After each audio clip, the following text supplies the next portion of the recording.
Envision being whisked to a realm where women reign fierce and bold, while men yield meekly. Upon arrival, the goddess who summoned you declares you must prove your manly strength to return home. Here, men await timidly for bold women to chase them, yet your mission is to defy these norms and initiate change. Or you could resign yourself to this world's fate, haunted daily by dominant women and eternally remain here. Even among relatives, your stepsister attempts dubious schemes, complicating your daily challenges further. Now radiant with charm, you find that in this world, girls are utterly unrestrained in their pursuits. Your stunning looks make it harder to gain control. At school, girls ceaselessly compete for your attention. Returning home, you discover your sister scheming content creation for profit on a private site. Strolling outside, you encounter aggressive thugs eager to rob you of any hopeful future. Seeking employment, you catch the bold eye of a towering CEO who brazenly flirts without reserve. How do you forge your way and inspire submission in such an upside-down, wild society? Should you falter, you'll lose yourself to this world's sway, acting more delicate each day. Rise and show your mettle. Press like this video right now and subscribe to the channel for my efforts. Then I will continue. Our hero is named Jang Ha. Let me introduce you to the curious story of his transformation. True straight talker, he'd finish work, gather with friends over drinks, and boldly court women. But now he senses something's awry. Just what sort of topsy-turvy gendered tale is this? Am I trapped within a dream? He wonders, his mind swirling with uncertainty. He recounts leaving work weary when mysterious red light washed over him, shifting the atmosphere. All at once, the city emptied and he awoke as a much younger, exceptionally handsome boy, memories intact. Suddenly he hears a shout resounding from behind his door. His father exclaims, perplexed, how, why are you still asleep? Our bewildered protagonist mutters, Dad, completely unsure of what's unfolding. His father reminds him briskly, you and Long La plan to shop. I'm buying groceries, dinner is with Aunt John, did you forget? He adds, as a boy you must care for yourself, learn makeup with your friend, now get ready. Our hero is left bewildered. What am I? Why would my friend teach me cosmetics? Who is Long and why am I called How? Why these cute things and why did Dad suggest makeup? His phone suddenly rings, someone yells, hey, open up the door now. He wonders if it could be his old brother, a strong, tattooed man who often invites him out for beers. He tosses aside his adorable clothes in haste and dashes toward the entrance. Standing outside, the blonde exclaims, honestly you can't make someone as good looking as me wait. A worried girl asks, wait, creepy Jang, where's brother Long? This sure isn't him. From inside, Long's father calls him inside quickly. The father holds his friend's arm. Observe his style, you could learn from him. Long is thankful, but Dad continues, insisting he needs to care more for his dry skin. He muses to himself, is skincare and makeup what this strange world requires from me? Suddenly he recalls memories from his body's previous owner. Here genders and history are reversed. In this society, since ancient days, mighty women rule and men are the caregivers at home. Women possess more power, strength, and endurance than men in all aspects. He's only trying to understand how he landed in such a bewildering situation. Later, his friend says, let's get our nails done and maybe a face mask at the M, plus do you have pepper spray? Social posts mention female gangs getting wild lately. Our hero finally snaps, enough with this cute stuff, buy your own mask and this world won't get the better of me. He grabs Long's arm, hurriedly grinning as they rush to the tattoo parlor. He calls, come on man, we'll fix up your too pretty image right away. Barging into the shop, he shouts, hey, I want a dragon or a tough Chinese mafia tattoo now. Girl intervenes, saying that tattoos are for girls and he needs to be truly daring to earn one. He peels off his shirt, determined, I'm not taking advice from you, as the girls stare in awe. The infamous reverse nosebleed unfolds in the exact moment. Girls yell they'd throw cash if he keeps stripping, but he insists on a blue dragon, phoenix, and white tiger. Long begs him to stop, protesting his indecency, and later the day just keeps shocking him. Suddenly, the most astonishing stepsister he's ever seen appears, catching his eye. Without thinking, he rushes into her room, then just as swiftly retreats. At dinner, his father reminds him, I mentioned earlier your aunt and Kin will be staying here for a while. He recognizes his father is remarrying, explaining the girl's presence and their move, while Kin keeps glancing at him from his room. Feeling drained and frail since the body never exercised, he imagines himself made up in dresses. He mutters in frustration that not even getting a tattoo worked out today. He's realized now that women are in charge here, family is changed, and wonders if he should act feminine in this reversed world. He yells, I'll never do that, tossing the teddy bear and insisting he wants nothing to do with being cute. But compared to two immense spheres in the room, the teddy fades into the background. JN apologizes softly, but his sister briskly lifts and flings him without the slightest pause. Feeling sorry for him, the heroine says he must be drunk, but she pulls his face close, giggling and warmly teasing him. She playfully asks how he missed her. He's tongue-tied as she asks why he's so flushed with embarrassment. She inquires gently if he's ill and offers to check up on him. Jang Ha, streaked with a touch of blood but seeming fine, declares he's perfectly alright. As midnight falls, a voice commands him, wake up now. His drowsy eyes widen as he glimpses another odd, vibrant figure about to pounce on him. Startled, the boy pleads, who are you and what's happening? He warmly inquires if he has forgotten who she is. She holds his chin and tells him, I'm the creator who pulled you into this existence. He recalls when the red moon appeared, and that strange sensation returns to him. He claims, so it was you all along, but why bring me here, are you mad? He asks what drove her, and she explains she's the goddess ruling the red moon. She says, I heard you plead about love woes, there are plenty here willing to embrace you, but he pleads to return, saying, no normal girls exist in this realm. Take me home, he pleads, but against her unwavering look she offers a deal. Finish a task to earn release. He asks about the task and she wonders, weren't you always aspiring to become a genuine man the way you preached men should lift? She reminds him, you once said real men must lift, so if you can be one in this world you could return. If he fails to achieve it, he'll simply have to blend into this new existence.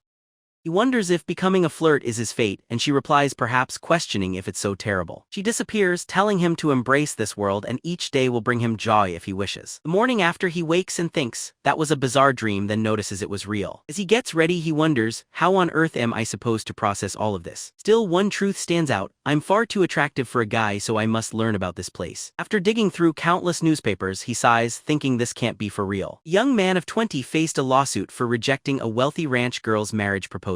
Another male student was given a sentence because he killed his wife. What is going on here? Even felonies seem oddly reversed in this reality. Yet the worst part is they have a test to tell if a man here remains a virgin. In this world, science reveals that males appear extremely feminine. Their biology mirrors women from my old world, even experiencing monthly cycles, truly troubling. Is escape possible? If I repeat what happened during the moonlit event, I might uncover a path home. Suddenly a thought strikes him, pause for a moment. How could I even manage that? I'm only a broke high school student and a stranger here. Forget it, this plan must wait until later. Voice calls out, cutting through his thoughts, are you up? Gio glances at him and says, your sister prepared breakfast, would you like some? Yeah, hey, sounds good. He admits to himself, not going to lie, maybe this world isn't as terrible after all thanks to Blue Moon. The story continues as he prepares for his first day at school in this new world. He observes his face, not bad though still more delicate than he'd personally prefer. Today I'll finally attend school here, and though I've returned, uncertainty stirs in me. Conflicted, upon entering the kitchen, he witnesses his stepfather patting his brother's back. He isn't certain how he should feel about the scene unfolding before him. Choosing to slip away, he heads to school with his loyal companion Long Long by his side. Just how did everything arrive at this point? Check out this lipstick I just bought, isn't the shade amazing? He replies, leave right now. Long Long exclaims, honestly, what is wrong with you today? We used to have fun like this, but you've really become a different person now.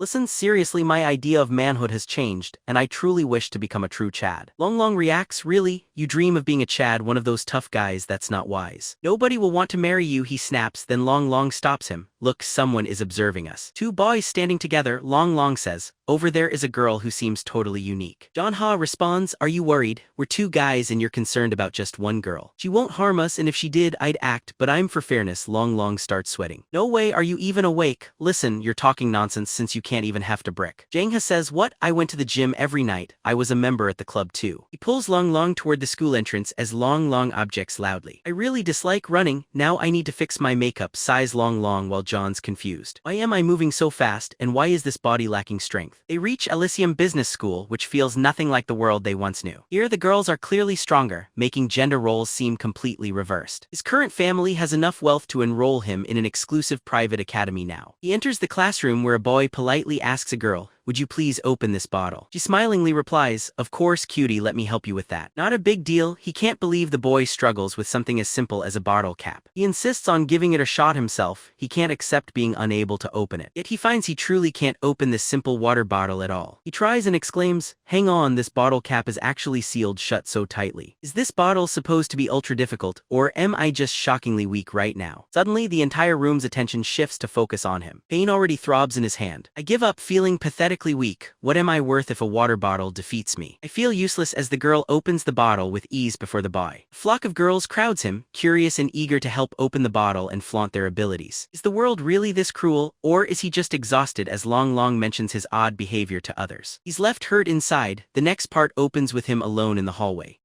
Long Long wants to keep him company. She calls, suggesting they both head together to the restroom now. But he hurries off, not wanting to wait, and hears girls gossiping about his remarkable skin. They marvel at the flawless, silky look of his complexion. Others whisper about his graceful shape and dreaminess, leaving him reflecting on this unwanted attention. He resolves, my body is fragile, I must become stronger and find a place to work out. He searches Muay Thai classes on his phone, feeling this is an authentic route worth trying. Yet growing strong takes more, building muscle won't make me great. mental readiness is vital. Achieving confidence is a mindset, it's about carrying life's weight and becoming resilient. Just then Yan Yuan arrives and surprises him so much, he wonders if she appears magically. He blurts out if she's really sneaking up on him. She quickly explains she called out before but he was lost in his phone screen. Abruptly she steps in close and questions if he's truly not up to anything suspicious. She asks keenly, "You aren't chatting with some girl, are you?" Flustered he insists, "No way, I wouldn't. I value my traditions, please don't stand so close." He resists, believing men and women have their boundaries, but she's quick and undaunted. She examines his hands, praising their beauty, and internally he wonders at all this attention. He silently urges himself to take better care and be more watchful. He inwardly rebukes, "You and girls shouldn't behave this forwardly." She observes he seems off today, unlike how you acted before. She wonders aloud if perhaps you haven't rested enough these days. "I know an effective way to relieve tension, let me massage your hands a bit." She approaches to grab him but he tries stopping her, questioning the situation. She's surprisingly strong, he can't escape, but then luckily the teacher walks in. "Please get to your seats everyone, the lesson will commence soon." Miss Maddine is present as the English teacher. John reads and fully understands, an oddity since he graduated long ago. At least as a model student in this strange world he excels. With a bold gaze he signals he can answer any question with ease. He adjusts her glasses, addressing Jean. Readying himself he hears her ask, "Are you truly feeling okay? Is it especially warm today? Do you wish to rest in the infirmary?" He answers, "It's nothing, I'm completely fine."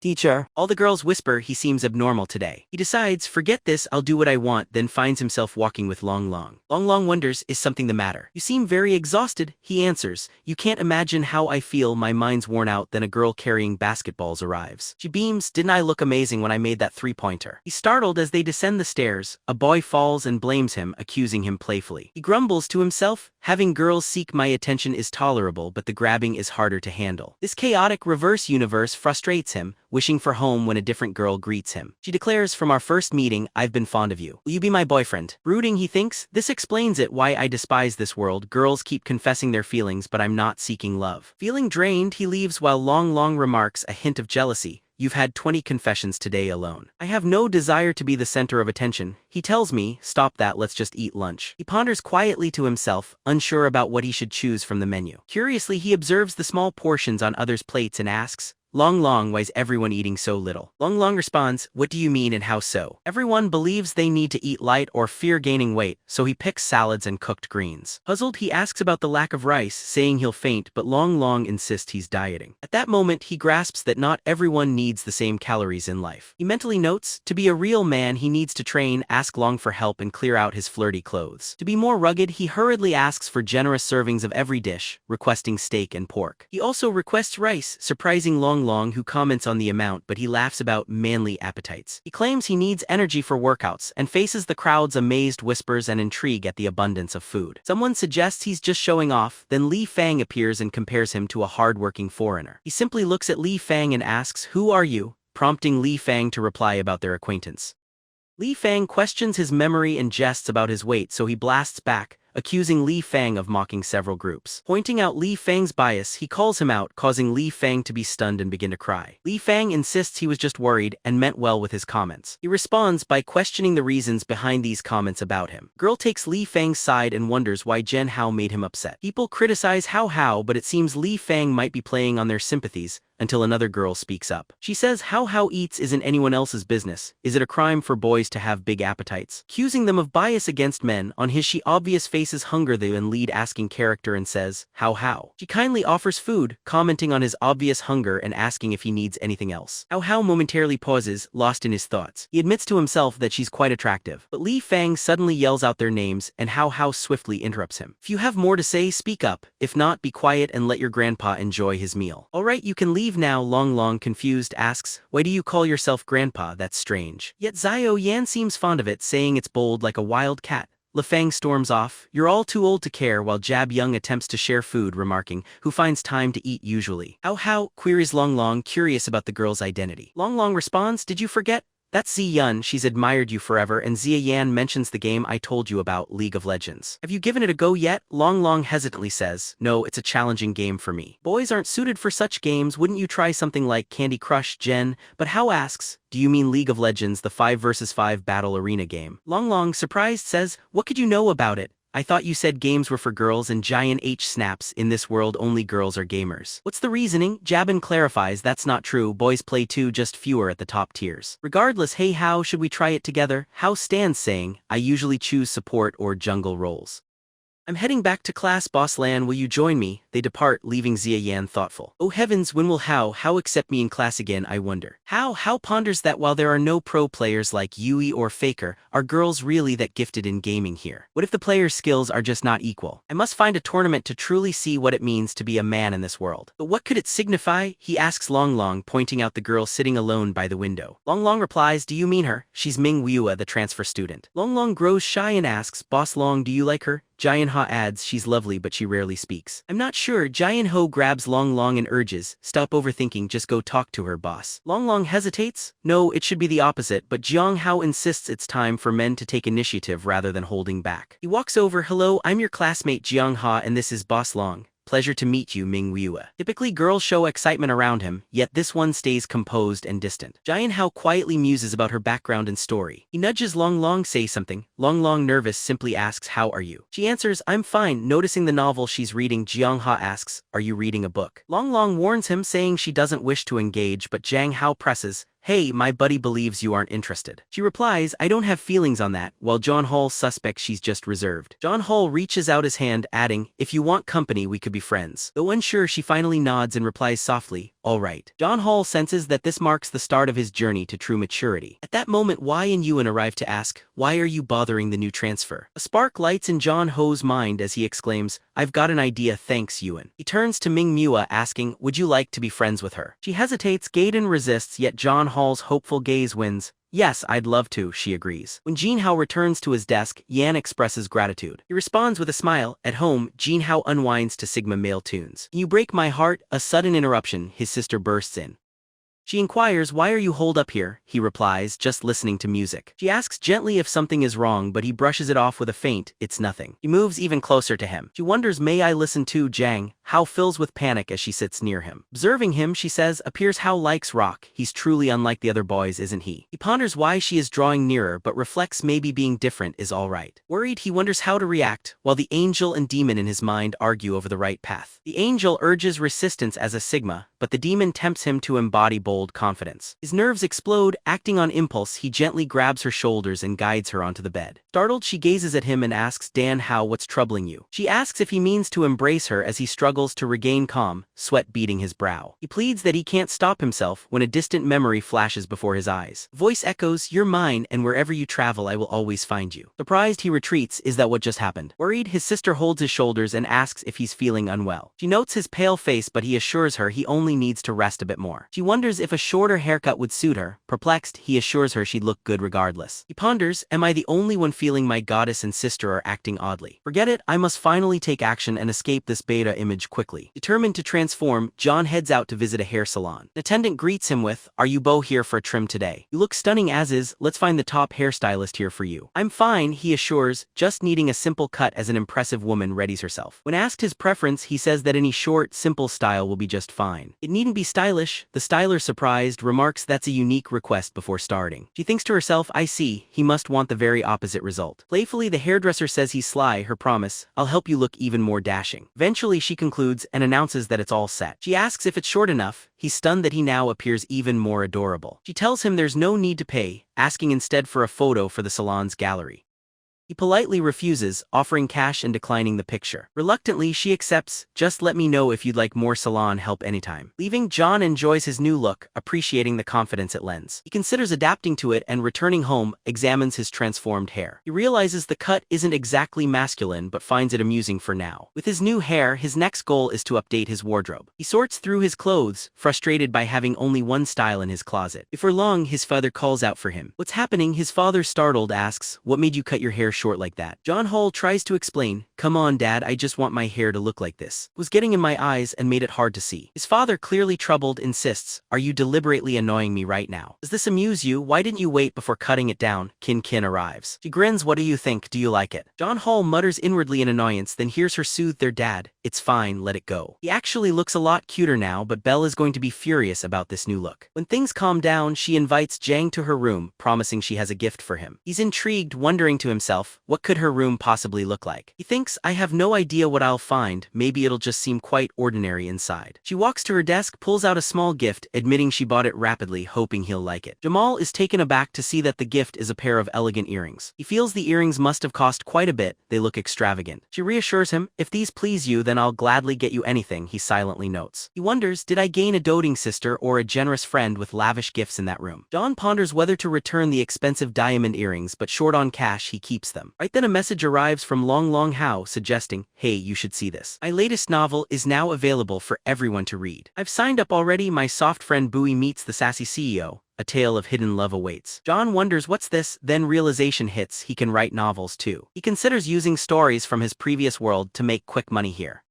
What story should I tell? Perhaps about a returning soldier or focus on a world ruled by strength? Or even pen overflow? After hours of adapting various novels ideas, he titles it A Real Woman's World. The following chapter brings us back to school and your message just arrives. Congratulations, your novel has been approved for the web novel signing, well done. Please reach out to your assigned editor. Jang Ha is overjoyed, now money will finally come in. Daily writing is exhausting, yet it beats having nothing to your name. A festive mood inspires ice cream. On the way to the shop, the familiar storefront triggers memories for him. Upon first meeting her, I mistook her for someone older than myself. She was small in stature, but her petite frame radiated a powerful presence. He recalls a girl named A, Uncle Jin's daughter from the grocery just next door to his house. Her appearance was sweet, and her demeanor ever charming. After she once stood up for him, he became a regular customer at her family's shop. He remembered summoning the bravery to declare, Miss May, I sincerely have feelings for you. Yet she softly replied, I'm sorry, but I'm drawn to strong, muscular men. John Hall mused aloud, oh brother, what a shame. That was the sign he should have begun working out. Since then, training filled his days. He promised himself, one day I'll be like Chris Bumstead and serve as her protector. Jin swore silently, but now, in the present, he was changed. Good-looking, self-assured, thinking, this time my confession will work. Stepping into the shop, he overheard someone talking about ways to earn money. Suddenly she appeared and he marveled. Sister A, unchanged except now more fit, perhaps even muscular. The shock made him lose his footing, and he landed gracelessly on the ground. With concern, she asked, are you all right? Is there something bothering you as you look at me? He could only let out a loud exclamation. He cried out for May's return. As the next chapter began, he sat with her offering watermelons. It appeared he'd actually passed out from the encounter. Half-conscious, he murmured, please Miss May, don't make me. He firmly grasped his shoulder and with surprising strength caused the chair beneath to splinter. With genuine worry she asked, are you sure you're okay? He sprang to his feet, skillfully twisting to keep out of her reach.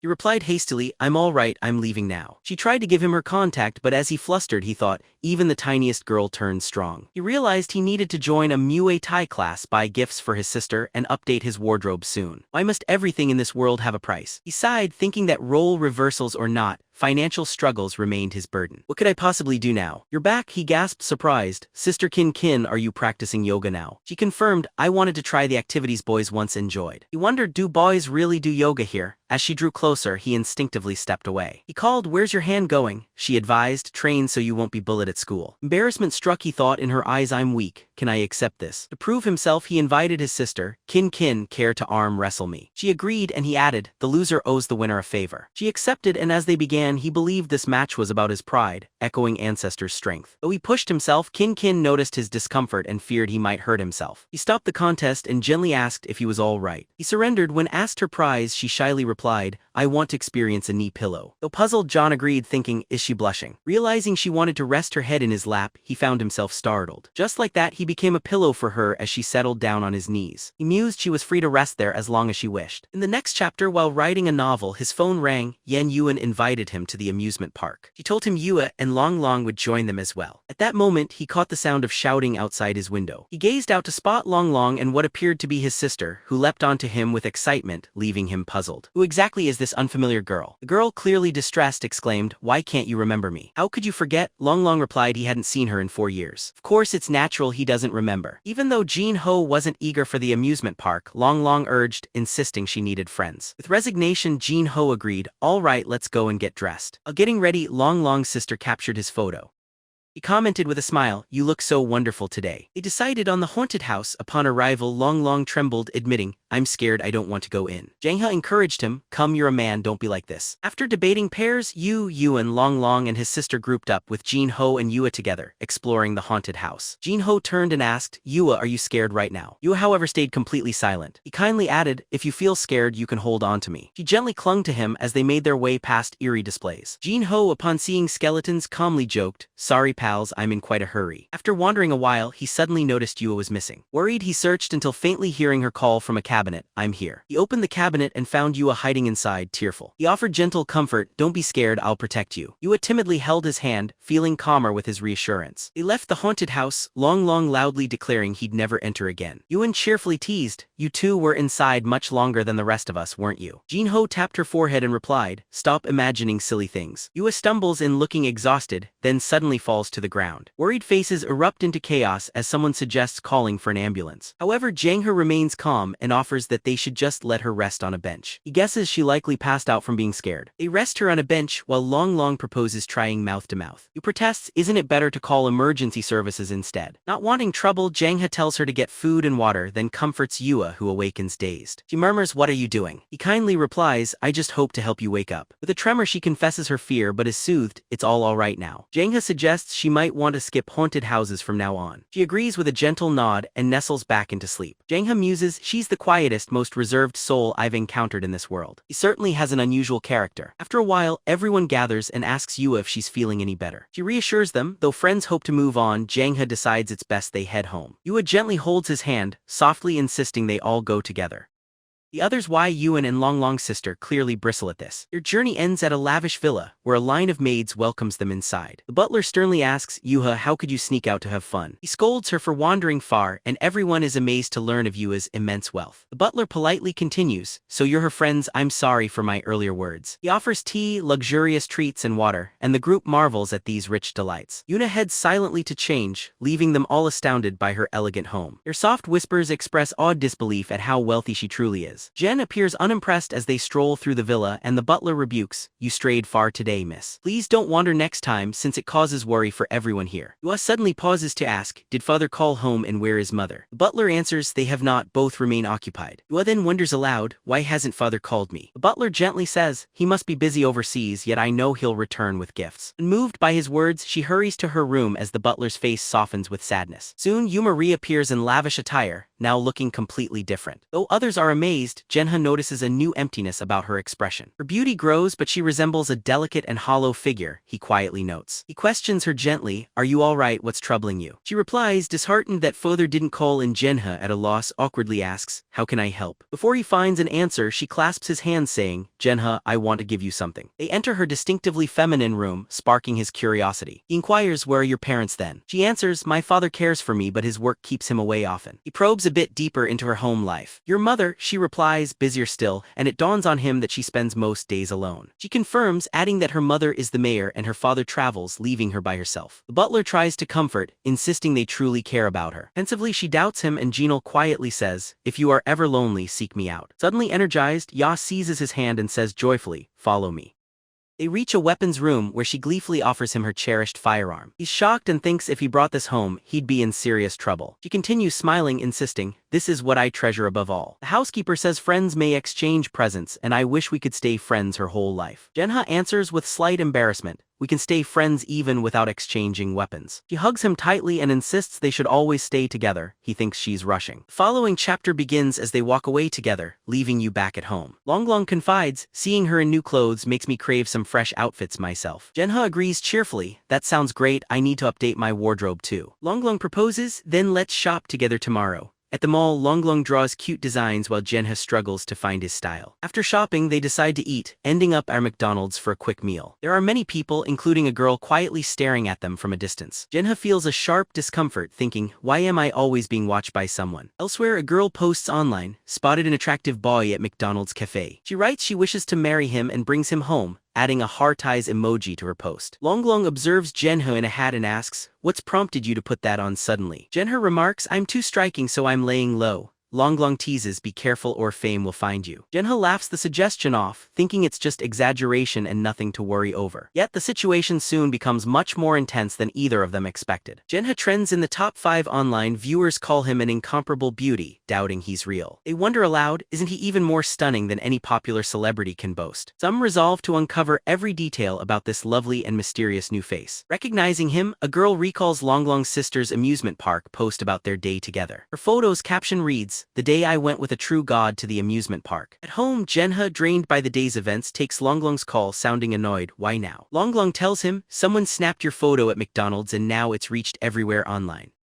Bewildered, Jang Ha says that can't cause anything serious, it was just a photograph after all. But once he checks Twitter, he discovers he's already among the top 4 trending subjects. He sighs and asks himself, what mistake have I made? Trying to stay calm, he thinks, it's alright, everyone will forget in a few days. He seeks comfort in Twitch games but soon notices a change in the streams. Where girls once filled the just chatting streams, now boys take their place. Switching to a pub channel, he finds the games the same but the streamer is new. Girl is now hosting, which doesn't bother him. He asks himself softly, what's my age now? Are underage players allowed to stream live games? His sister comes home, notices the chaos and teases, I guess you're famous online now. Uneasy, he says, you've heard too. She asks whether he met with Long Long today. She jumps over in concern before he can answer. Did any strangers bother you at all? He comforts her, it's alright, don't worry, I can handle myself. She warns, you're too trusting, the women here are much tougher than you think. She insists, if anything happens you must tell me and let me know before you go out. He gives his consent. Then he sees her phone wallpaper is a picture of him with another. Surprised, Elle wonders about the photographer as girls start searching for Jang Ha in the next chapter. Trying not to show it, he struggles with his confusion. Long Long calls and warns him, don't go to school today. Huge crowds of girls await outside for you, as you're trending due to your Jang Ha size. Frustrated, he skips school and asks his sister for help, deciding instead to game stream. He opts to play League of Legends and grins in chat, check this out Yasuo. With a careful kill and another pentakill, his confidence grows, I haven't lost my edge at all. He wraps up his session and plans to broadcast his gameplay for tonight. After a meal, he heads off, eager to start life as a streamer in his room. But as he preps to go live, his sister hardly notices he's nervous. It's my debut, I'm little uneasy. Jang Ha greets his audience, welcome to Summoner's Rift. Anxious but bold, he jungles Yasuo, defeats Dragon at 3 and even brings down Garen. His rival, a seasoned pro athlete in disguise and broadcasting, is stunned he bested her. She privately hopes he's not a beginner.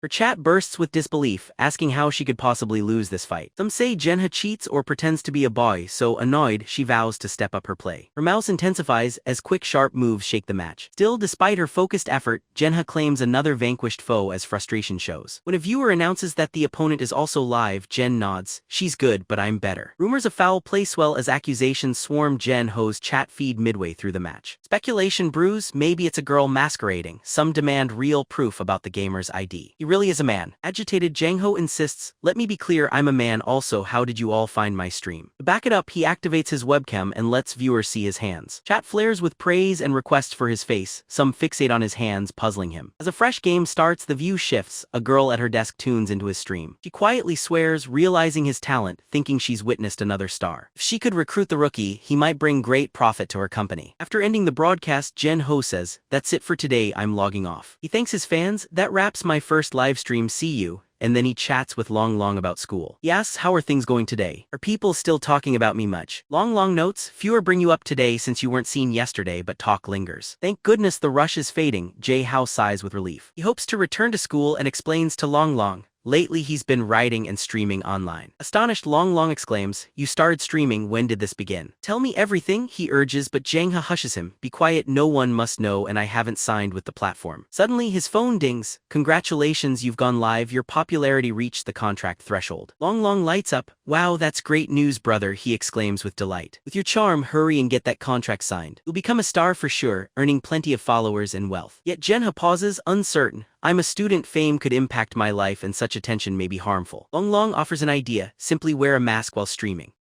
People may think a few dances get you fans, but Jang Ha replies, I'm a gaming streamer, face exposure isn't needed. While leaving, Jen senses they're being followed and subtly tries to avoid pursuit. He quietly tells Long Long a quick visit to the store is needed, so they'll part ways here. Agreeing, Long Long goes while Jang Ha faces the shadow, no need to follow, just reveal yourself. A striking pink-haired girl steps out, her manner wild. What luck, the virtual stars in my domain. She proclaims this charming fellow will now be cared for by sis. She grins playfully, still teasing as Jang Ha questions, sis, may I ask who you are? Companion answers harshly, how do you not know Sister Lu? She runs all things here. He responds bluntly, so Miss Lu, we're strangers and I'm honestly not interested. He makes an excuse to go, but suddenly a girl's hit by her own group, while Lu, unfazed, praises his boldness yet says she means no hostility towards him. Her true wish is for him to become her boyfriend, but he certainly does not appear enthused by her bold intention. Though many men might dream of a wealthy woman's favor, he notes she's quite impressive and does not seem plain. A spark of interest stirs in him, yet he remembers the Red Moon goddess's lesson, strive to grow strong on your own. He knows he can't lean solely on another, replying, sorry, I'm not interested, let me pass. As he steps forward, she flashes a blade, warning him, it would be tragic if that face was harmed. Jang Ha remains calm and boldly replies, go on, give it a try. His fearlessness only intensifies her curiosity. He strikes her face with a swift punch and delivers an elbow to her chest, bringing her to her knees. She doesn't enjoy it as expected, and as a kid approaches, she just barely defends herself. Sensing things worsening, she tries to hit back, but he easily evades and lifts his knife in defense. Yet she skillfully dodges, avoiding his threat as well. Yet Jang Ha had already dialed the police, he says, I'd already called them. With advice against repeating such actions, Lu grins and says, alright, I won't do it again. An underling asks if she'll let him go. She responds, it's best to have patience with talents. What are your thoughts, charming boy? She asks. Jang Ha says, stop here, don't follow me.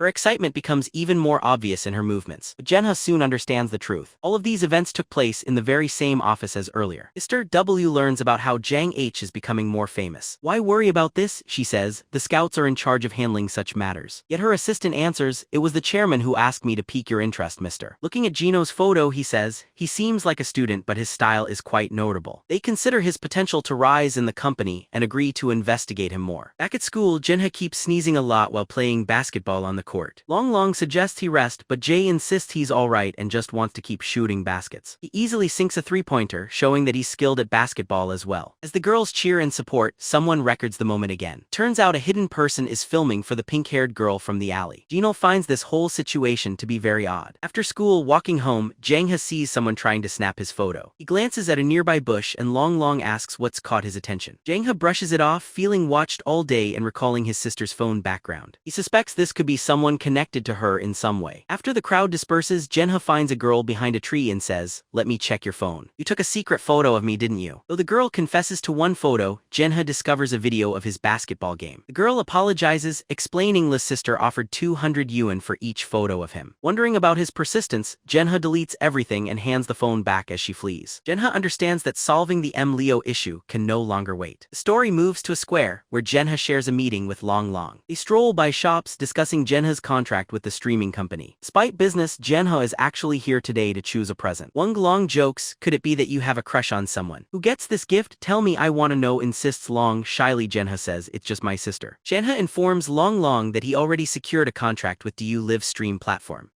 He describes, unless I choose to, my face stays private. I stream whatever and avoid events at will. My contract means I never have to compromise myself to impress. Impressed, Long asks how he won such terms. Jang Ha shrugs, I asked and they agreed. While chatting, their attention shifts to someone quietly watching them. Lu Feng is there, the same classmate who once criticized Jang Ha over his eating habits. He appears to have ill intentions in mind. A bit later, while visiting the restroom, Lu Feng and some others follow them in. Lu Feng stands lookout at the door as his friends enter to bother Jang Ha. In leaving, a friend of Lu Feng deliberately collides with Jang Ha. Calmly stepping away, Jang Ha asks, what's your intention, young man? Lu Feng's friend yells, can't you watch where you're walking? You came close to walking into my friend. Long snaps, are you blind? It was your friend who ran into him, not us. The angry guy seizes Long's collar, demanding, who are you calling blind? Jang Ha steps in, saying, bumping into me is fine, but don't lay hands on my friend. As the guy shouts, Jang Ha keeps cool, replying, step aside and let us leave now. The guy suddenly spits at Jang Ha, who dodges, exclaiming, what's your problem? Jing Hao throws a punch. The friend's backup move is blocked by Long, who starts a brisk fight. Jing Hao marvels, he looks just like Keela, as Long skillfully manages after the fist exchange. Long warns, I'll break your legs next time, as the furious guy mutters, he really hit me. The guy snarls, I'll call my girlfriend and have her come here outside the mall later. Somebody suddenly calls out, there he is, drawing everyone's attention. That guy appears with a girl called the Tramana girl, who demands, is that the one who bothered you? He confirms, yes, that's him, hoping to snap photos and post them on the forum at school. They turn on Jang Hao with someone saying, honey, he's the one who hit us first. Jang Ha responds bravely, "Who do you think you are, lame chickens, challenging me again?" Long Long tries to clarify, "Actually, you started all this by spitting at us first." Growing impatient, Jang Ha urges, "Hurry up, we're busy," noticing the girl is smitten staring at him. Her irritated boyfriend yells, "Why are you just staring, honey?" She answers, "No matter what, hitting first is wrong, but I can't help my feelings.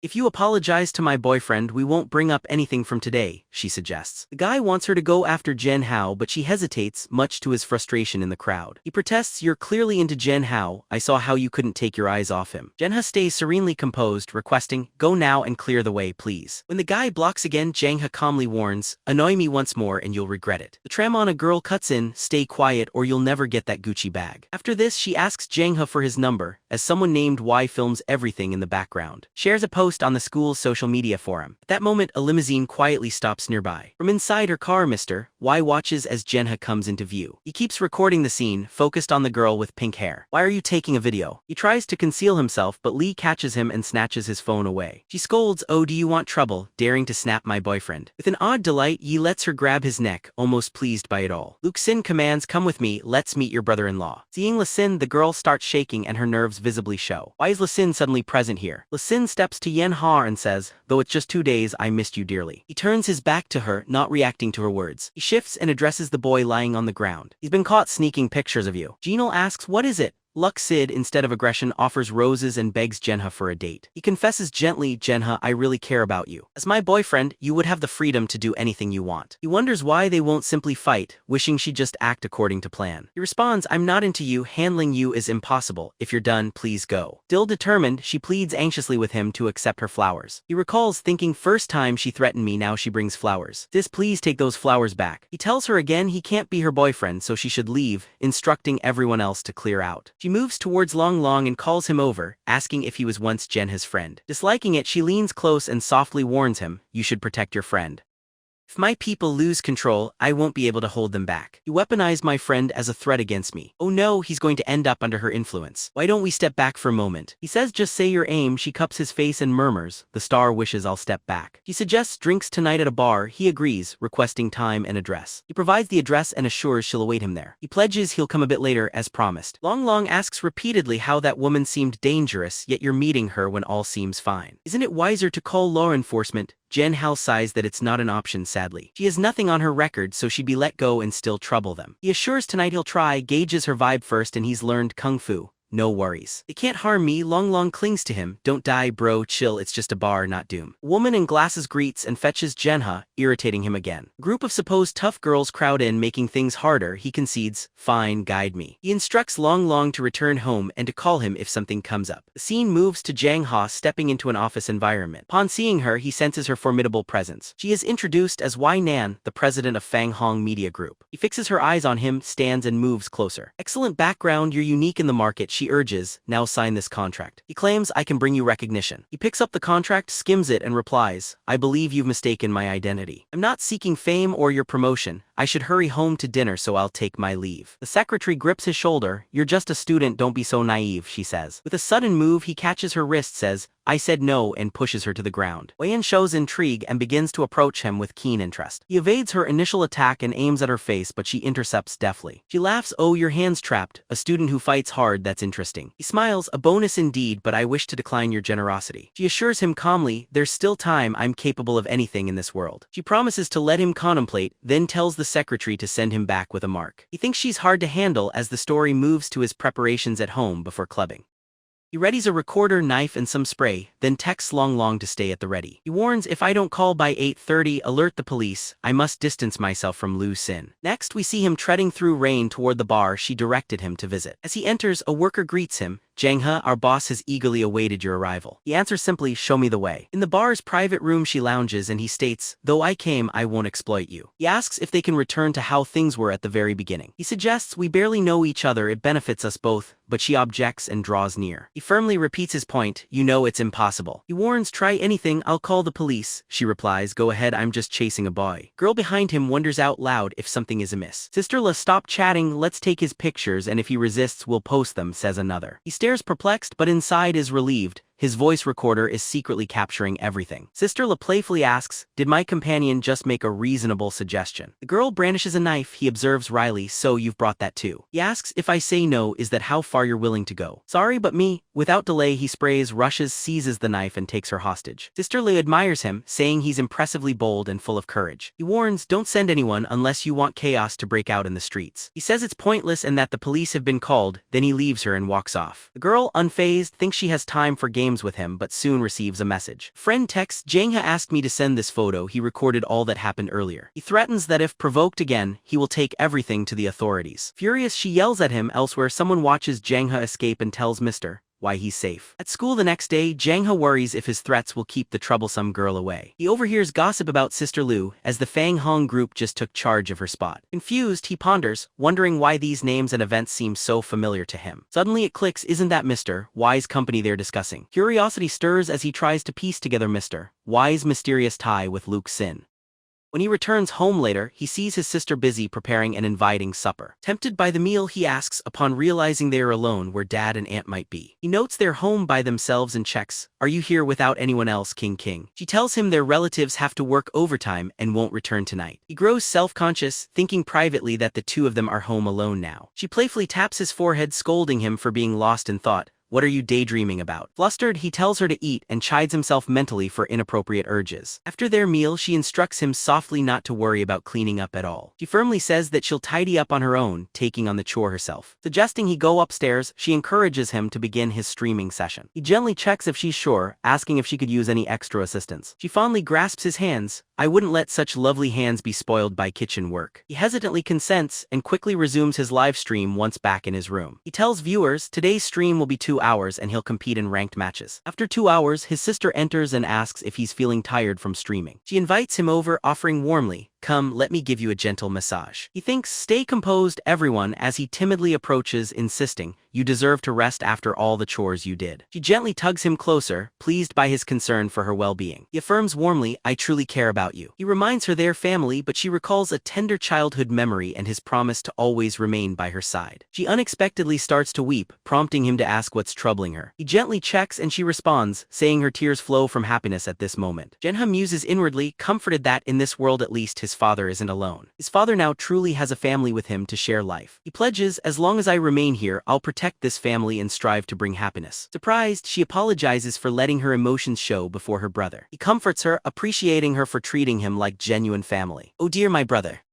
The way she gazes at him hints there might be deeper feelings than just kinship. Now lying together, he asks softly, King, should we really go to sleep together tonight?" She assures him it's an ideal time, they're home alone, perfect for the heartfelt talk she's wanted. He wonders aloud, intrigued, "All right, what do you want to speak about?" When he looks her way, she draws nearer and quietly wonders what kind of girl he likes. Nervously, he replies, "Someone gentle and kind," while she asks if he knows someone like that at school. He briefly thinks of Yua, but eventually denies knowing anyone like her. She advises him to focus on studies, adding that she's protective because, as his attractive sister, she often worries. As their conversation goes on, he gradually falls asleep beside her. After some time, he wakes up unsure if what happened was only a figment of his dreaming. He rises from bed, checks her room, but she is nowhere to be found no matter how much he looks. Examining her bookshelf, he notices a peculiar story about a sister fond of her brother. He is startled and wonders just what sort of book this could even be. Is it possible his sister's feelings are far more complex than he ever imagined? He recalls that when he said they were simply family, she even wept with emotion. Yesterday, an abrupt headache hit him and unlocked distant memories from the past. The bespectacled girl teased some boys while mocking him, standing out in his recollection. The following chapter begins as he hosts a stream live for his usual audience. He ends his stream quite early, viewers asking in chat if anything is troubling him today. Unsettled, he ignores the chat, finding it impossible to concentrate or quiet his mind. He can't shake the memory of the girl with glasses, leaving him pensive and heavy-hearted all day. Viewers are not increasing, and realizing his stream must grow, he thinks about strategies since he needs the income. A notice arrives from his streaming site, alerting him to low popularity, with kindly advice attached. He agrees, receiving another suggestion the next day. "Dear streamer, here are steps for more viewers." He guesses a girl personalized these plans and doubts they are wholesome ideas. First idea, perform a cheerful dance with energy. He exclaims in disbelief at this proposal. The second, try lively and creative cosplay. This one at least seems bearable to him. Third idea is fitness streaming with hard training. Sighing he mutters, figured so. He and Long Long visit a coffee shop, and Long Long asks curiously why the admin requested this meeting. Uncertain, he responds, no idea, she said to meet, so let's go in. Then meets Kim, the stream manager. She says gently, you can call me Sister S, while he introduces Long Long and refuses the given suggestions. Son Kim admits she watches his shows and, skipping the first two ideas, urges him to try the fitness plan instead. Puzzled by her zeal, he simply asks, but why do you think I should pick that one? She rises, rests her hand on his chest and remarks, some exercise would truly suit your physique, don't you think? Though it's awkward, she suggests, you can stream workouts with a mask if you don't show your face. Your strong build is remarkable, you distinctly stand out from other streamers. Long Long thinks it's sensible, and Jang Ha decides that masked, modest streaming is acceptable. He also has the chance to inspire other men here to strengthen their own bodies. He agrees, fine, I'll live stream workouts half an hour a few days a week, but with a mask on. The story moves home where his father is shocked, you want to put yourself online. His father objects and grabs his neck. Fitness live streaming wearing fitted gear for the girls. Jang Ha says, Dad, it's just workouts, nothing flashy. But Dad claims, since you're so handsome, isn't it risky? He argues to train hard, then his sister urges their uncle not to be so stern with him. She reasons that what How says is reasonable, let him try just once and we'll monitor things. If something seems off, we'll end it. His father reluctantly agrees, saying she is too indulgent. Jang Ha thanks her, but she cautions, I'll be observing closely. If any wild fans overwhelm the stream, I'll stop the show right in his room. Jang Ha launches his very first fitness streaming session. As he gets the cardio started, the chat becomes lively with excited comments. People exclaim, wow, you're fit, attractive, really amazing. One viewer asks if he'll reveal his feet for everyone to see. He notes all the chat messages and remarks on the huge viewer count. Clearly, a lot of people share an interest in fitness content. While many women in town adore him, the attention from their partners isn't so positive. A message says, if you run 15 minutes I'll gift 2 rockets, which means a serious tip. After half an hour the chat buzz continues, amazed at his endurance. Yet his sister starts feeling uneasy about his growing attention. She worriedly calls out as his live stream grows, watching from behind, shadowed by envy. Amid her jealousy, she thinks she can't act childish or he'll drift away while he ends today's run. I'm going to shower, he says, but his sister, worried, asks, why not stream less? Her worry shows, but he gently insists that the amount is comfortable for him. Suddenly she slaps his cheek, catching him off guard and startling him. He doubts the reality, thinking such a slap must be a strange illusion or trick. Night comes and his sister silently enters, fixing a serious gaze on him. She whispers regretfully, if only we had never been separated in the past. She moves closer, pausing a breath away, tension hanging between them. Memory returns. A girl asks Gino, is there no one here who will play with you? She suggests warmly, let's go together, just you and I. He watches her memories. She's fighting several children on the quiet ground. He nervously says she's terrifying. She grabs his collar, declaring they vowed never to part. Don't worry, come home with me. Jane awakes with a headache, brushing it aside. He mumbles about school as he awakens, hearing a woman's voice beside him. What, my sister Kim Kin in my bed? She wakes up gleeful. Good morning, are you well? He awkwardly greets her, wondering aloud why she spent the night beside him. She smiles and replies that while checking on him, she fell asleep there herself. He shrugs it off, saying, all right, I'm heading to the shower now. She halts his exit, promising a new car to take him calmly to school, so there's no hurry. On the journey, Jenha's thoughts linger on the mysterious Muthi club. Yua sneaks up, excited to share how long she's secretly been practicing. He puzzles, so you actually know how to fight? She answers back, the story behind her skills catching him by surprise. She says her training began young, inspired by her soldier grandmother's example. Inspired, he asks her to teach him. She agrees and leads him to a playground warehouse to train. Preparing to spar, Jang Ha marvels at her speed. She asks if he's prepared to begin. He can answer, but she's already directly confronting him. She pauses, hugs him suddenly, declaring joyfully, you've lost. How, in what way must I yield? She then demands a prize, catching him completely off guard. When she begins to lick his ear, he's left lost between bashfulness and her boldness. He's enticed and realizes he can't resist his physical response. Blushing, he asks, why did you do that so unexpectedly? He asks who showed her, but she naively answers, I just watched some online videos. Alarmed, Yoon once sent me the link. He requests to view the videos. She offers her phone, explaining those clips display proper male-female communication. Jen is aghast, exclaiming inwardly, why does she even have suspicious content here? Baffled, she asks, did I mess up in some way? He says with a sigh, it's just not suitable for men and women to talk like that with everyone. He warns, don't heed Ewan about these things and ask me next time. She then asks, can we talk like this? He answers awkwardly, just don't kiss me out of nowhere and never do that to others. She nods, let's go to class. On the way, she asks if these acts are for only couples. He falters, then asks if she really actually knows what that means. He honestly replies, no I don't know. Jang Ha tells her, we'll discuss it again once you start to understand. Walking through school, Long WS appears and suddenly asks, can we communicate now? She insists once more, he says no, soon after she repeats, can we do it now? He declines again, someone watching mutters from a window that he's troublesome. An official lady soon meets Jang Ha and says, at last I found you. She's Mr. Wise office lady and confused Jang Ha asks what's going on. She apologizes for the previous time and says Mr. Y wishes to see him again. Jang firmly insists, I've told you before I won't get involved, don't stammer, just refuse. The secretary replies, Jang Ha, I'm obliged to get an answer at least by calling her now. He sighs in displeasure, silently cursing the return of this persistent woman. She possesses more riches, authority and strength than I can muster. Sighing, he reluctantly concedes, fine, call her, I'll clear things up myself. He takes the call saying, hello, it's Jang Ha as before Mr. My opinion hasn't shifted.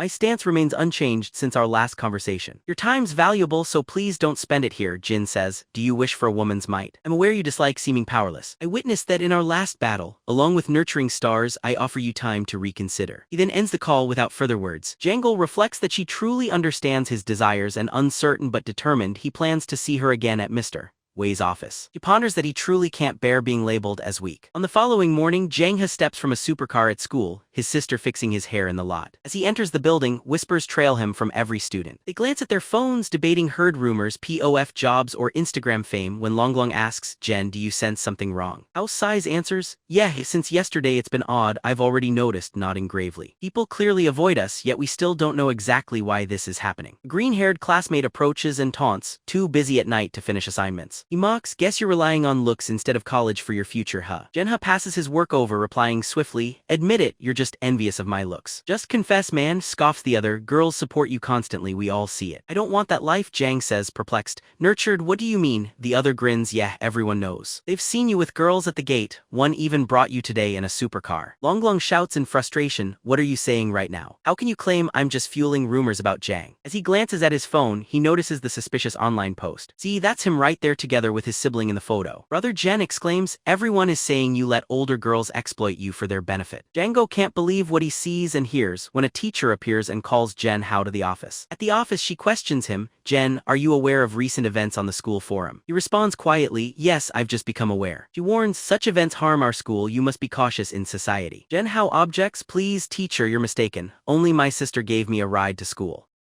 If you doubt me, I can ask her to come here and prove it to you. Additionally, the forum post's claims are simply untrue and aim to damage reputations. I sincerely wish you'd conduct a thorough investigation into this situation. Later, Jang Ho's sister arrives, drawing much attention and curiosity from students nearby. As others hear her talk with the teacher, they quickly accept she really is his sibling. Their discussion confirms the scandal is baseless, and students agree the forum was built on lies. Though she apologizes for causing panic, Jang Ha soothes her, insisting everything is fine and to return to work. Wang asserts, I knew Jang Ha wasn't the boy people unfairly described. Long and I also investigated, believing Li Fang's group created those false rumors. Asking after Long, Jang Ha learns from Yu and Wang he is searching on his own. But Long hasn't returned, and in the boys' restroom he's discovered trembling in distress. He whispers, it's so cold, Liang and their group were terrible, I'll inform the teacher soon. Tearfully he mutters these words. Jang Ha and Ins continue searching the school hallways for their missing friend. Eventually, Yu tells them other students recalled seeing Long near the washroom. With growing concern, they hurry there and find the door tightly locked from within. Long cries out, her voice trembling, please help me, I'm terrified. Jang Ha explains how to break the door and she quickly does, the door crashing open. Jang Ha hurries to Long, who sobs and tells her, and they locked me in here and poured milk over me. You need to inform the teacher at once. Jang Ha says firmly, don't report it now, I'll make it right later myself. Jang Ha faces Li Fang who looks uneasy. Le Fang says defensively, watch out, I'll tell on you. Fine, then you risk getting expelled. But Jang Ha snaps, worry about your own problems. My sister resolved the online rumors herself today. Others know what you did, Long says, and perhaps you forgot the cameras capture the playground. He tells Liu Fang, now either say the post was fake or tomorrow I reveal everything to the teacher. There's no escape. Liu Fang apologizes awkwardly for posting the video. Jang Ha warns, keep up that attitude and I'll make sure you're exposed afterward. Long wonders aloud, don't you think he could still cause trouble?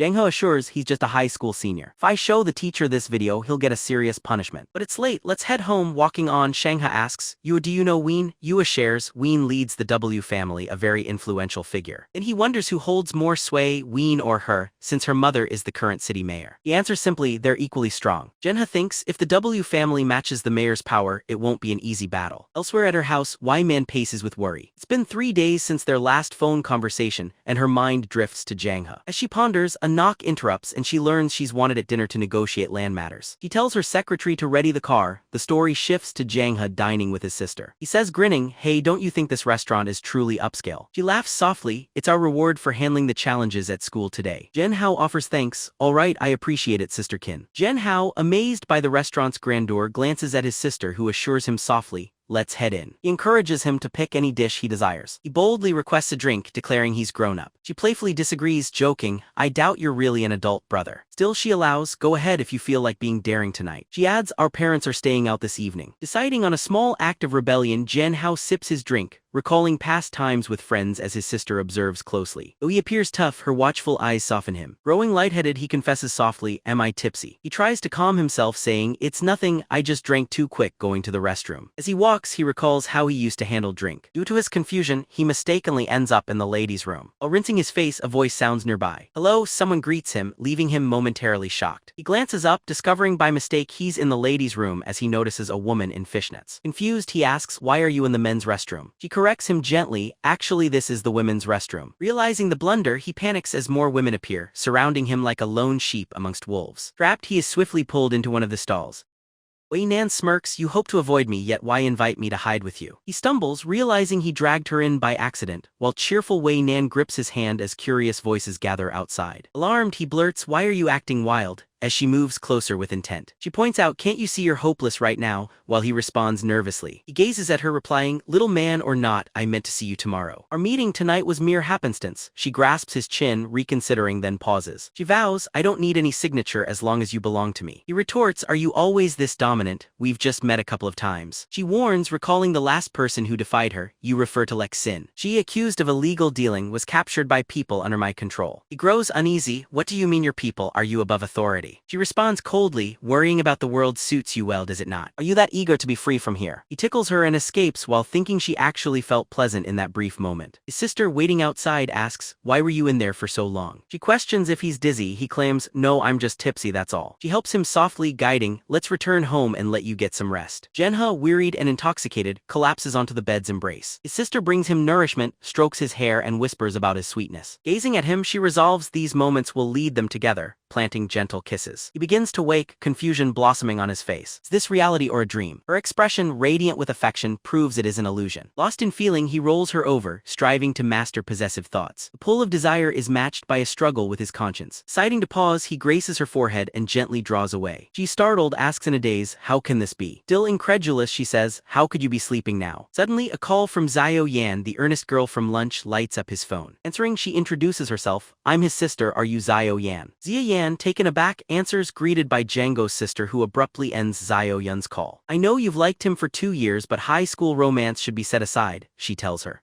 She urges Xiao Yan to move on, wishes goodbye, then ends the call. Watching Jang Ha, she thinks, you belong with your sister and nothing else matters now. Determined to compose herself, Jinal wakes up hungover, discovering a strange mark on her neck. She remembers dinner and questions if her odd dream about her sister was actually reality. Inspecting her neck in the mirror, her sister enters saying, hey Al, you're finally up. He falters, anxiety flaring, perhaps last night's dream with my sister was no dream. He examines the marks and repeats, how? She diagnoses him, seems like you react to alcohol. He responds to what, as she examines him further. As a doctor, she assures him it's just an alcohol allergy, minor, but he should be cautious. He quietly assents and she confidently reassures, don't worry, I'm a professional. He soothes him, inviting him to breakfast. Yet internally, Jang Ha harbors suspicion. At school, Lan Long teases Jang Ha for wearing a turtleneck. Why dress so warm? He jokes. While music plays, Jang Ha simply shrugs and avoids the topic. He claims he's just cold, though he's obviously hiding the visible marks. Suddenly, someone forcefully grabs Jang Ha's collar. You're Jang Ha, aren't you? Jang Ha swiftly uses martial arts, taking the attacker down, injuring his shoulder. The assailant cries out, he's far stronger than an ordinary woman. Ling Zong appears, noting, no wonder Xiaoan cares for you so much. This is Ling Zong, pleased to meet you, he introduces himself. Uninterested, Jang Ha dismisses him. Hi, I'm not in the mood, talk to Xiaoyan yourself. Ling Zong stands baffled while Jang Ha walks away confidently. Later, Yua asks if Jang Ha was bullied and offers to defend him if needed. Jang Ha politely refuses. It's best not to let matters get out of hand. Classmate UHA, just keep training me in fighting, I'm working hard to better myself. Long, full of curiosity, asks if they are boxing and wonders what they'll do post-class. Jen invites him, join our after-school practice since you should learn some self-defense. Long protests saying, no, that's not what I meant, I'm still a gentle lady. Everyone laughs as the scene transitions unexpectedly to a poolside. Nan relaxes and thinks, Jang Ha annoys me, yet he's all I see when I shut my eyes. She tells her assistant, once Jang Ha is done at school, bring him to my villa. Her resolve clear, Jang Ha tells the warehouse group that today's exercise is focused on core strength. He declares he wants abs soon while Yu says like these, and gestures. He confidently lifts her shirt, showing her defined abs. Jang Ha is stunned, exclaiming, you really have abs. With disbelief, Jen can't help but touch, remarking, you're so slender, I didn't expect this. Yue blushes bashfully. Long, acting suspicious, uses a magnifier and jokes, you're odd too. You're touching her and she allows it. Jang Ha curiously asks, Yua, why don't you refuse? She replies nonchalantly, long if you like, I can show you too. Finds Yua's willingness unusual. Every favor is met with compliance. Jang Ha, curious about limits, says, hey, how much money do you have right now? Hand it over then, Jang Ha says, surprising Long. Though the request is quite direct, Yulia quickly searches her pockets, replying, I've only a small amount with me. She goes on, the rest is in my phone, about to reveal her passcode but is stopped by plea. Shen moves closer to Yue with the question, why do anything we say? And Yua answers, friends don't refuse. He is surprised, suspecting her wealthy upbringing affects her understanding of friendship. Reflecting on her home life, he sincerely tells her, Yuda, that's not really how friendship works. Equality is vital in a relationship. You must determine your boundaries for the future. You should never feel forced to do something you don't want to. She hesitates, still unsure, but replies, okay. The session finishes early, and Jang Ha leaves for home feeling encouraged by it. Yet he notices a questionable figure nearby, and the empty streets heighten his caution. Chilling feeling urges him to alter his route and avoid the alley. Just then, a young girl comes over and offers him some rice candy. She cheerfully asks, little brother, would you like some rice candy? Suspiciously, she asks, and he wonders why alone. She explains, my teacher wants me to spread joy by giving away this candy. My teacher said I must hand out all these candies or I won't earn my red flower reward. Assuming she's a student, Jang Ha takes a piece, telling her, I'll eat one but go home now.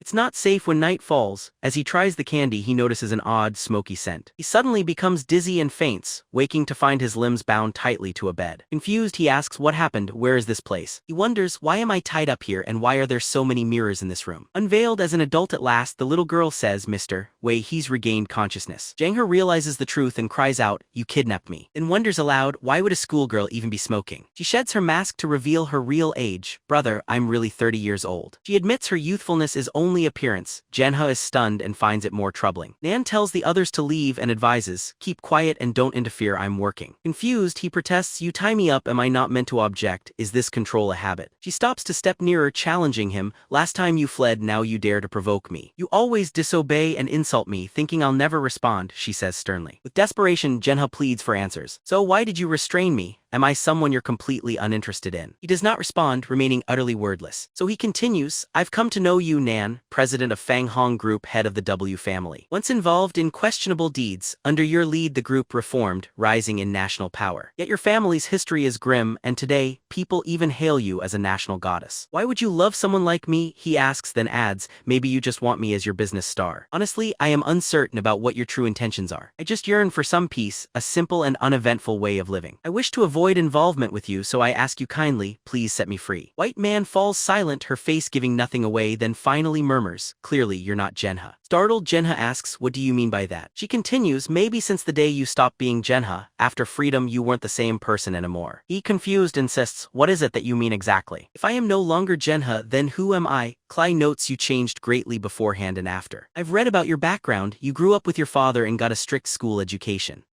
For your looks and your grades, many girls dreamed about someone like you. You were known as gentle, sweet, and thoughtful, at least that was what people said. But now, everyone thinks of you as hardened, you've truly become a different person. Jane H thought to himself, oh no, they caught on. I didn't expect anyone to suspect I was not Jang Ha. I am still adjusting to this world and haven't learned much about him yet. But how did she decide I wasn't Jen H from just a few pieces of information? White man added, plus, you barely reacted to me appearing before you at all. He asked, a bit lost, is this because you are famous? She clarified, no, it's because you used to be a great admirer of mine. She showed him old social posts and he saw, my goodness, was there ever someone so remarkable? Why are people curious about life, and why do some wish to trade photos about this very question? In another post, the thought appeared, I must work hard to be a man deserving of greatness, leaving Jang Ha in disbelief. Sissy remained clueless, for the person in this body once admired her daily. She sat by his side quietly, now realizing he no longer seemed like her frequent admirer. Don't tell me you've developed a split personality or lost your memories. Humans must evolve through learning, and as a streamer, I echoed this as you rose into the top 100. Your account showed no records before, yet now you and the gang leader clash without fear. Absolutely convinced, I believe this is not a split personality but an actual soul change. He answered puzzled, that's unbelievable. Nobody with common sense would think that way. But assuming my soul has shifted, what are you planning to do? She gazed at him before calmly saying, our team researches the blood moon. When she dialed, she asked, why are you so certain? Her response followed. Her earlier studies discovered that your transformation started after the blood moon's rise. She speculated he was connected and added, help us investigate and I'll share the reason, as he seemed unsure. She comforted him, remain calm, I promise your safety and won't collect samples for tests. The agreement stands, simply by helping you'll get paid. Take the paperwork and go through it thoroughly at home. He questioned who else studies the blood moon. She answered to her knowledge none other than herself.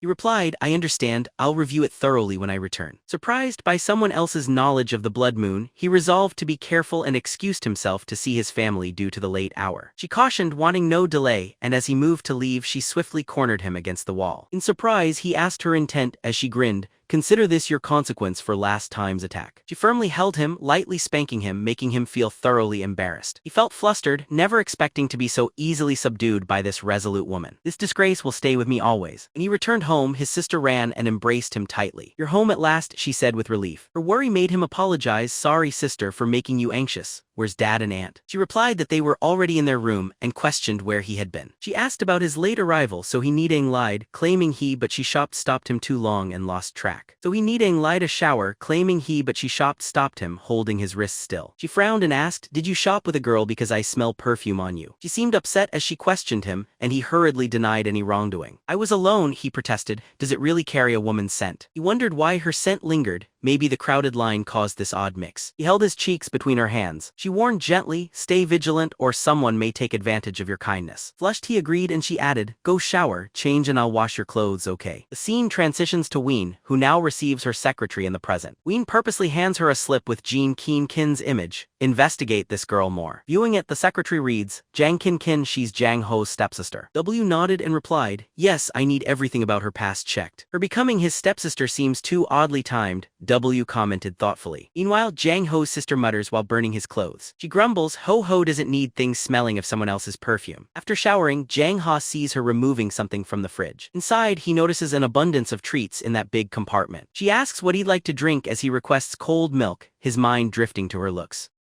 She suggests drying his hair in her room, and he's puzzled by her unusual request. But then he sees a message pop up on her screen, Sister, I fell in love at first sight. He reads, will you give me a chance? I want my first to be with you. Shocked, he blurted out, sorry sister, I saw it by mistake. She shrugs it off, annoyed, and tells him to let the guy know that she has a boyfriend. He says, sister, avoid guys like him. Anyone who sends such messages is not good. She grins as if she expected this and passes her phone over for him to handle. She says, I'm so glad you care so much for your sister. She goes to shower, asking him to block that guy. He agrees without protest. But while checking her chats, he finds her group called Angel with him, just her and her friends. He wonders in confusion why his sister has such a group chat with her friends. His thoughts swirl and he is transported back to his days at school. He finds himself unable to keep her out of his thoughts. He remembers she didn't step away the last time he made an advance. Just then, someone breaks through his wandering thoughts. Hi, says the pink-haired guy standing before him again. Jang Ha, I heard you also stream. How about a competition for the most yacht gifts? The pink-haired boy challenged him, but Jang Ha declined politely, uninterested. The other insisted, wondering why Jang Ha refused to compete. Jang Ha retorted that he wasn't into chasing random girls or making money that way. He continued, if you enjoy that, do it solo, making the guy annoyed. Jang Ha stopped him. Jang Ha added, if you have trouble speaking, maybe try the infirmary. Fuming, the guy declared, no matter what, you'll lose tonight, as Long joined in. Long declared his friend had nothing to fear, insisting he was far more liked. Pink-haired boy sneered, we'll see tonight, while Jang Ha readied for game stream. Now Jang Ha plays without a mask as he streams live to the audience. He secures victories, double kills, 4 enemies downed, crowned MVP each time. The girls in chat gasp, amazed, and believe his looks are simply male perfection. The praise uplifts him and Wan unexpectedly gifts him 990 yachts in a flash. He says with surprise, oh, it's her. Jang Ha thinks as usual she's bold, then recalls the contract requiring him to leave home for wealth. He couldn't agree to the term but understood the message Wan sent with her extravagant gift. He decided he'd return her money, while his rival, angered, abruptly ended his live stream. "My stomach aches," he complained. "I must wrap up here for today." He grumbled, "Jang Ha, you sly one, I see right through your innocent act." Next he calls someone and says, "It's me, I need your help for something. Don't worry about the yacht money, Jang Ha. I will see your name smeared." Meanwhile, Jang Ha pondered how Kim Kin wanted to purchase lies. Across from Jang Ha, two people stood conversing beside the street. One girl remarked, "Sister Moo, that's the Jang Ha the other guy wants punished." The girl on the left observed, "He's attractive but he seems strangely familiar to me." Suddenly she recognized him, he was the one whom Mr. We favored and urged others to call her. The secretary stepped forward reporting urgently, "I have news about Jang Ha." Upon being questioned, she added, "A streamer tried convincing my staff to secretly photograph Jang Ha." Man said coldly, "End that man's contract immediately. Everything else is for you to handle now." Back at home, Jang Ha wondered how Wan could so easily spare 990 yachts value. He got a call from Wan but his sister interrupted to ask who he was speaking with. He stammered, covering up, "It's just a girl selling insurance." Still he knew he had stumbled into serious trouble. He abruptly ended the call, leaving Nan displeased and questioning his reasons. She demanded angrily, "Bring me a car right now." Meanwhile, Jen considered it impolite to abruptly end the conversation with her. He needed to resolve how to return the money taken from the yachts. Her call was sudden, "Step outside alone immediately or I will send someone to detain you." Startled, he said, "Are you truly going to intrude on my home? What are you trying to do?" Car horn startled him, pulling his attention to the window. Peeking outside, he noticed some cars clustered by the roadside. He exclaimed, "Really? If you keep this up, I'll report it to the police." She replied smoothly, "Go ahead and see if roadside parking breaks any law here." He relented, "All right, I'll step outside but have the others leave." He informed his sister that he would run to the shop for something. She offered to join but he insisted, "It's fine, I'll be quick and back outside soon."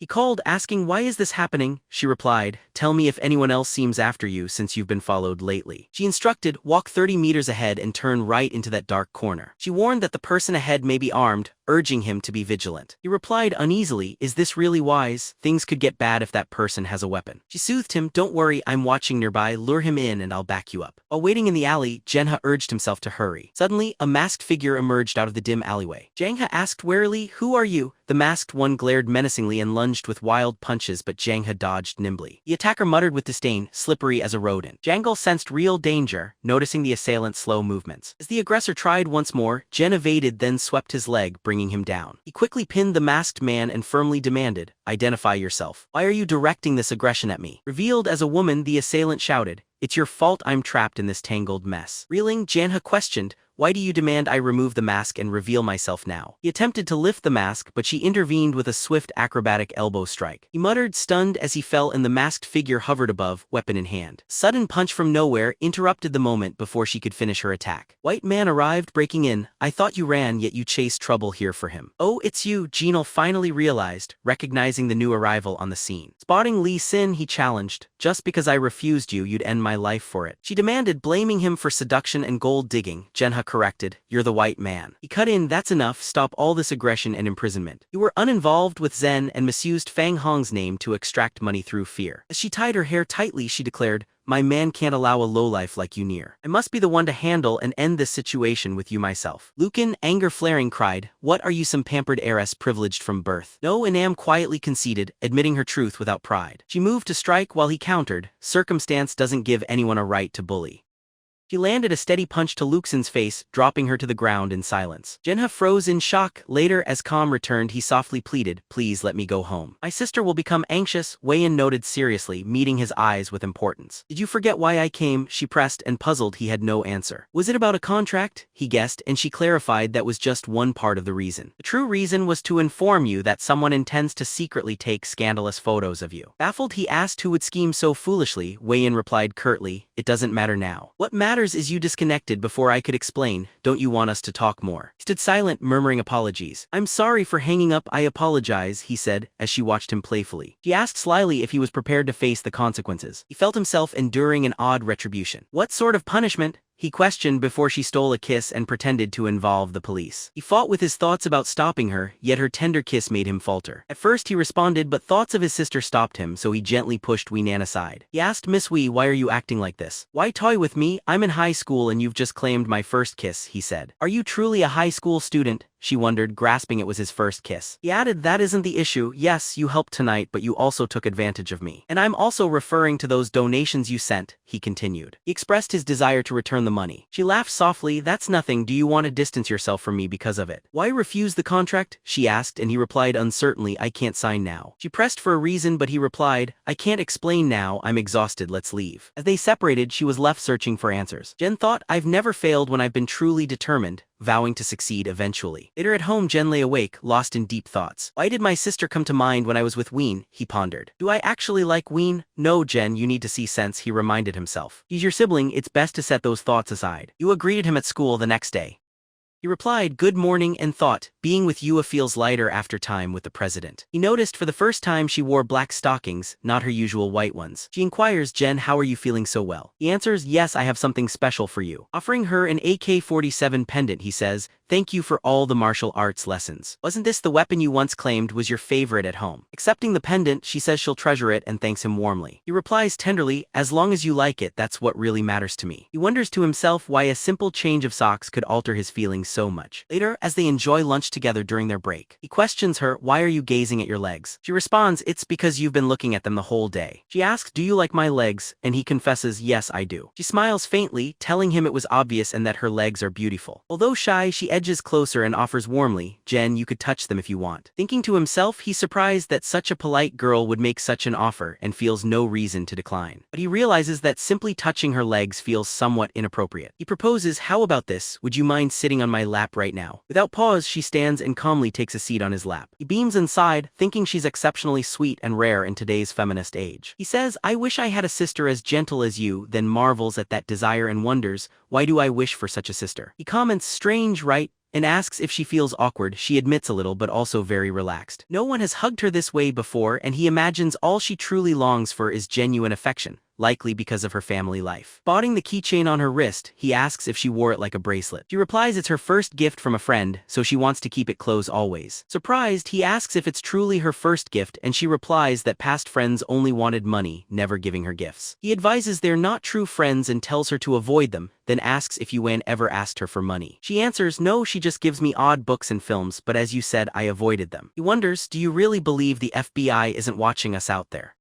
He asks her to put the keychain away, promising her a bracelet instead. Back in class, he relaxes at his desk and spots something unusual on the floor. Curiosity strikes, yet someone else snatches it and exclaims, Jen, why'd you bring this to school? Baffled, he asks, what is it? The other keeps yelling, you're blaming this school's harm on yourself. Everyone nearby is shocked, wondering, did he really introduce something inappropriate here? Still, a few girls doubt it, convinced that Jang Ha wouldn't do such a thing. Remaining composed, Jang Ha rises and says, check what's in my drawer. Plenty of other items end up tossed there by others, holding that thing, don't blame me for all of it. He warns, if you don't stop making trouble, I'll put that thing in your mouth. The other leaves while people close in, whispering Jenin is a troublemaker for holding such mysterious items. Girls place trust in Zhen Hao, who reassures them it's truly nothing serious. Outside, the same person plots again. Next day, Jang Ha keeps finding odd objects in his desk drawer. He mutters, what now, will it ever end? Annoyed, he tosses the objects out, cursing softly. Every day, the scene changes to Zhen Hao exercising with Wang, who relays fresh rumor about Jen. People murmur he's always bringing questionable stuff lately. Zhen Hao calm replies that he's clueless who is behind it but suspects a plan to ruin him. Long questions, what steps should we take next? He answers, don't worry, there will be a way to catch the one responsible. He meets Yuaha and quietly whispers plans the audience can't hear. She nods, saying, I'll handle it, and together after school they set something up in his drawer. Long exclaims, soon we'll find out which person has been causing this trouble. Next morning, someone sneaks in before the class arrives, approaching cautiously. At that moment, a beam triggers in Zhen Hao's drawer. A beeping alarm sounds. A photograph is snapped. Zhen He exposes the thief and laughs, day or night still hustling Ha. But my friend, we spend a lot to make all this, so let's avoid squandering our efforts. She flings the proof directly at his face, leaving no doubt of his guilt. The man seizes it and demands, how did you discover me? Channel responds, I caught nothing myself, I simply set up a security device.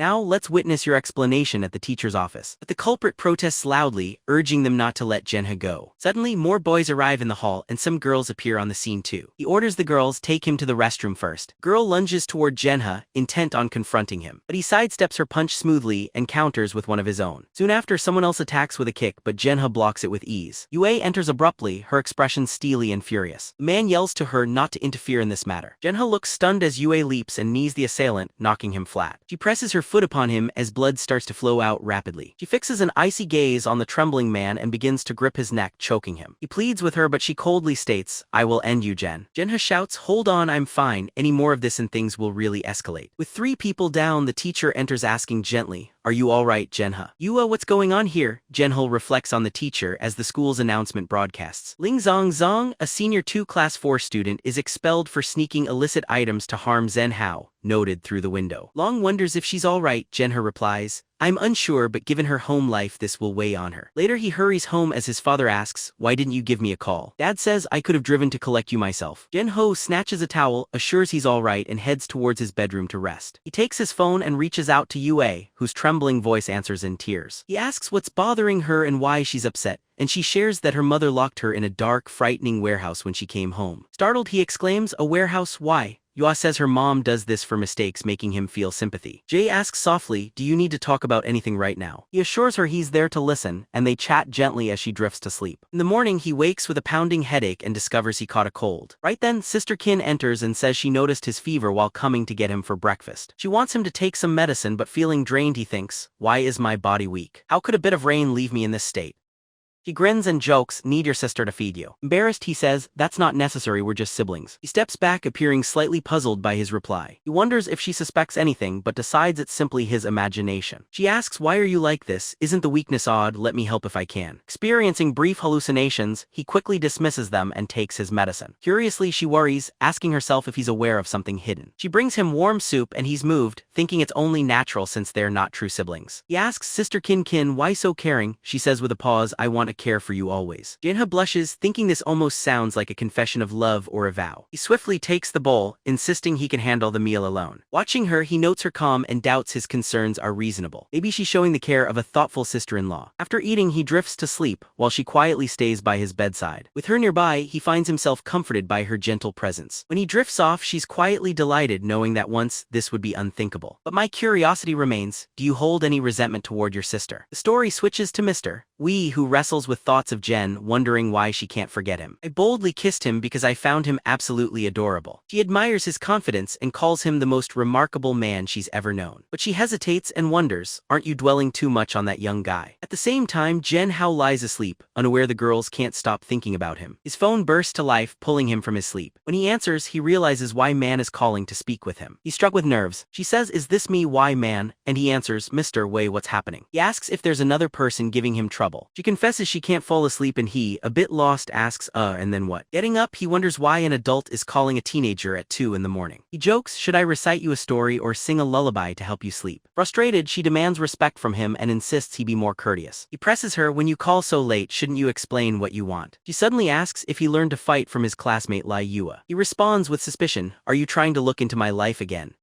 She explains Lai Yue's skill is moderate and asks, "Why not train under me?" She offers to professionally train him, saying with his potential he'd make a fine protector if he works. He's puzzled. First she urges him to be a star, and now she wants him to be her guard. Annoyed, he says, "I'm only casually training, don't call unless it's important or I'll block you." Surprised but persistent, she continues, "Wait, surely no one's beside you right now." He assures her no one is, hangs up, starts his morning and sees a note, "If you go out, wear your jacket." He feels a wave of emotion, realizing his sister truly cares about him. Suddenly, his sister appears, asking if he's awake and if he could help pick out clothes. He looks back and sees her in a long dress, already stained with blood. "Don't go outside dressed like that." He muses, "Without sheer willpower, I might have fainted from losing all this blood." He quickly selects an outfit for her to change into. As she moves away, he notices a tattoo etched along her ribs. The scene shifts. As she leaves for work, she tells him to rest and recover at home. He responds, "All right, sister, have a good day at work." He reflects that he must return to his familiar routine, but urgently needs money. Wondering how to earn money quickly, he recalls a reward for reporting Luke Singh's crime and goes to the police. The guard tells him he's not able to collect the reward at this moment. He urges, explaining he's an adult and asking if the cash could be given directly, but is told it may take a month. She explains that the rules are set by Mr.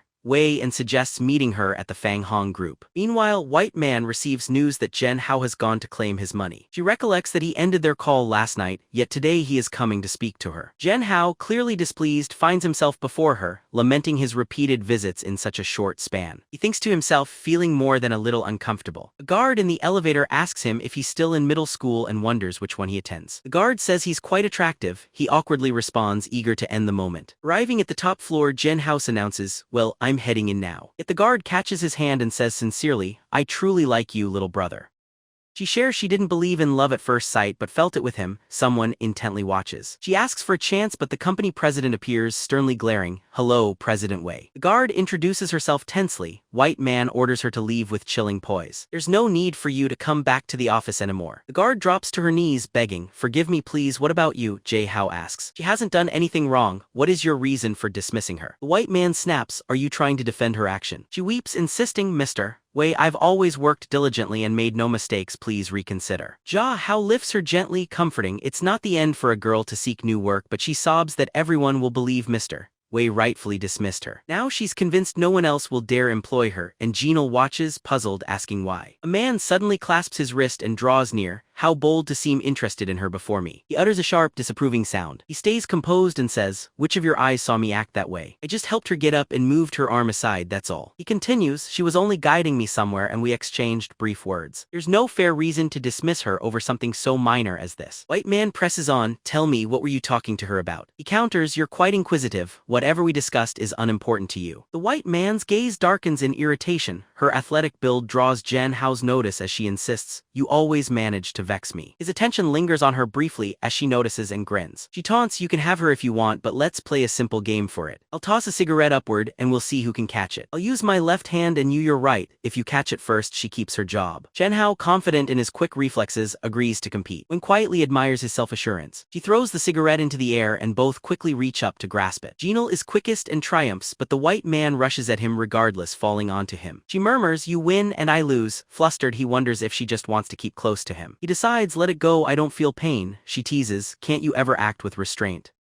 I lift my skirt, touching my leg, embarrassed by my own gesture. Insistently, he says, I caught the cigarette, so no need to fire her, please stand. You always do this, I get the sense you might actually be fond of me. She confesses, I'm unsure if I like you, but your confident presence draws me. Never have I seen such responsibility and courage in one man before. He waves off the compliment, saying, just hand me my 50,000 please. She complies, but asks to visit the restroom before proceeding. Jang Ha thinks she's buying time, giddy with happiness yet delaying things. Suddenly his sister calls, chiding him for not being at home. He falsely claims he's helping with homework, and she tells him to be home soon and to stay safe. As he waits, she returns from the restroom in a fresh ensemble. Stunned by her charm, Jen senses she's not just a leader but remarkably fair too. Her allure rivals my sister, but seeing him smoke, she fusses about kids by default. He claims, I only lit it for the scent, and smoothly asks why she changed her attire. Were you up to something else in there? She admits, I'm only human, so please don't casually provoke me in future. I needed to gather myself after your persistent allure. Jen, feeling frustrated, thinks this eccentric president isn't worth worrying over. Here for my 50,000, he mentions, but she coldly says, giving it isn't necessary anymore. She's blunt, a cigarette now costs 60,000, so you actually owe me 10. He yells, are you deceiving me? She calmly says, see for yourself if you don't believe me. He protests, no way would anyone even pay 60,000 for a smoke. She giggles at his outrage, finding his confusion endearing. He protests, is this a joke? She smiles, my pricing is true but charging you is only in jest. Here's your 50,000, just like we agreed. He examines the bills and remarks, you may be fiery but you're certainly reliable. Though I appreciate it. He continues, honestly my attitude earlier wasn't right, so let's keep our distance from now on. By doing so, you'll be able to focus fully on your work again. Farewell. With a wry smile she whispers, I'll have my revenge. At home, his sister and a friend browse old photos. Her friend giggles, so many of your brother, wow. She muses inwardly, of course, these are my jewels and there shall be even more someday.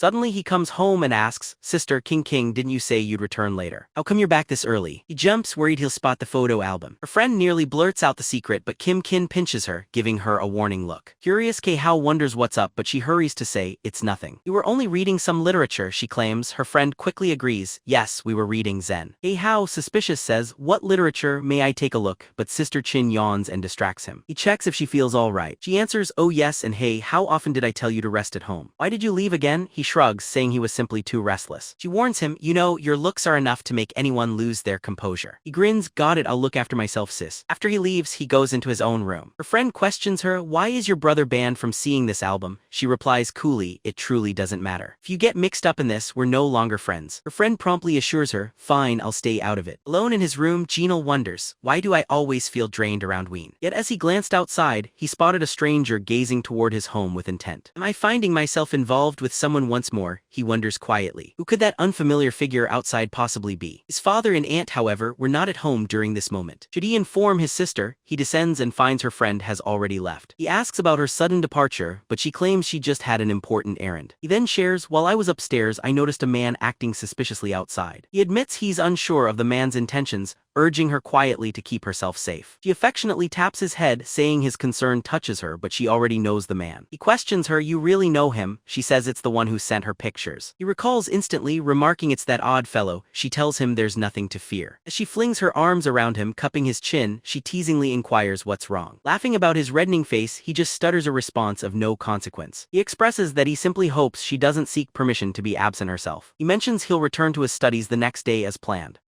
She seems displeased, asking if he's hurrying back for a love interest at school. He quickly denies it, insisting he wouldn't develop feelings so early anyway. She draws closer, saying, "Be honest, having a charming brother is a sweet burden. I'd keep you near." Confused, he questions her words, and she hurriedly dismisses it as nothing. She solemnly promises, "I'll bring you to school myself tomorrow." The following day, after dropping him at school, she explains that Ewer remains alone post-incident. They agree that it's important to go and speak with her during the day. They cheerfully greet Jiwa, and Jang Ha apologizes for including her in the trouble. Instead, she looks at him and quietly asks if he's now fearful of her presence. He gently pats her, assuring, "How could I fear you when you're always so gentle and kind?" She beams with joy. The girls admit they'd brave isolation for a male idol's attention. Lunchtime has arrived, and they are seated together alone in their private space. She unveils her bento box, displaying a delightful spread of food inside. Noticing that he only eats bread, she kindly offers, "Do you want to try my meal?" He looks happily surprised and replies, "Hey, that's so thoughtful of you." He takes a bite, and she can't help but watch his hands intently. "Jen, how is your hand? May I hold it?" she inquires. He coughs lightly and then asks her for a reason. She suddenly shares that classmates claim she's wasting her looks never kissing or holding hands. They also accuse her of being naive and say she'll never experience it in life. He gently comforts her spirits. "No need to hurry, it will come naturally someday," he advises with care. Gazing downward, she confides, "Grandma taught me to never accept being belittled." Soon she asks him directly, "Jen, how can I share my first kiss with you?" Startled, he asks what she means, but after a pause admits, "If it soothes you, I don't mind." In his mind, he muses, "You're wonderful. If all you wish is a kiss, then I accept." He softly declares, "I'm going to kiss you now." As she leans closer, he gently holds her neck and offers, "Let me make your first kiss special." "Close your eyes if you feel bashful," he suggests kindly. He blushes shyly as their lips touch for their first kiss. Her heart races while he thinks this moment is just right for them both. A sudden knock startles them both at once.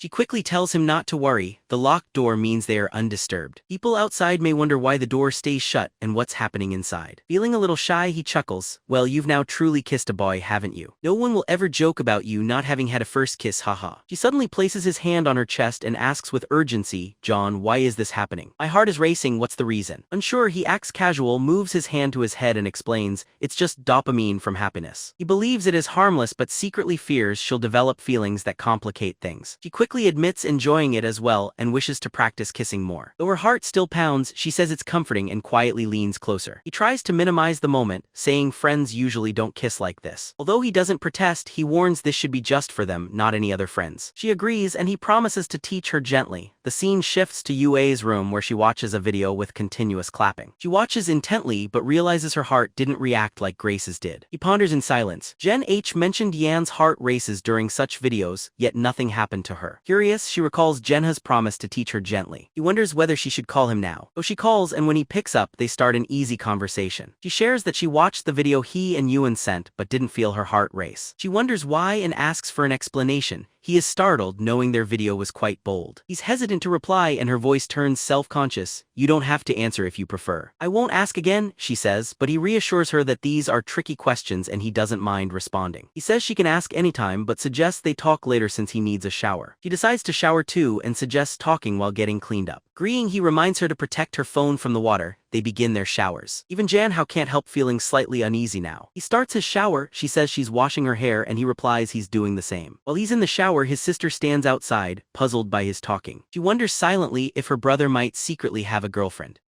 Sitting on the bed, she starts texting Long Long to ask if many girls are interested in Jang Ha. Long Long replies, saying of course he's so attractive, obviously many are interested. Curious, she then asks whether Jang Ha is currently in a relationship. Long Long assures her there's no girlfriend involved, so she thinks with relief there's a chance for her. She decides to seize her opportunity and sprawls comfortably on his bed. Meanwhile, he's deep in thought, planning what information he'll find and share for her benefit. On his way to his room, he considers it's better she learns good methods, then notices a shape under his blanket. He pulls back the blanket and chuckles, hearing his sister say she's waited to watch a movie but fell asleep. He apologizes and says he only took so long because he lingered under the shower. On his phone, odd apps remain open. His sister is in his bed and he's caught off guard. Panicked, he says he'll get in touch later, sending a quick message to reschedule. She asks him with curiosity what film he would like for their movie night. He says that he prefers horror films because the fear gives an excuse to cling to someone. She explains she's sweaty and will shower first, hoping he can wait in the living room. He can already predict just how she'll look when she emerges from that shower. It's easy to imagine the rest. No explanation is needed to see where this leads. She will return with confidence, and he reflects how their world seems to reverse such traditions. By this logic, he should reach for her tightly, and he's filled with excitement thinking about it. Soon, she steps into the room wearing nothing but a delicate nightgown. Surprised, he blurts out, "What are you doing here dressed like that, my sister?" She ignores his question to ask about the movie while he frets over her home attire choices. Hoping to resist, he thinks a movie might distract him as she teases, asking why he's flushed. He dismisses it coolly, insisting he's only overheated and eager to watch the movie together. She believes it's wiser to let things develop gently and not rush. Whenever fear strikes him, he's likely to leap into my arms. The film tells of a girl from a well, but here, it's instead a young man rising up from it. The hero reasons it's not frightening with switched character genders, yet she feels scared and instinctively starts holding onto him tightly.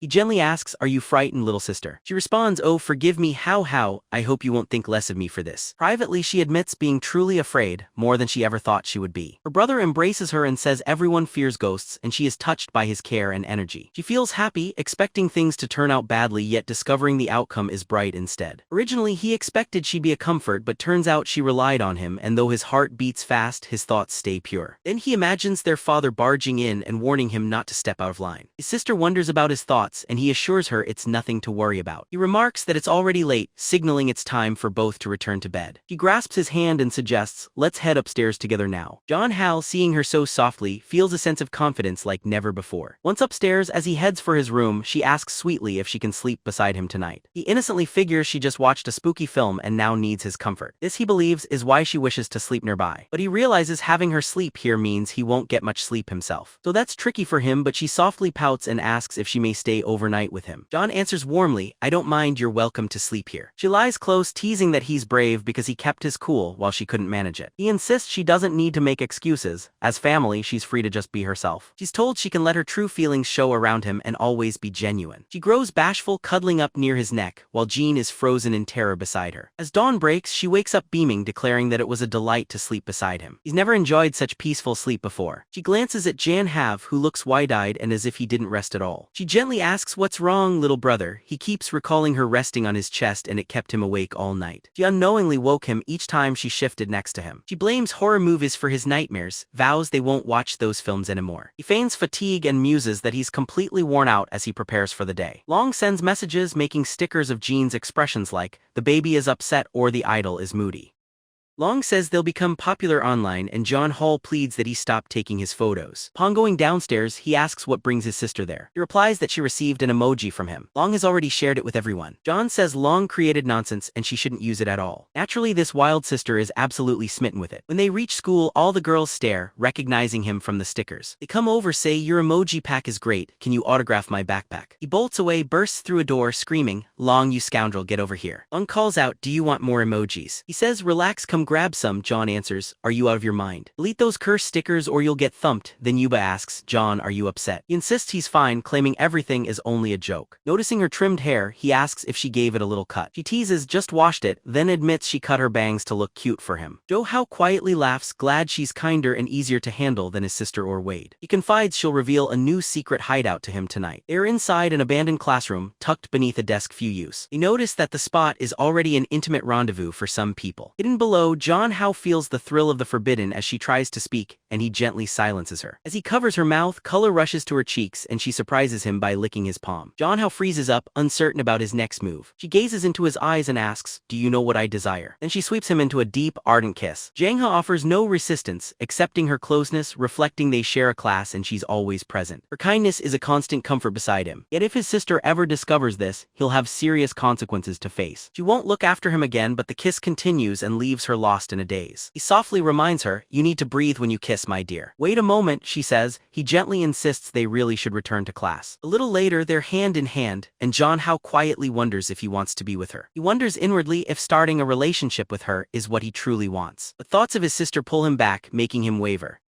He finds it odd he hasn't even asked himself for a reason why. In the story's next frame, who appears this time? Meanwhile, she's in her office with her secretary, learning Jang Ho's mall photos have made him widely known. She exclaims, but why promote him? I don't want his images online. He's meant for me alone, she says, but the secretary notes it's already spread everywhere. His new emoji set is disappearing from shelves as fast as water in a drought. Frustrated, she searches her phone for those emojis and grows angry seeing so many of his pictures online. Eyeing scattered papers, she thinks, blast it, I need to focus on my own responsibilities. Still, my thoughts are tangled up with John and I can't let him go. She says if he keeps resisting, she'll find it harder and harder to aid him. She nibbles her finger, recalls the kiss, and claims he's hers now before leaving. As he approaches, he notices a car waiting just outside the entrance. Who could it be? It's her again, he says. I've already said we're through. Cut me out of your life, don't reach out to me anymore, he insists. Didn't we promise silence? Have you already forgotten our agreement? She admits she lost control and had to come, though they promised not to meet. He rebukes her for acting so impulsively despite her being someone of discipline and high status. With a sigh, she tells him she's seen his photos online surrounded by gossiping admirers. Unable to hold back, she grabs his collar, drawing him close to ask, do they think my man is theirs? John stands by the doorway, fearing his sister's arrival could cause new troubles, and decides to go quickly. He urges her to leave with him, suggesting they take the car and continue their talk elsewhere. John Hallel reveals his preference for gentle, sweet, and compliant women, so unlike her commanding ways. He dislikes being with her, feeling as though she's always in control and never lets him have a say. She laughs softly and wonders aloud if he truly favors such timid women as in his homeland. Jan Hall answers she may imagine what she wants, but he won't reveal tales of his world. Despite this, he says with certainty she doesn't fit the image of his ideal partner. She declares, how could clueless girls compete? I have wealth, fame, prestige, none of it is hard for me. She offers him a life of comfort if he's hers, but John Hallel thinks it's tempting before suggesting she'll find someone new soon.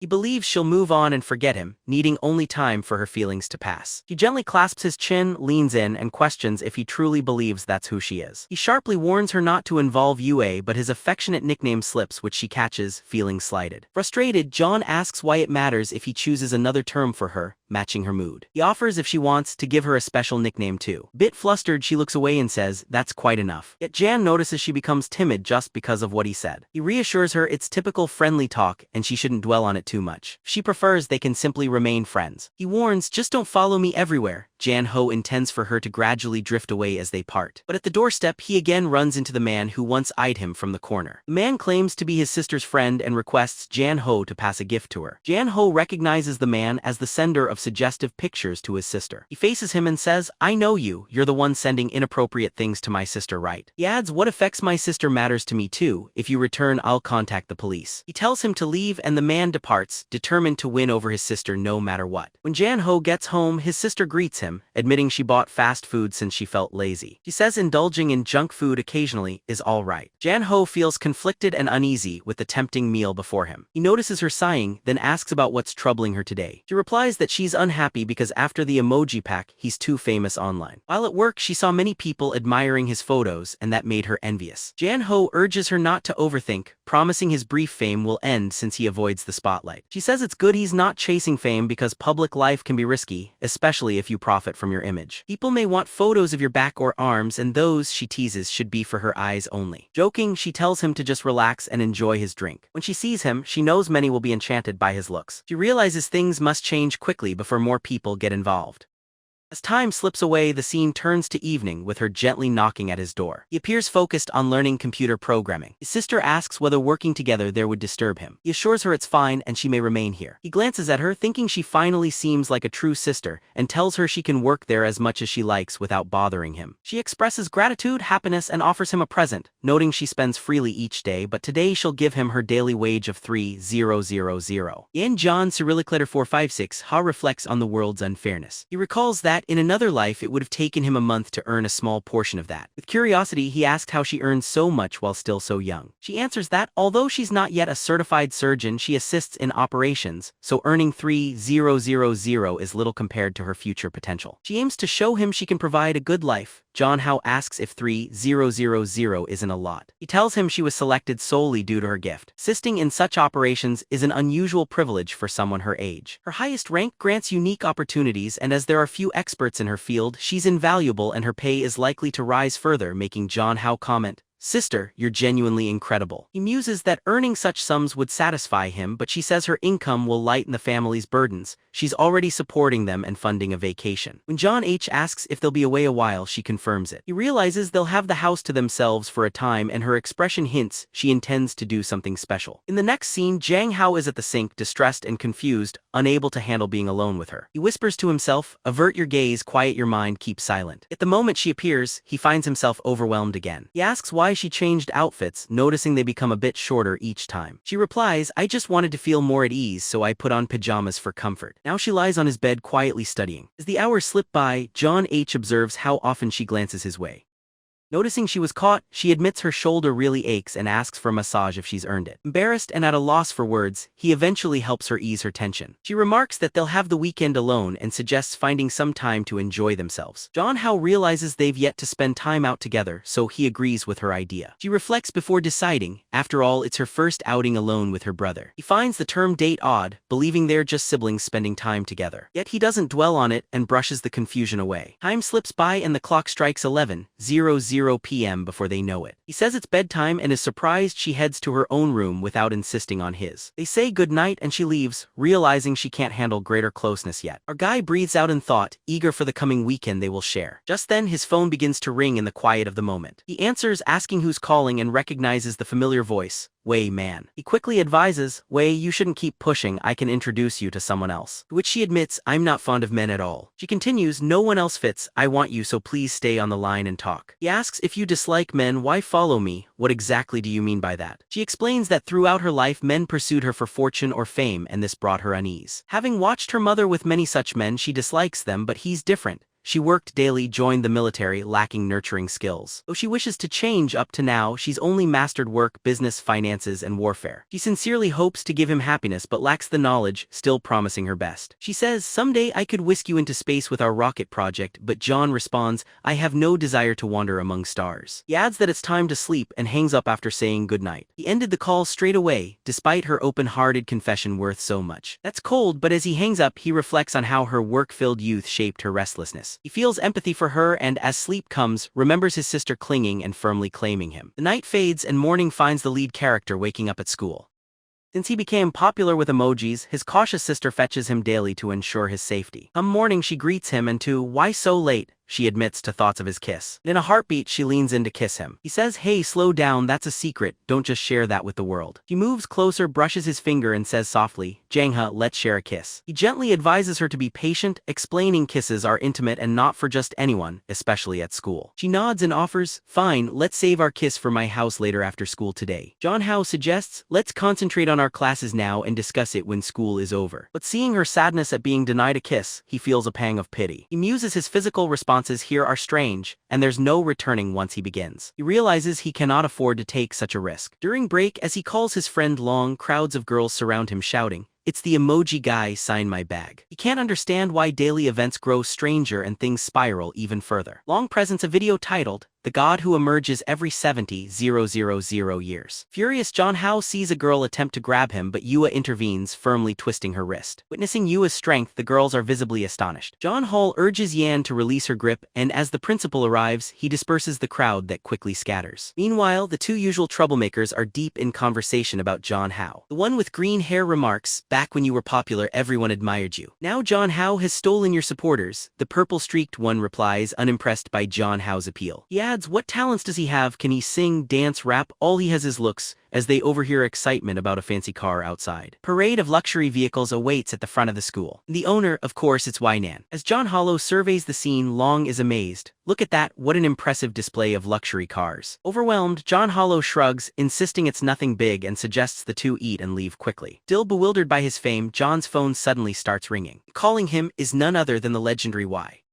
He remarks, "Must you follow me even to school?" She says, "Come here, I'll treat you to dinner." He replies, "Wait, is that your car?" "I can't, I'm staying with classmates." She answers, "I expected that, so I came ready." He steps out of her car and instructs the staff to set up a lavish meal. The staff prepares a grand banquet, but when Jang Ha sees it, he frantically calls, begging her to stop, and says he'll join her. Yuga asks him what's happening, but he makes an excuse and rushes off while she appears forlorn, her sadness noticed with a hint of slyness. This girl truly stands out from anyone else. Jang Ha quietly asks away not to let their connection be discovered by anyone else. He warns her not to let their secret out or he'll never talk to her again, which stings, so, smiling softly, she tells the staff to repack the feast and drive off. Next, she's waiting for him at a street corner, hat pulled low. He approaches and asks her if she would like to go eat with him. She agrees to eat together, but he only accepts if he can pick the restaurant. She agrees and he takes her somewhere quite dilapidated, hoping she won't like him. He says, "It's my favorite spot, but maybe not to your taste since you seem well off." She can't stand the place. He inwardly urges her to dislike him as she gawks at the ruin. She draws her card and asks the owner to reserve the entire place just for her visit. Jang Ha steps in, being wealthy isn't everything. Where will others dine if you do that? Flaunting wealth is your plan, let's just leave now. She sighs, thinking Jang Ha is stubborn, and he orders instant noodles topped with eggs. He studies the menu, questioning how such cheap food could possibly taste good. Jang Ha shyly says he survived on this meal his whole life. If it was dangerous, he'd know. The owner impatiently asks her to order since she's blocking others, and Jang Ha orders as she instructs the staff to use gloves and the best food for her. The owner objects but is immediately convinced by her extra cash, promising high standards. Jang Ha observes the scene and thinks that her behavior is getting a little cruel. Suddenly, she grabs his arm, demanding, "Stop looking at her, I want your eyes just for me." He's surprised she'd be jealous of even the lady running the restaurant. She interrupts, inquiring if he truly eats there. He nods, confirming this place is for the humble.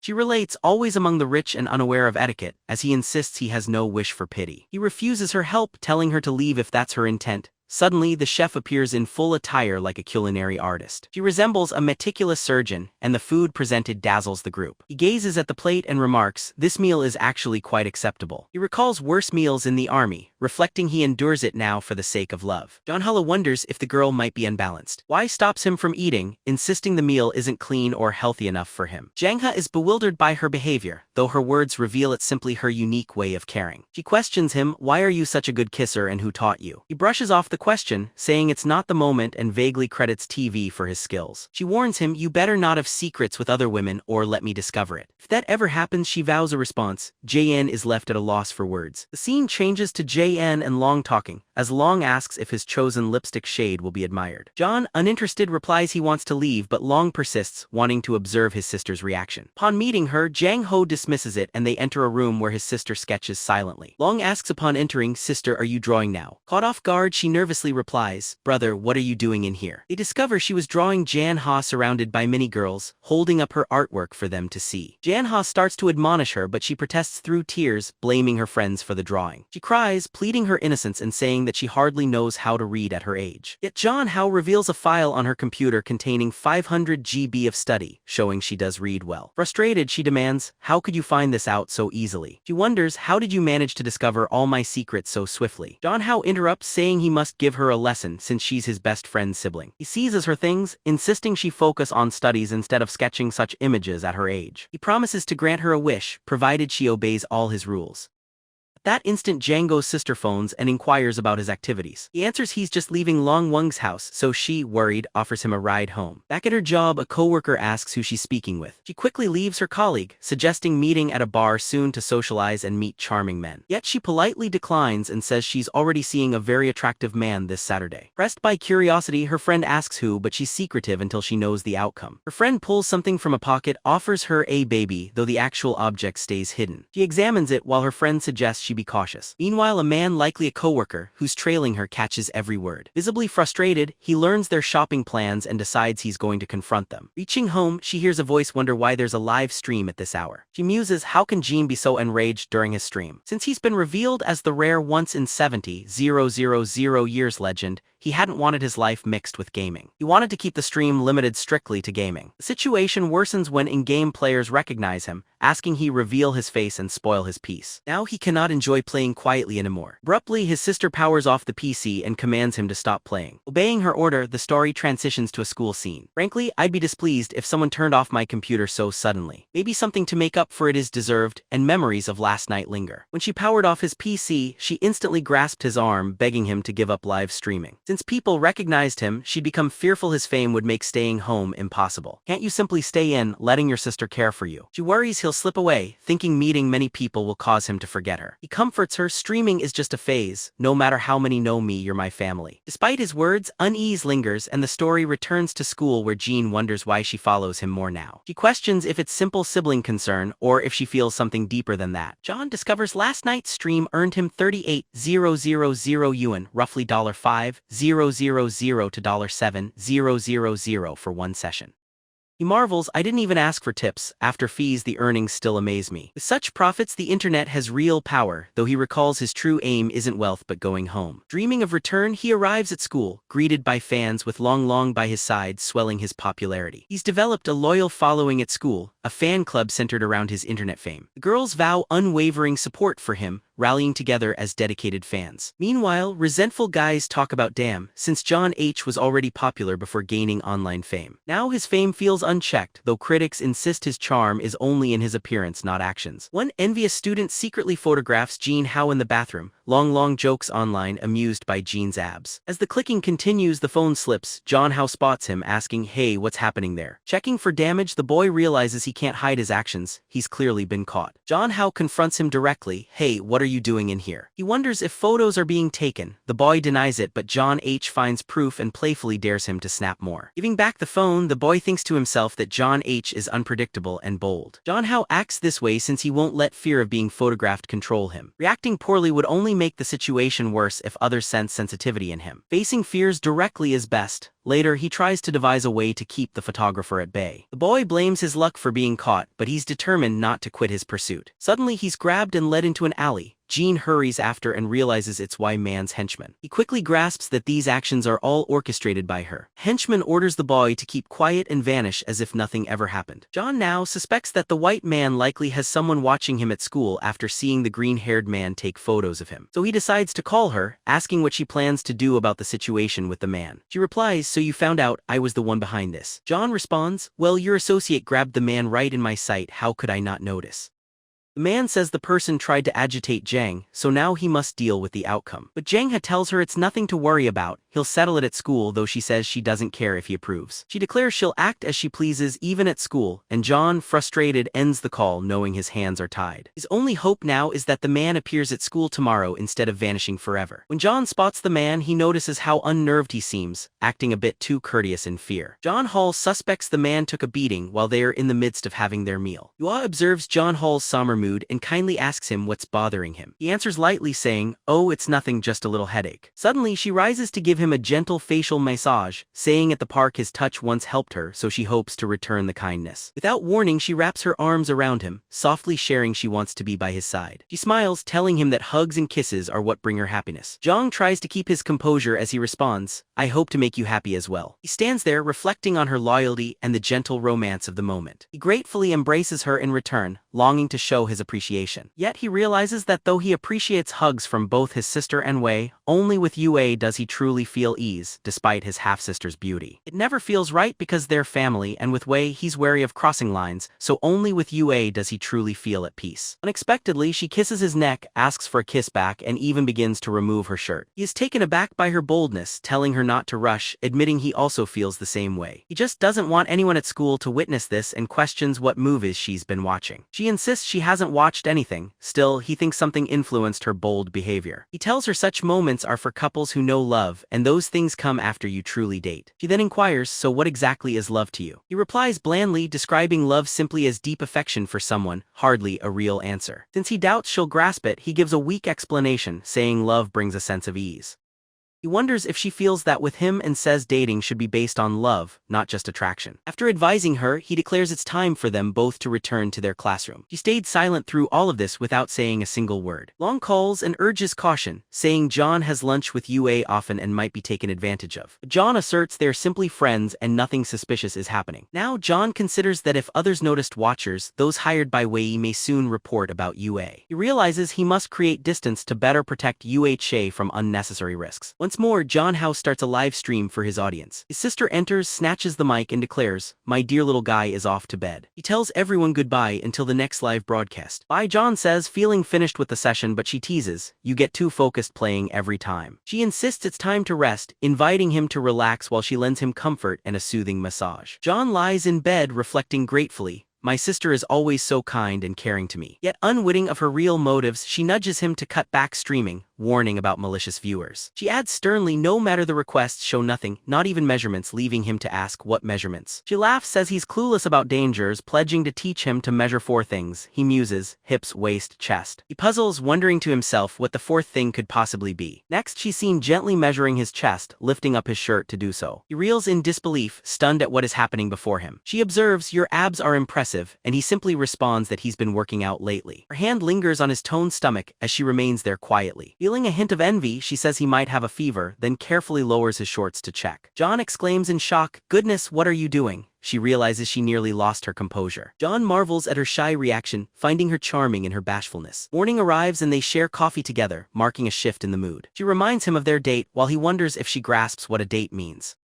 A little later, she descends from her room, eager for him to judge her appearance. He secretly admits she outshines online beauties, feeling awkward about his brother act. He compliments her and mentions changing clothes so they can start their outing. While at the mall, John spots the guy who often lingers near their home following them. She remarks they've been found again and suspects they've been tracked to the mall. John asks, "Is it the man in the hat?" "Sis, let me take care of this." She urges, "Please don't, he works with me and any fuss could risk my job." Choosing a subtler approach, she requests they act as a couple so the man will cease pursuing her. John readily agrees, "If that's what she wants, I'll humor her." She feels both shy and delighted by his help, expressing her gratitude. Their fun kicks off as they try winning plush toys from a claw machine together. She says she's heard men love stuffed animals and wants to win some for John. They enjoy ice cream and cat ear headbands, simply savoring their cheerful outing. Soon, she tells him about another interesting place in Jong she hopes to visit. When John notices their follower, he suggests holding hands to be more convincing. The persistent man hasn't stopped trailing them all day, his interest unbroken. John asks her if their act isn't believable and she admits, "I suppose he's still not convinced." In alarm, she exclaims, "Oh no, he's coming straight towards us." She surprises John with a kiss, startling him and shocking their persistent follower. Inwardly, she commends John, pleased he performed as hoped. She had foreseen this unfolding, dropping clues to stage the situation and rationalize the kiss. She maneuvers her life as though she's strategizing in a game beyond the usual rules. She sincerely regrets kissing him without warning and gently asks if it startled him at all. He reassures her everything is fine and wonders aloud where the man disappeared to. She notes the man has clearly fled as she realizes with certainty that this isn't a dream. "I kissed him and to my surprise, he showed not a hint of anger toward me. He simply appears a bit reserved and bashful at what had taken place. I begin to wonder quietly if my touch makes him feel cared for and wanted." She sincerely apologizes again, admitting stress overcame her and her impulse won out. Jang Ha soothes her, explaining he isn't upset but also mentions public kissing is an issue.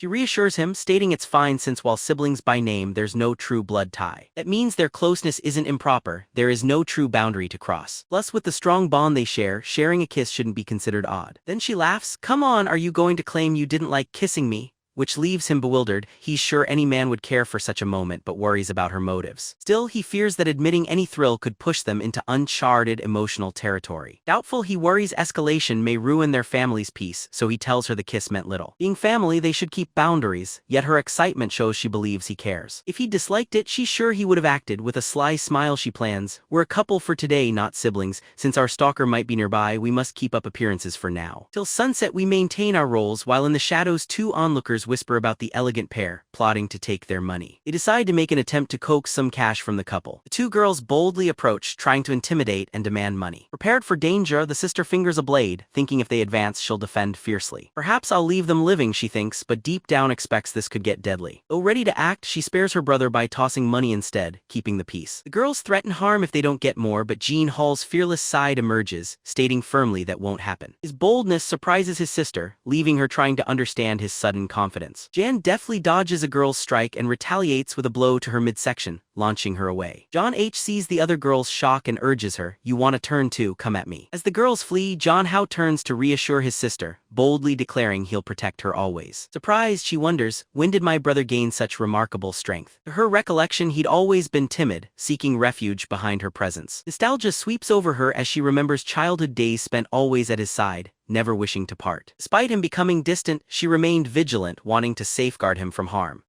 Since joining his family, he'd confided in her frequently, but lately he's withdrawn and shares little. Jang Ha observes her silent contemplation and gently asks if something is troubling her. He brushes it aside, tells him to bathe, and while he showers, she searches his computer for answers. A moment later, she swiftly discovers the novel he's been working on. Meanwhile, Jang Ha unwinds under the soothing stream of a hot shower. She starts reading his novel, finding it set in a world entirely unlike their own. When he returns, she's gone but soon emerges, presenting him a generous glass of milk. She promptly questions him, "What kind of story are you writing exactly?" She adds, "Why hide it from your sister?" He shrugs it off, insisting it's just casual writing, not important, believing she should remain unaware. Yet he senses from her expression that she suspects he's withholding something. She remarks, "Writing something private? That's not possible, I want to see it too. You've seemed odd, learning new fighting techniques and bravely protecting me today," she says. She reflects, "You're nothing like the John How I've always known." Her worried gaze fills Jang Ha with suspicion that she may have unearthed his secret. He quietly wonders if she knew the body's previous inhabitant before becoming his sister. He probes, "In what ways have I changed? Were we acquainted before?"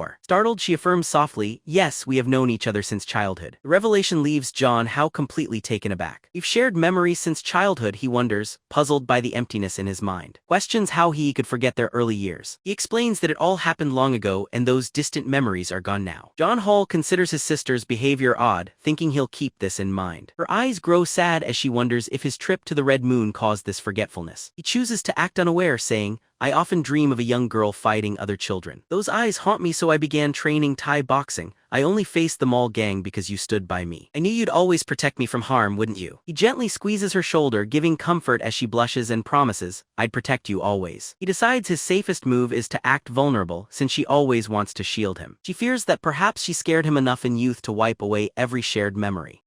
Still, she decides this time should be different, believing she can change their story now. Today she insists, "How you frightened me, so now you must face a little consequence." He asks what sort of consequence. She answers, "It'll be simple tickling." They playfully wrestle until they fall over laughing breathless. She scolds him, "Remember, don't scare me this way again." He agrees willingly, replying, "Okay sis, I promise." Climbing on top of him, she reminds him they swore to be a couple for today. With the day not over, she playfully sits on him, surprising John into silence. He protests, "But no one's following us anymore, we don't really need to pretend now." She replies, "It's only for the day, and if we've kissed once, one more can't hurt." John, now uncertain, suspects she simply wishes for something more than family ties. Her lips near his, as he wonders if the moment he imagined is truly about to happen. Just as it seems certain, their parents come home unexpectedly, questioning from upstairs. Sister exclaims in frustration, "Mom, weren't you coming back tomorrow? Why are you home now, Jang?" Just as surprised, he thinks, "Why now, Dad? What timing?" His sister quickly explains she's only in his room for a moment and will leave soon. As she makes her way out, he notices a bright blush remains on her cheeks. He quietly says, "Your face is flushed, you should go lie down before leaving," and she replies, "If Mom asks, say I'm feverish and dizzy and went to rest." John Hall now thinks, "It's true, my sister really is not as innocent as she seems." He wonders if it could be real and feels so confused that even memories of his absent mother resurface. His father's endless labor came from his mother leaving. Jang Ha therefore grew up inside a daycare. There he found the dearest little sister he'd ever known. Nobody in that place spoke to her until he approached and said, "Hello, why are you always by yourself? You just arrived, right? Come on, let's play together." He introduced himself, "My name's Jang Ha, I'm 5 years old." She stared back with a frosty glare, leaving Jang Ha startled. He turned aside and muttered, "Nothing." In her room she muses, "My scheme unfolds perfectly." Thinking about their kiss, she wonders if he shares her feelings, her happiness bubbling over as she recalls it. Oh, how deep her love for him flows. Meanwhile, Jang Ha ponders, "She truly must have feelings for me. If our parents hadn't arrived, things might have gone further." He admits to himself that she is genuinely wonderful. She's caring, smart, successful, cooks well, keeps things tidy and looks after him always. She really seems to manage everything, as if I just exist like a bystander here. He quietly confesses, "I have a crush on her and my heart pounds each time I see her. what now? Dating a beautiful girl was always a dream, but concern crosses his mind. Would Dad agree, and could this situation be made to work out? During dinner, their mother asks, Kim, did you look after your brother while we were gone? Sharing a glance, Kim answers, yes, but he's matured so much he took care of me too. Baffled, Jang Ha wonders what's that supposed to mean. He quickly claims he's finished eating. He declares he'll visit a friend, asking them not to wait up for him tonight. Kim's mother replies in amazement, so many friends, that's truly wonderful to hear. She offers for his sister to take him, and Jang Ha hesitates before insisting, no, you stay, I'm leaving now. As he leaves, Kim exclaims that something wonderful happened. Then scene shifts to Jean thinking in the city, hoping nothing will be disclosed to anyone she might meet. It appears her clothing a bit more daring or revealing than usual. He asks why those shorts, please change into something else. He recalls his past remarks about her wearing tights, but now she dresses like this and everyone stays silent. Soon he asks, why are you lying here? I said we'd meet at your house, remember? She smiles and explains, I missed you so much that I came to meet you early and spend more time. Jamhala pats her head and thinks gently this girl and says softly, let's go home. Arriving at her mansion, he's amazed again, thinking, even after so many visits, the house's grandeur still astounds me. She grins, since it's just us here, what game would you like to play? He offers, I'll let you choose. Already uneasy, Jang Ha thinks that her words could all be taken the wrong way. As she leads him through the home, she enthusiastically highlights the swimming pool. Jang Ha marvels, wow, you have a pool at your place and not just any pool. It even resembles an Olympic-sized swimming pool.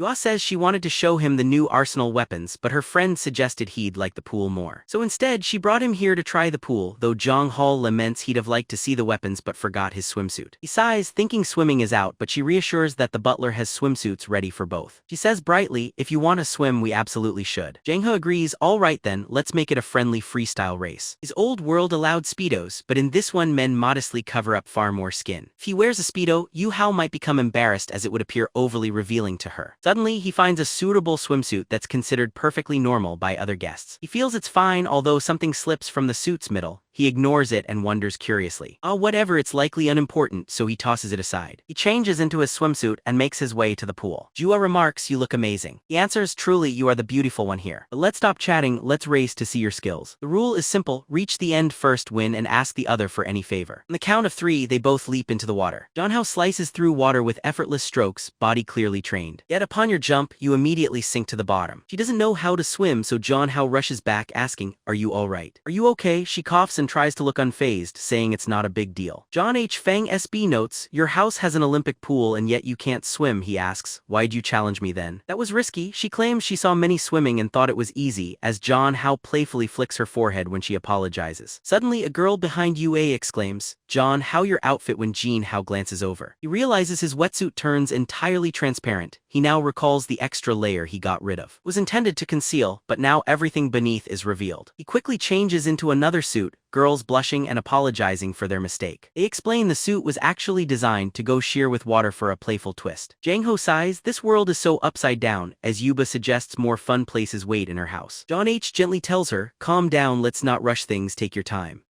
I'm worried you won't be happy before leaving. I wish to send you off with a bright smile. Oh my, John Hall thinks my goal is just for us to enjoy ourselves here. Maybe you're mistaken, he advises her gently as she adjusts her suit and asks, what does that mean? We haven't even shared lunch at school recently. I just need to know if I've done anything to push you away. You don't look happy anymore. He comforts her, uses her full name and assures you did nothing wrong. Yet he secretly worries because he suspects she has people watching at school, and involving UA could get tricky if she steps in. Jang Ho knows she is controlling from a powerful tech dynasty, so her involvement could make things dangerous. His excuse is weak as he says, it's not your fault, just facing issues I can't share, which makes her ask what's wrong. I can't help unless you tell me, let's face this together, she urges, but he replies, I can't, these are my own problems and I don't want to involve you. Through tears she says, I'm sorry, I can't help, I don't want to leave, I won't abandon you. Please don't push me away, we can get through this side by side. JN Hao interrupts gently, it's no use, I can't keep leading you on like this. Yua, I appreciate your care and I'm sorry that I can't spend more time with you. When I've resolved things, we'll be together like before, he promises. She cries,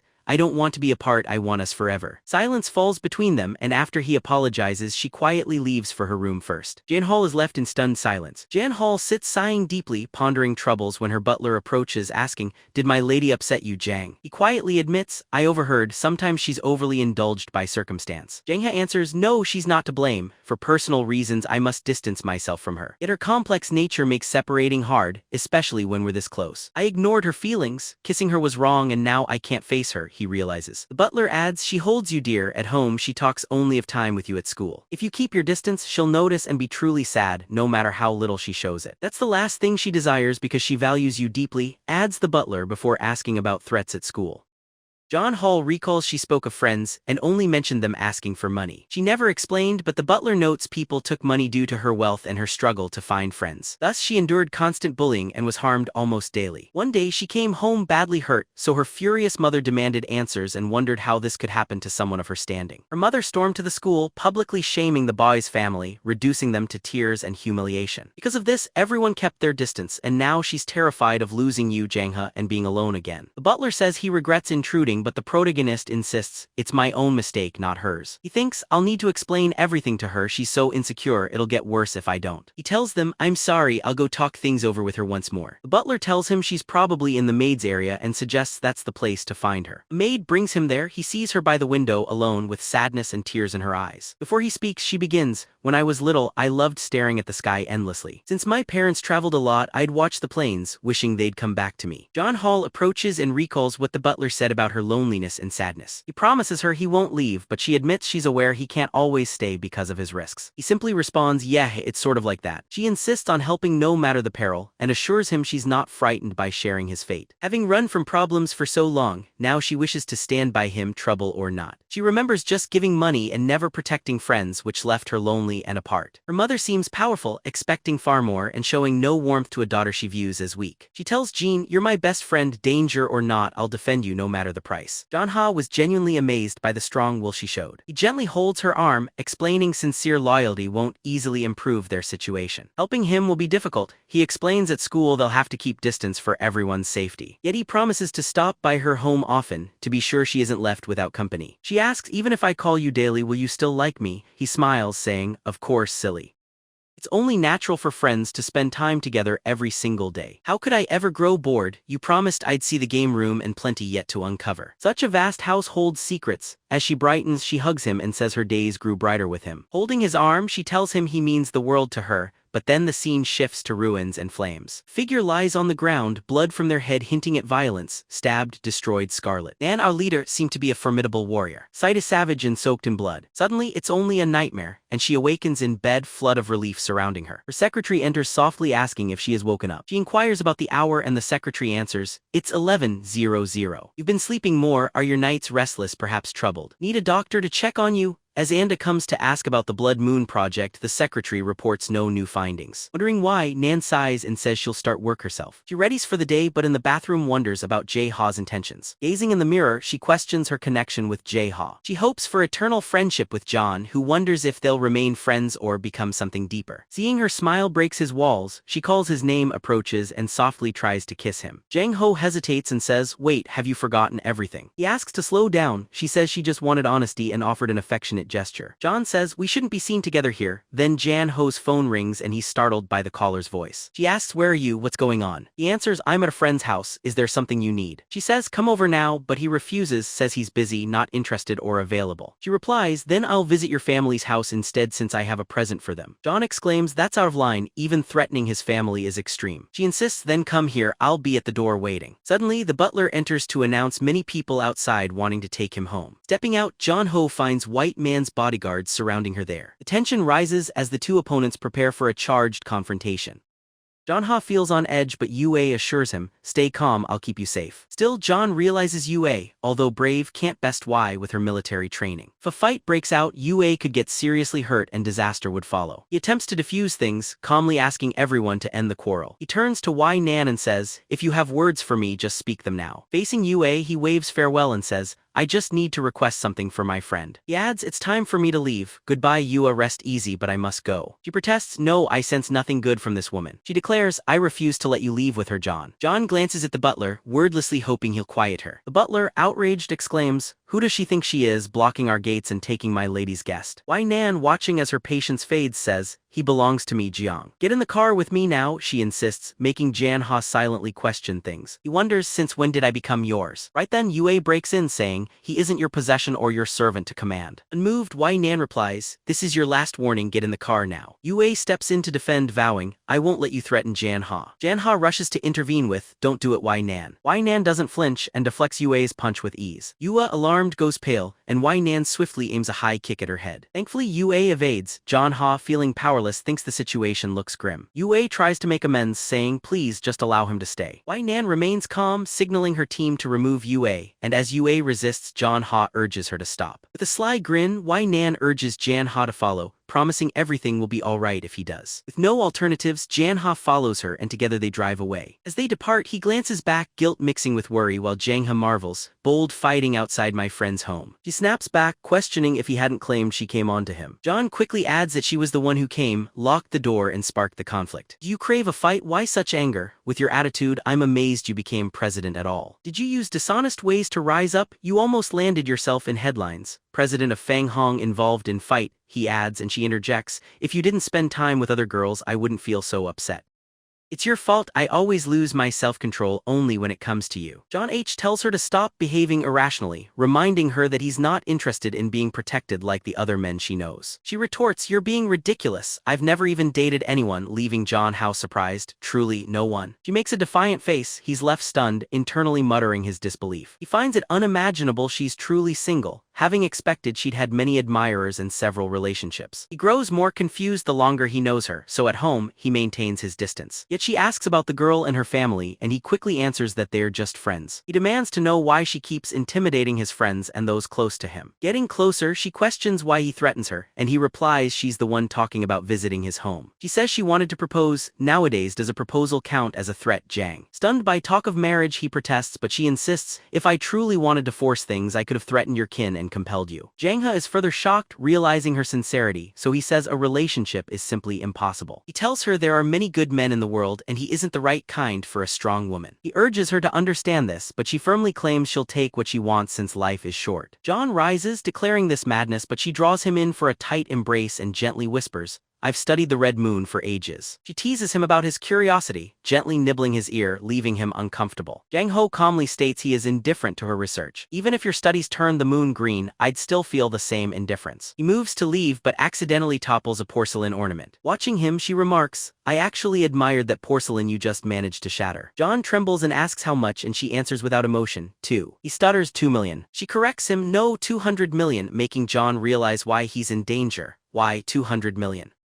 She approaches, extending her foot, and commands him to pay immediately. He's shocked, arguing nothing's worth 200 million, but she suggests he must marry her if he can't pay. She assures him since she's responsible, she'll lower the debt to only 100 million. If he can't pay at least 10 million in the first month, he must make a personal deal. John thanks fate, but even 100 million or paying 10 million monthly is overwhelming to him. I'm really in a bind, but why man's new condition doesn't seem so terrible, he thinks. Considering using his body, suddenly a red moon girl appears, flicks his forehead and asks, are you sure? JN, he snaps back to reality, baffled, uncertain what just occurred. He mutters about the sum and she responds, you're courageous as I'd expect from the man I admire. His reply, a true man stands beneath both the heavens and the earth. But why should I feel defeated? Suddenly he reflects that living an easy life feels beyond impossible now. He resolves to try another method, unable to proceed, and at night finds his sister waiting outside his home. He asks her gently, hey sis, why are you out here right now? She beams, I was just waiting for you, and he tells her there's no need, he would arrive soon. Spotting something in his grasp, she inquires curiously, what are you holding? He simply answers, just an old collectible. He mentions it was a gift, nothing worthwhile, and she offers to buy him antiques if he likes, but he refuses, not wanting her to spend. Still, John Ho hesitantly asks, hey sis, how much have you been able to save? She answers, maybe 3 or 4 million, why do you need some money? Are you requesting your sister's savings? If you are, I'll fetch everything for you right now. He gently grabs her wrist, reminding, no, calm down, I'm just worried about your spending habits. She exclaims with delight, my brother truly cares, even being concerned about my money. He heads for his room, calling out, I'm going to my room, catch you later John. How thinks about live streaming? Let's face it, pulling in 100 million will take real effort. He messages his manager, do you have a strategy? I must earn money, how can I get big views? The screen shows a buzzing chat with fans cheering, can't believe it, the idol has arrived and looks amazing.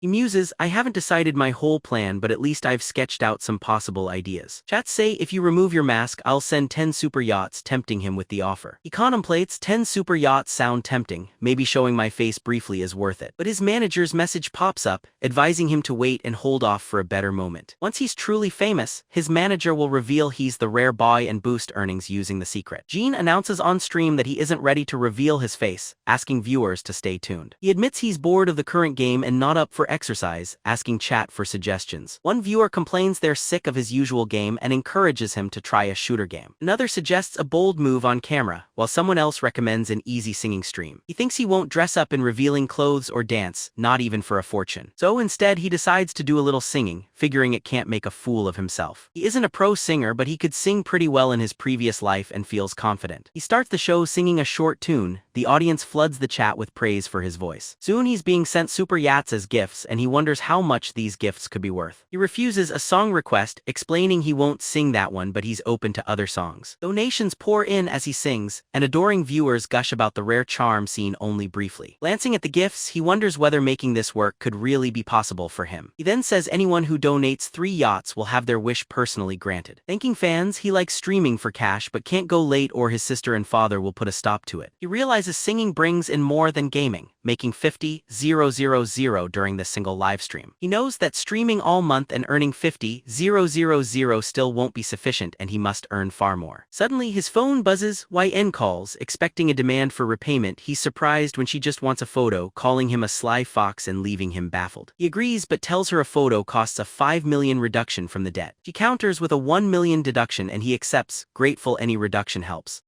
He sends the photo, thinking she's difficult, then considers asking Eula for money but quickly realizes streaming profits still fall short. He admits he can't depend only on his sister's help, so the next day he writes a plan to earn, seek lenders, avoid drastic steps, keep singing and send more photos to Nan. He realizes he's 100 million in debt, and he feels utterly trapped. Thinking about the recent success of his singing streams, he considers calling his manager for advice. He phones her and says, I need to make more money, what do you suggest? And she replies, I didn't expect a call from the god of men himself. She says, you want my advice for streams? I won't tell you to act cute or undress, but your singing content is effective. If you wish, we can brainstorm fresh concepts together. She suggests he try a newly released game. When he asks, she recommends PUBG specifically. He wonders if this move could help him earn from sponsorship or a game promotion. While streaming, his sister comes in and asks if he's hungry or ready to sleep. The chat explodes with playful comments hinting at a taboo romance between them. She leans in and Jan How quickly shuts off the stream to prevent more rumors. He reviews the stream and sees good results, but it's still not nearly adequate. He finds out that earning enough money is tougher than he imagined. His sister, noting the stream's popularity, playfully teases him, then recommends he relax and even offers a massage. Jang Ha sees her unusual outfit, hesitates but finally agrees, thinking it's harmless. During the massage he notices her sincerity, yet can't ignore how she's dressed. She asks if it makes him uncomfortable. He says no, but secretly worries he may lose control. She hints there's a reason behind her outfit, an unspoken confession of her emotions. Curious, Jang Ha inquires why, while she debates confessing, believing love is the only hope for them. She finally says she'll explain everything to him when the right moment arrives. He only nods, alright, whatever it is, I'll just agree and follow for now. She confides she has a new plan that, if successful, will deeply strengthen their relationship. The next morning arrives with the main character waking at dawn just as the clock strikes 6. He reflects that her massage allowed him to drift into sound, peaceful sleep. But checking his phone he finds a message from Wan, give up, you can't pay me back. Wan messages, just bow to me and obey, startling him and ending his relaxed morning mood at school. Now he sits hunched at his desk, his exhaustion clear for all to see. Eula approaches, wishing him good morning, and he greets her with the same warmth. He comments on her big backpack. She shows off treasures from home, saying her grandmother insisted they had value. She even offers him a diamond ring, but Jang explains taking things from family is risky and refuses. He insists she must give all of the items back to her family's butler. She feels hurt, explaining she only wanted to help him. Jang Ha thanks her sincerely but points out her safety comes before helping him. He asks her if she can help locate an expert in antique evaluation. She agrees to search for someone, as the scene changes to an antique shop where 2 women examine a vase. When he enters, one woman recognizes him as the immortal deity who arrived on Earth 70,000 years ago. Jang Ha clarifies his connection to Eula and asks for her expert opinion on an antique. Agreeing, she suggests a private room since anything linked to UA is bound to be precious. In private, they see the plate is the GN royal plate once sold for 200 million by the gods. It appears why Wan's claims actually prove to be true. Jang Ha recognizes the value, the women wonder where he found such a rare thing. He minimizes it, saying a rich acquaintance offered it since it was damaged. He asks about the possibility of repairing it. They reply it can be restored, though its value will be decreased afterward. The assistant gives her card and proposes they continue discussing everything over a meal. Eager to work with him, Jang Ha agrees, understanding help is needed to sell the plate. Later, he leaves with the antique assistant, but a guard appears to be watching them closely. Assuming they are a couple, which she doesn't correct, Jang Ha ponders her purpose. Meanwhile, other women admire their luck, wishing they too had such a handsome partner. The assistant glows with pride as Jang Ha dutifully holds her hand to keep up the act.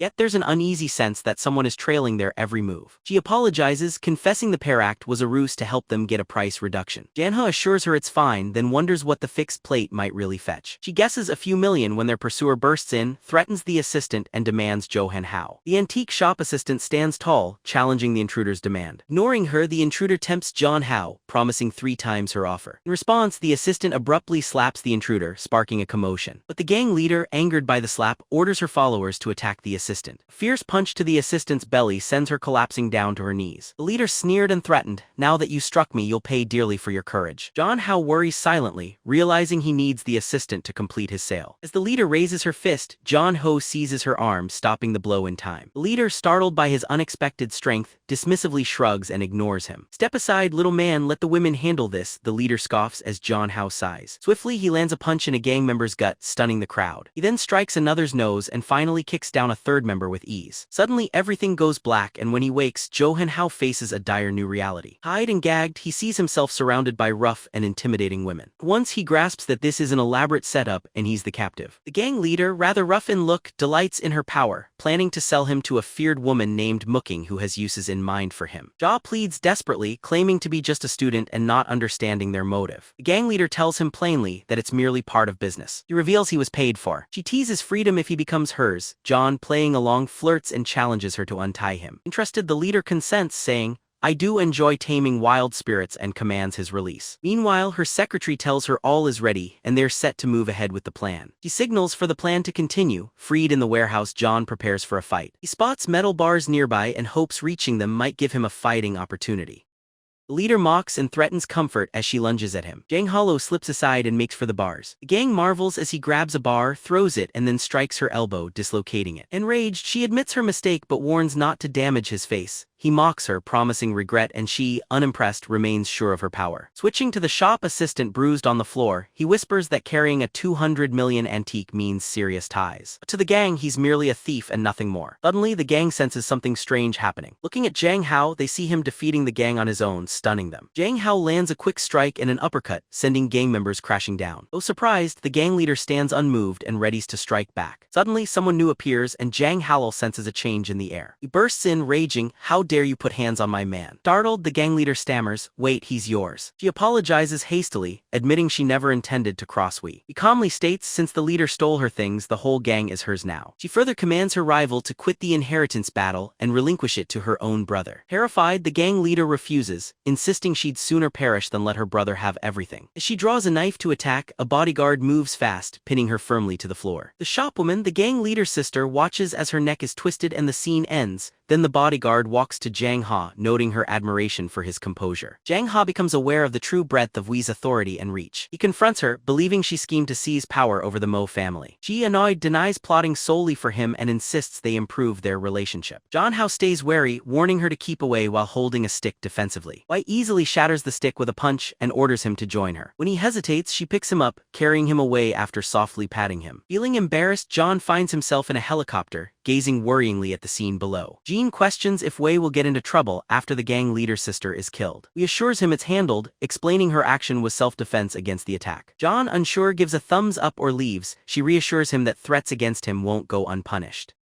While the helicopter flies, Wei starts discussing with John how she differs from the gang leader. She wonders if he sees her as cruel as the woman who tried to abduct him. John hesitates. Noticing this, Wei teases by leaning in and asks if he has double standards. Jang Ha stammers, taken aback, unsure of the right way to reply. As he speaks, she gently turns his face and kisses him. Suddenly, the scene transitions to another moment. In the next room, Wei removes her shoes while Johan asks what she's doing. She instructs him not to move, coming closer despite his objections. John yells for her to stop, but flushed and out of breath, she jumps jumps onto him. She says, I've saved you again and again. When will you repay me? He says, I even gave you a kiss. He asks what else she wants, but she firmly replies, it's not enough, after feigning a lick. John, overwhelmed, cannot respond. She seizes his neck, responding, I want you. As he asks her to stop, she eagerly counters his protest. Then how do you explain your hand there, Jang? How, bewildered, recognizes that the situation has spun beyond his grasp. Wei mocks, your actions betray you. It's time you date me entirely, body and mind. I'll fulfill your desires. Jang, how silent and stunned, appears truly lost. Shift to the next moment. Yua hears from antique store girls that Jang Ha was taken by Ween. Steely resolve in her heart, she knows she must set off to recover Jang Ha with Jang Ha and Wai. He proposes, fine, you want us to date, do one thing for me and I'll consider it. Wai inquires what, he answers, it's simple, sit on my lap, causing her confusion. Sit on your lap, what's that? Wai asks, he explains, sit with hands on my shoulders for 3 minutes. Don't try to resist anything at all. Wai doubts, asking why, but Jang Ha challenges, you talk big but can't do this. Wai grins and feigns annoyance, raising her hand, then gently lays it on his shoulder and sits. Jang Ha, startled by her unexpected agreement, is briefly taken aback. Wai calmly tells him 3 minutes isn't long at all. Yet Jang Ha notices that even in this position, everything feels different than with Yua. Wai's commanding presence fills the space. Right then, the secretary bursts in. She's so horrified her glasses nearly tumble off. Wai snaps in irritation. Wai enter without knocking. Jang Ha, with a hint of humor, notes they still haven't made it to 3 minutes. The secretary, kneeling, earnestly apologizes, saying the matter is far too pressing to delay. A wave of sympathy washes over Jang Ha, realizing Wai never escapes pressing troubles. He recalls someone similar from before. Wai brushes it off and asks what's so urgent. The secretary announces that Yua, daughter of the Min family, is outside requesting Jang Ha. Wai and Jang Ha are both stunned by the news. Wai grows sobers, it's time we confront Yua once and for all. The secretary counsels moderation, reminding them Yua is the general's granddaughter, but Wai coldly replies, you're suspended to reconsider your actions. Wai declares, right now you're not fit to be my secretary, and the anxious secretary obeys. Ad says, why bother, we retired long ago and aren't soldiers anymore. It seems the secretary and I are just subordinates to a mighty woman's grandmother. He turns to Jang Ha and says, come, since she requests to see you, I'll grant her wish. Jang Ha thinks nervously, I've never seen Wai this upset, a real clash could break out. Meanwhile, Yua stands by the door with her phone, threatening to call the police unless they release Johan Hao, as Jan Hao appears. He asks Yua how she managed to find the place. She explains that her aunt from the antique shop told her he'd been kidnapped, prompting her to help. Jang Hao feels touched by her caring, but Wai interrupts. Without your ideas and help, Jang Hao wouldn't be in danger. She accuses Yue of causing this mess and cautions her not to approach him again, any training he'll do with her. Jang Ha encourages Yue to ignore Wai and tells Wai to stop glaring at Yue so heatedly. Nonetheless, Yue removes her coat and boldly challenges Wai to a duel. Winner gets Jang. Wai, enraged, consents, fine, let's finish the fight we never completed. Frustrated by their quarrel, Jang Ha snatches his phone, walks away and says, if you're fighting like fools, I'm leaving. He exits and Yue hurries after him, eager to catch up. Wai, determined not to yield, pursues and insists on personally escorting Jang Hao home.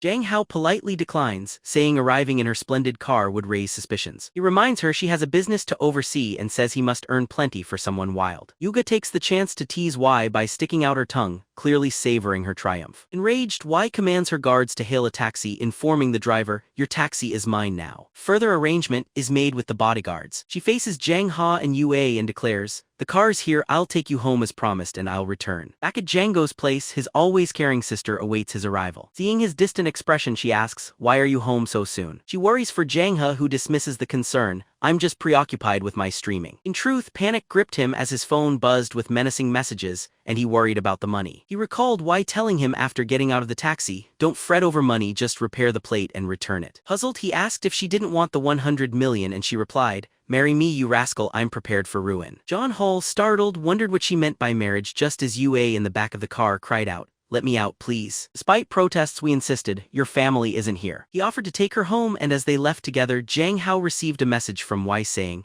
don't worry about earning, I'll support you. Jang Ha answered, thank you for supporting me, but I intend to repay you. He thanked her for bringing him home before saying goodbye. Yue then messaged him, promising not to let Wai scare him and if needed to stand up for Yue. Jin Ho advised Yue to avoid Wai and Matt, assuring her time would help her forget, then sat exhausted at home reflecting on his wild day. Then his sister placed a hand on his shoulder and asked, how will you live stream tonight? You seem exhausted, she said, kindly offering her daily massage which he never refused. He treasured her concern, and as she leaned back she noted he focused too hard on earning, reminded him he was young and offered to care for him. Enjoying her soothing massage, he said her skills were so wonderful he wished he could stay still forever. Just then Kim's mother called her to join her in the room. Kim smiled at Jin Hao, promising to resume the massage later.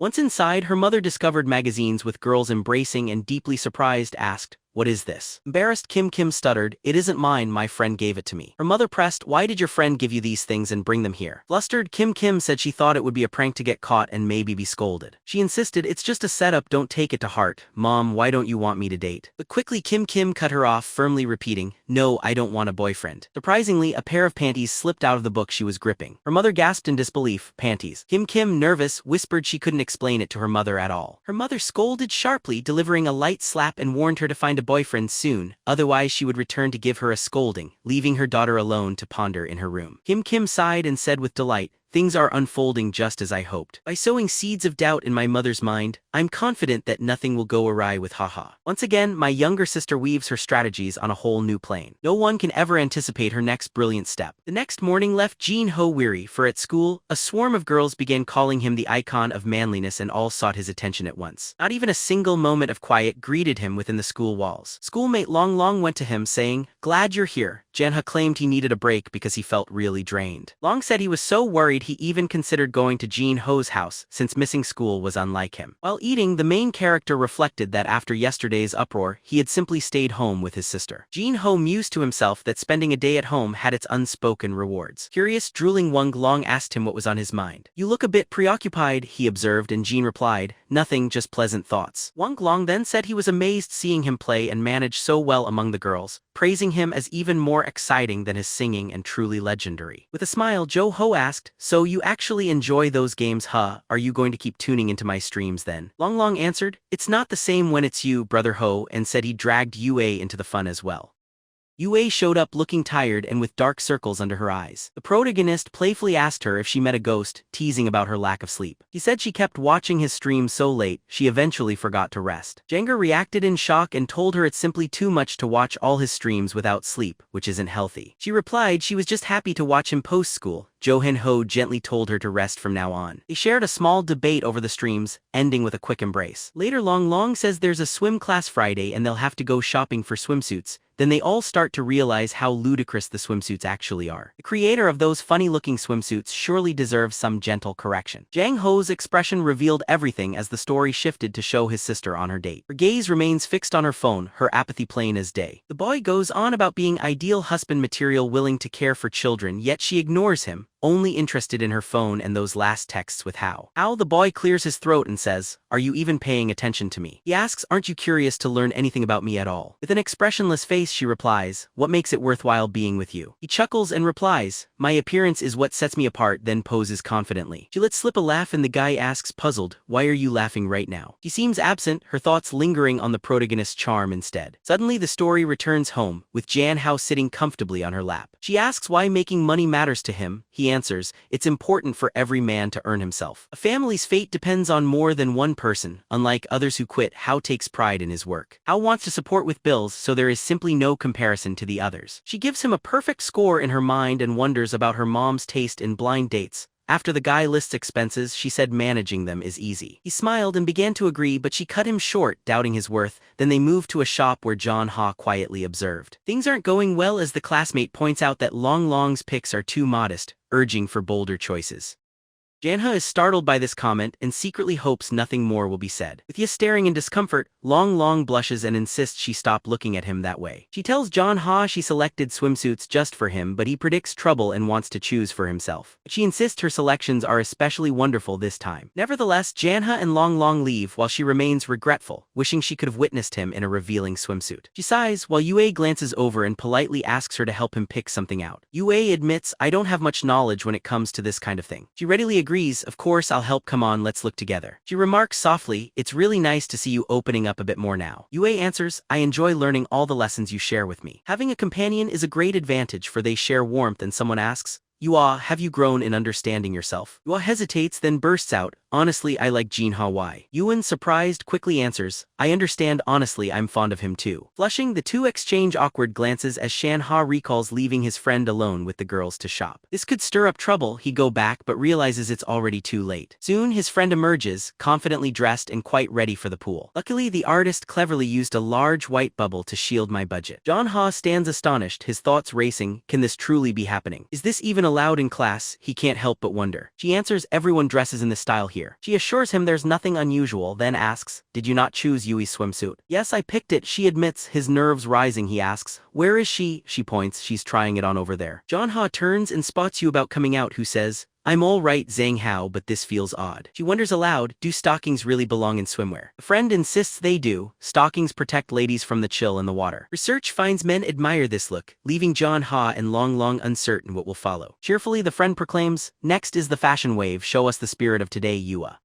Yue steps out as sensor bubbles obscure much of the display. What just happened here, John? Someone asks in surprise. Hao observes that something was tweaked, and Yua makes a remark. Feeling uneasy in her outfit, Yua admits, this is odd, while the friend suggests another option nearby. Yua timidly questions, isn't this a little revealing? Jang holds her hand and pleads, don't pay attention to such ideas, but she gently argues a little skin is fine. The scene shifts to a memory of their blonde friend sharing a conversation with Yue. Confident, she declares she'll confess to Jang Ha. Even though he may not reciprocate, she hopes to leave school with no regrets and would regret never trying. Her scheme left you unsettled and thrown off balance. The following chapter opens with her coming forward with her truth. She admits she feels plain but pleads for a chance, confessing her love for him has lasted forever. Jang Ha thinks, so she brought me here for this, and suddenly she adds, sorry, we're not possible, I don't feel that way. That response landed hard, it was terribly blunt with no concern for her feelings. Then she says, wow, you didn't pause or falter, you just moved right on without a word. Jang Ha replies, sorry, it's only because my heart's not in it, thinking it's cleaner to break it off quickly. No room to return, and next she wonders if they could remain friends instead. The scene changes, he's back at school musing over how he's breaking so many hearts. His pride begins to swell just a bit, maybe a touch too much. Long appears, saying he searched for Jang Ha, and explains he was called to the tree today. Jang Ha fears he'll be in for a brawl, but unexpectedly, it's a girl who's been sending him notes for years. Long then ponders aloud, maybe I should go with Jang Ha, surprised by this trend of confessions. Long reflects, she's lovely but I hesitate to fall for her, feeling careful with his heart. But her feelings are genuine, as she even sent me love letters, should I go or not? John, now tired, thinks, do as you like. Long chooses to go, and both of them head off to the tree together. They arrive to find a girl waiting and an uncertain Johan wondering what to expect. He asks Yua to back him up in case she lashes out, hinting his likely rejection. Yua turns to Jin Hao, asking what it's like to harbor feelings for someone.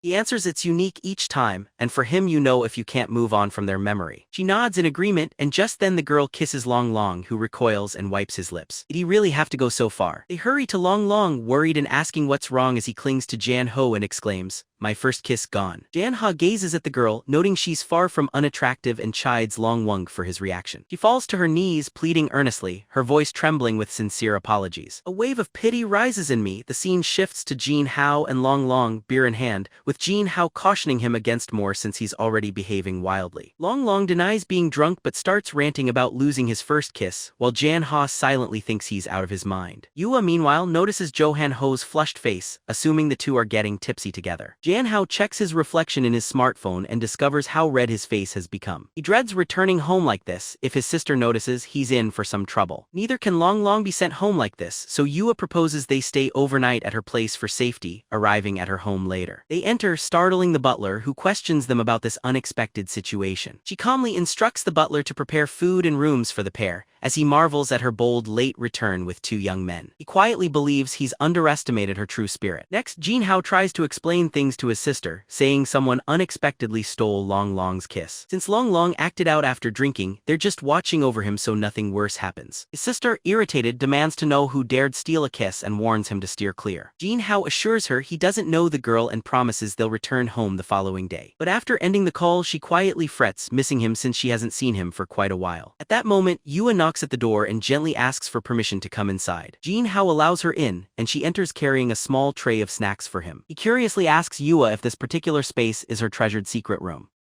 She in turn wonders aloud why he left her alone in what he calls his secret room. She confides that everything here belongs to her, including him, effectively declaring he is hers. She insists on her desire to keep him close, speaking of wanting his company and his conversations for herself. Suddenly she asks the heartfelt question, wondering, will you be my boyfriend? Jin Hao is stunned and confesses he does have feelings, but his heart is torn because someone else remains on his mind. Calling himself undeserving and cruel, she reassures him softly, firm in saying, you aren't heartless. He admits she deserves better than a distant man, yet regrets his inclinations towards someone forbidden for him. Still, it's impossible to overlook his deep involvement with Yue. She holds on to him, expressing her confusion and her obvious sorrow. She questions in her heart why he can't simply reciprocate her feelings. Internally, he quietly asks Yue for forgiveness, burdened with guilt. Next morning, the scene finds the protagonist awakening beside her. Curled up adorably, he's surprised to discover that his clothes have been changed. He immediately questions her about whether she dressed him while he slept. She assures him they only slept together and the butler was the one who changed his attire. Quickly standing, Relevi worries she might have removed his clothes herself. She urges him to prepare for school. When they arrive, Long looks completely worn out with a hangover. Long warns them about drinking, reminding them a few cans led to staying overnight at a girl's house. He strongly insists it's best they prevent that from happening again. Jua observes indifference about things when the sharp sound of heels behind them signals another person. If Weem was a challenge, this newcomer seems an even riskier contender. She calls him and he turns to find his own sister, Keikin, before him. He asks her simply, "What brings you here?" She explains with deep concern how her worry for him felt unbearable. He reassures her, affirming there's no need to fuss, he's not a child anymore. Long suddenly leaves for class, his gloom evident. JNH quietly wonders at his change of mood. Kin inquires, "Jang Ha, and who is this fellow student beside you?" He admits he doesn't know her well before introducing Minghua. The sister greets her warmly, saying, "I'm Jan Ho's sister." Adding she's surprised he never mentioned Minghua, especially as they spend so much time together. Minghua beams, delighted to meet Jo Han Ho's kin, and cheerily confirms their time together. Sensing a connection, Kin immediately suspects Minghua's heart belongs to Jean. Stepping closer, she places a hand on the protagonist's neck, pulls him near and says, "Tonight, to your room we go." Wow, that's powerful. At the same time, she scowls at Yue, who looks heartbroken. Confused by the scene, she leans in to whisper in the hero's ear, "Darling, let's have a quiet chat." The hero brightens up with a slight grin, evidently showing a flicker of excitement. He softly asks Yue why his sister whispers, but she recalls, "This is just between us two. Don't go to your classes," suggests the hero to Yue. They head to class while his sister lingers, realizing her patience has run dry. He senses she soon must do something herself. In class, both the main character and Yue show clear signs of weariness. The protagonist comments, "You seemed fine before we got here. What changed so suddenly?" Long says seeing the protagonist's sister reminded him of yesterday's unwanted kiss. The hero is puzzled. Is Long talking to my sister? Could he have a crush? He faces Yue asking, "Why do you seem so sad today?" Reply, Yue confesses her overwhelming jealousy. He reacts with surprise and Yue admits knowing it's his sister, but seeing their closeness bothers her. Now she's envious of his sister, who enjoys such closeness with him every day. She thinks she's hit the depth of emotion, not realizing there's still more ahead. Back home, the protagonist exits his room, happy that today's stream had gone smoothly. Even so, he must keep streaming to repay Wei's vase since he declined her marriage offer. He still needs to raise $100,000, and as he leaves his room, he encounters something shocking.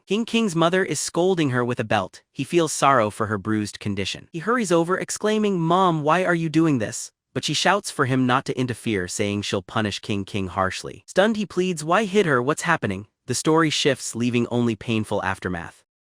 King lies on her bed, racked with pain. What is the protagonist up to now? No, he isn't even bringing her any relief. Tension fills the space as she treats her wounds using a cotton swab, facing her pain alone. He quietly wonders if all this pain was needed, his thoughts turning to her mother's harshness and her suffering. He gently asks her why she suffered such a harsh beating. As the beating happened, her mother admitted it was about fighting her for not liking men. The protagonist can't believe Kin could be that way, recalling how she kissed him first. It's unthinkable. But his sister confesses, "I'm sorry, but I truly am. Since childhood, I've resisted liking boys, and that's why I leaned on you." He feels heartbroken, realizing her true feelings as she quietly says, "I'm sorry, I can't help it." She then rises, voicing her wish to also like boys. He softly assures her it's all right. He thanks her for trusting him with her wounds and kindly asks her to keep the secret to herself. At a loss for words, he withdraws and returns quietly to his room. Moved by concern, the protagonist begins to research ways he might support her orientation. He searches if becoming straight is possible and finds a popular answer suggesting using temptation to force a preference change. He doubts this method, feeling it's not right, deciding he'll discuss it with his sister when he sees her next. She hides under her blanket, murmuring that she's worthless, unclean, and helpless. He gently tells her, "Sister, I found something, look at this." He gives her the phone, and upon seeing it, she says perhaps it might work. To take such a risk and help in this situation, only someone trusted could be considered. She protests, saying she doesn't want strangers and can't even face her job, fearing a ruined future. She thinks if her secret is uncovered at work, society will judge, so she'd rather just remain at home forever. She laments, questioning how anyone could abandon her now, likening her situation to playing 10th dimension chess. Feeling completely lost, he mourns their fate, wishing he'd never had to face such a complex dilemma. Still, as her only supporter, toward her, he faces her and says gently, "There's no one else who can help." He pleads, "Let me help you, Kinkin," and she answers, "How could you sacrifice so much for me?" He draws her close and softly says, "Let's go slowly, we've already shared so much together." He quietly asks, "Do you feel anything, sister?" She responds, "No chance, she's really standing her ground, right?" He steps nearer and she insists, "There's nothing at all. Do you not sense anything when nothing happens? This is pointless. I feel nothing for someone as charming as you." And our main character thinks, yet she still doesn't respond. Apparently, Sister Kinkin is more troubled than imagined. She aches inside, shocked how well the plan worked. The longing overwhelms her. He says he'll go prep in his room and asks her to join soon since he must find a remedy for this feeling. She replies it might be far too difficult for him to handle. KN arrives and our hero contemplates trying daring dresses, gloves, and lace pieces. Hopefully they aren't meant for him, but surprise, they actually are. Oh, false alarm. He insists he won't wear those outfits. That almost went badly. Instead, he opts for shorts. Surely that's tame enough, isn't it? He'd read that girls go wild for black and white gloves. Just like girls with stockings, he lies on the bed wishing all this effort works. Time edges by, he dozes off until he hears, "Ho, what a night." And look at the way she appears, he silently wonders, "Sister Kinkin, why are you here?" Parents asleep, he now suspects she could be sneaking about, as her arrival was unheard. Ready for her, he whispers, "Rest here first, let's curl up and make believe we're just sleeping." Yet inside, she looks splendid in moonlight, her outfit making her glow and even sweat a bit. Still, she shifts to tranquil composure, adopting her calm demeanor beside him. He gently inquires, "How troubling does this feel for you? Do you feel distressed? We can go gently." She muses, "It's slightly awkward, but I treasure this comfort." In her thoughts, she just repeats, "Oh my goodness." Nervously biting her lips, she confides, "It's unfamiliar, but let's continue. Just hold me closer a while, and with time it will start to feel natural." She leans in closer and softly says, "If you're not at ease, don't push yourself." He smiles reassuringly, saying it's fine, while wondering inwardly, what is actually happening? He tells her there's no rush, admiring her strength in the back of his mind. Despite her discomfort, she still thinks of him. Kindness radiates as their noses nearly meet, an almost kiss glowing for a moment. Momentary hesitation flashes by, and she muses to herself how well things are unfolding and appreciates his understanding. The main character is overwhelmed by her lovely scent, doubting his ability to endure it. His wish to avoid trouble for family wavers, yet suddenly, that no longer holds him back. He asks her, "Hey Kinkin, wanna touch my arm with this glove? I hear girls like that." As she starts to drool, showing enjoyment, he quickly says, "Never mind, it's all good. If it's not to your liking, I'm sorry," but she replies, "No, I'll get used to this over time." Focused, seeing this as a rare chance, she begins tracing her hand down his arm thoughtfully. While trailing her hands along his arm, she thinks this newfound happiness completes her life. She almost melts from the moment. The protagonist speaks gently, suspecting nerves as sweat beads on her brow. He senses her trembling hands, unaware of the complexities beneath. With gratitude, he tells her she's done so much and can now relax as she shifts aside, happy there's no nosebleed. She confides she still can't adjust to the sensation of a man's hand. It feels unfamiliar. While she tries calming techniques, the protagonist moves near, attempting to soothe her heart. He gently touches her neck and asks, "Wanna try a kiss?" Last one was filled with hesitation. The kiss takes her by surprise and she marvels, "My brother is wonderful for making such an effort." He admits, "I desire it too, you always believed me so pure-hearted. You are beautiful, I long for a simple kiss from you alone." This confession makes her feel like fireworks are going off inside her. She strikes the ceiling, loses composure, and then holds him tightly. He freezes in disbelief, asking himself, what just happened now? Quick to collect herself, she acts unaffected and claims the moment was odd and she needs time to adjust. The protagonist wonders if she truly disliked it and starts to question her feelings. It all feels unusual, so she vows to take charge, kisses him, and urges him onto the bed. He feels lost and needs to regain his composure. She shares her dream of being with him and says if things go on, she'll need to make it real. She no longer cares if anyone discovers her intentions amid it all.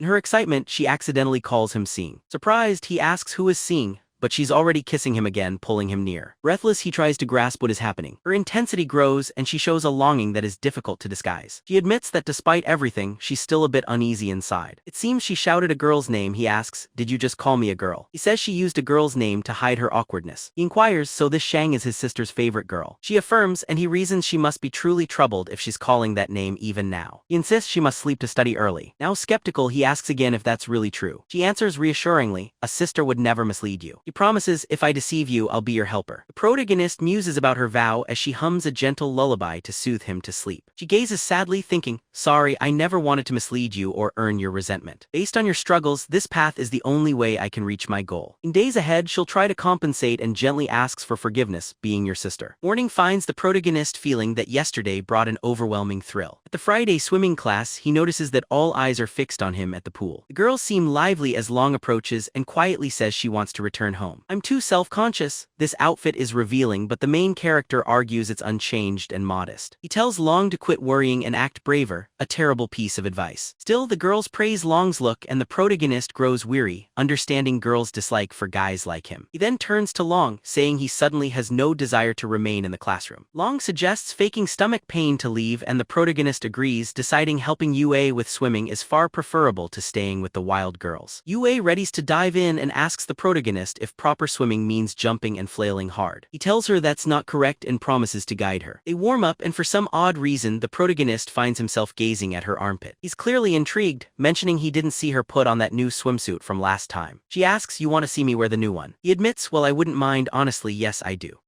It turns out the protagonist isn't so innocent. He caused even more chaos with his sister last night. Yue mentions once the boys left, she bought more swimsuits and offers to show them at her place where no one else would see. Since he agreed to teach her, the protagonist says he'll have to visit her home for swimming lessons. He's bound by his word, but for now he'll teach her at school. He instructs her to breathe deeply, get ready, then playfully gives her a push into the pool. Predictably, she ends up struggling in the water again. The next moment finds her clearly shaken by nearly going under. He gently warns her to take care and practice slow, deep breathing. Sensing she's truly shaken and seeks comfort, she confesses she wants a hug due to her fright. The protagonist, pitying her, says a hug isn't wise right now because class is in session. She shares a painful memory. She almost drowned as a child after wandering off from her parents unnoticed. Healing for her, the protagonist offers her a comforting embrace. Delighted, she hugs him tightly, drawing attention and whispers from those nearby. He tells the teacher Yue is cramping and says he'll take her away to help her when they are alone. He inquires about her health, but she confesses her dislike for the pool and doubts adjusting. She apologetically admits that even with his help, she just can't seem to succeed. Jang Ha feels uncomfortable yet tells her she'll improve if she keeps practicing. In return, he offers her a relaxing massage as consolation. He massages her calf then her shoulders with gentle yet steady hands. Relaxing it feels soothing her. Relaxing it feels soothe, dropping a hint she'd like a bit more attention. She suggests he massage her somewhere else, pointing toward her upper body when he asks. Realizing her intent, he warns her to stop kidding, stating he's honorable and maintains boundaries. Annoyed, she knocks his hand away, claiming she wanted real help, not jokes. Firmly, he asks her to stop such talk in public and let him resume massaging her leg. She wonders why this is wrong. He says such topics belong privately between couples only. He adds no one in class should learn of it. Does she wish for that reputation? She seems broken and lost, starts sobbing and declares she doesn't mind that label, stunning him. He asks, "Do you realize how risky such people can be? This isn't who you are."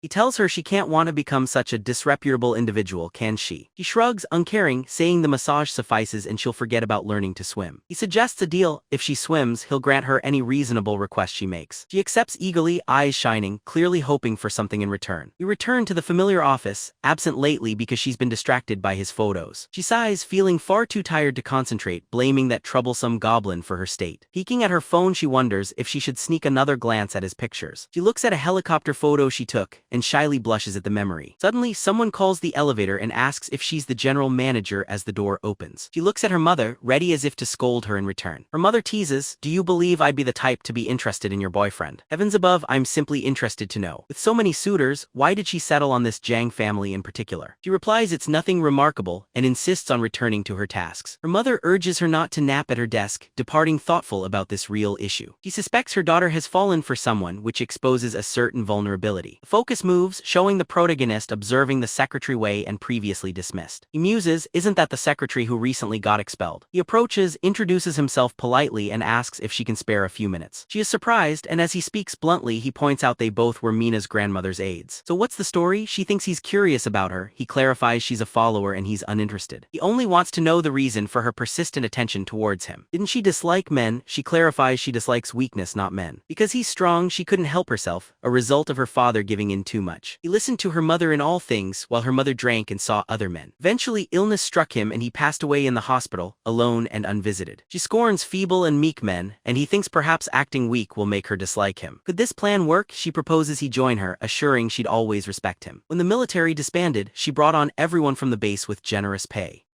Should he join, life would improve, but her desire for control means they'd clash constantly. In that instant, someone interrupts and declares, "Young man, at last I found you." The secretary is taken aback as the protagonist stands there, bewildered. She has closed shop with only the guard remaining, as everyone else has been dismissed. She stares and asks, "You seem perfect, but how long have you been seeing each other?" He fumbles to clarify, insisting she's mistaken and there's nothing romantic between them. She objects, "Not a couple? Heavens, has my daughter truly failed to win your heart yet?" Such shame burdens the family. The protagonist wonders wonders why she's seeking him and she hints speaking here is inconvenient, gesturing toward going inside. She leads the protagonist into a secluded room. The secretary senses that something unfortunate could unfold. She seeks to intervene by mentioning they simply call him Jang Ha and she's there just to pick him up. She suggests they depart but the woman waves her over and when she hesitates gets an elbow to the chin. The protagonist is left bewildered by this bizarre outcome. Apologizing, the woman admits it's been a while since she had to strike and maybe overdid it. The protagonist stands in shock, struggling to understand what just happened. Am I entangled again? Thinks the protagonist as the Warren notes how composed he remains. Most students would be terrified in his place by now. The protagonist explains these situations are now common for him since he got involved in Y, so he's grown used to them. Now that he knows she's the mother, he presumes she leads the gang, so he decides not to go astray. The mother notes her daughter dislikes gentle men, yet she doesn't know why he doesn't seem interested in her. Don't you wish to be my son-in-law, join the wife family? She asks. He tries to dodge, saying he is just a regular person and unworthy, nothing special. He also points out that his family may be searching for him, but she offers a deal, sensing his haste. The protagonist, astonished, replies that as a student he can't possibly help with such matters. She claims he's the only one capable since, judging by her observations, her daughter is taken with him. If he asks her for anything, her daughter most likely will comply without question.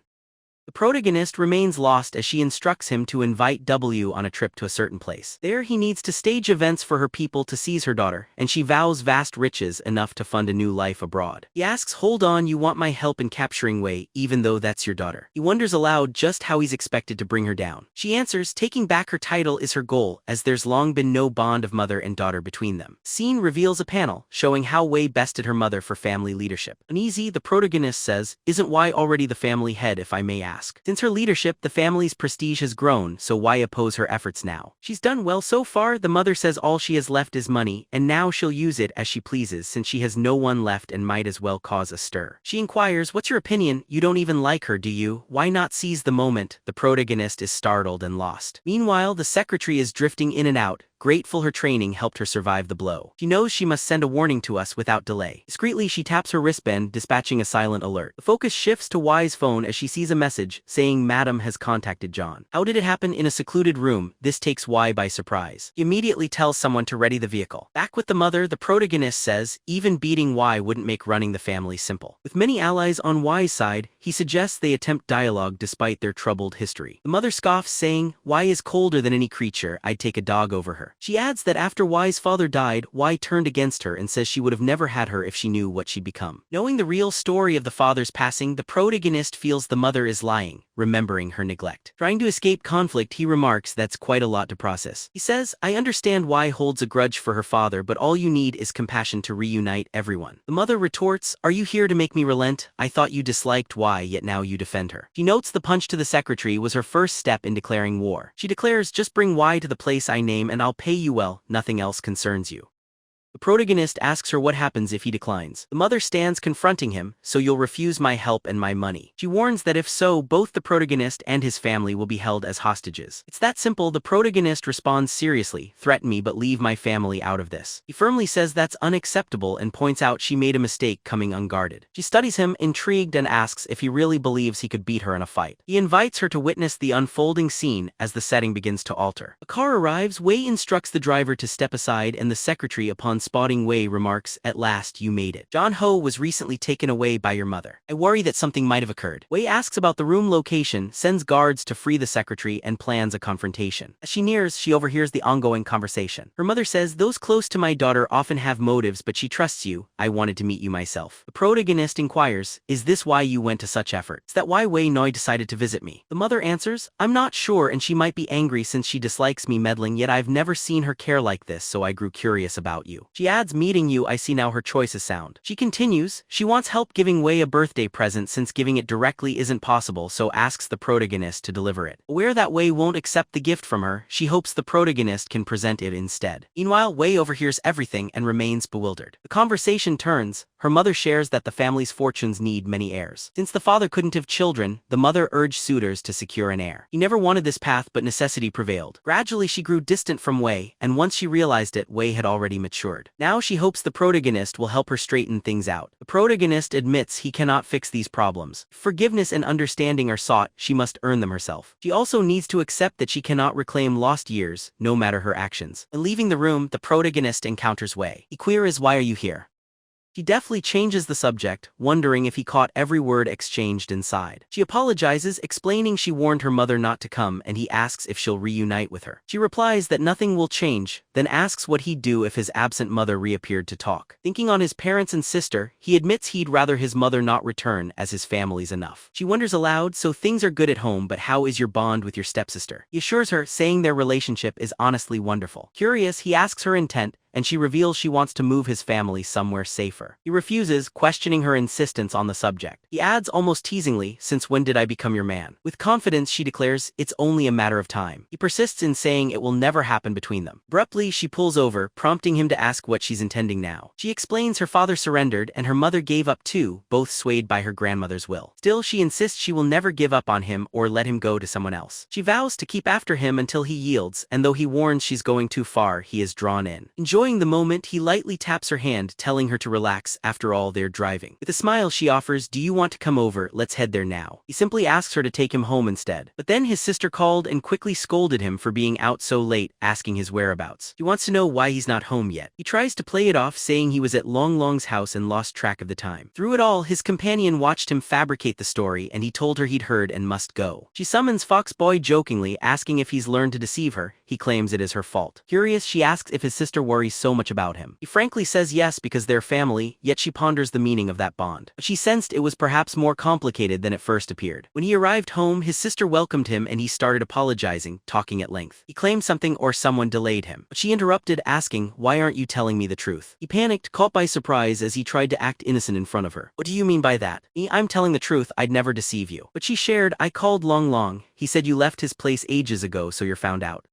He never thought she would have Long Long's phone number. She went on, "I've only known true family warmth with you, our mom always working, we were always lonely. You are the brother I hold dearest, though maybe I've shown too much emotion toward you. Maybe I'm simply a stranger to you. That hurt, brother, your mistakes have caught up with you." With a tear, she quietly said, "If you don't want me in your world, then I won't trouble you anymore." He turned her back and prepared to leave. He reached to stop her, pleading and apologizing, explaining he dined with a friend but feared she'd worry. He tried to calm her down. It really was only a friendly dinner, nothing else. Still pleading, he apologized, but she pulled away, saying, "I worry about you, that's all." Then she walked away, leaving him feeling overwhelmed with defeat. He sank down, thinking he was awful and regretting having disappointed her when she's always gentle. In her room, shocked by herself, she silently marveled, did I really have the nerve to reject his hand? What if I truly upset him? Though he might be mad, she reminded herself to be strong. Maybe pushing his hand away was too harsh. Should she say sorry? As she knelt in confusion, she gathered herself and thought, hold on a second. He said he had gone to dinner with some girl. Who is this girl you felt compelled to deceive me about? He's poised to uncover what's hidden. Will there be a truthful confrontation between the two of them? Late at night, she examines his laundry, searching for the faint scent left behind. She recalls the perfume she smelled before. Could it belong to that girl, Yua? Unanswered questions swirl in her mind. The following day comes and she is heading out. She offers for him to rest in the car, but he only wants to find time to explain everything. They're visiting his dad's cousin. He wonders about him since he recalls the cousin is a charming man. Suddenly, his father asks, "Who's that staring at us?" He sees Yua radiant and charming. His dad wonders, who is this confident girl? He responds, just a classmate. He hurries over to greet her and to ask if something is wrong or why she's here. She invites him to an art show. Meanwhile, his parents consider her a potential girlfriend and his sister eyes her warily, ready for confrontation. He introduces Yua to his mother and father, while Yua smiles, politely expresses regret for intruding and introduces herself.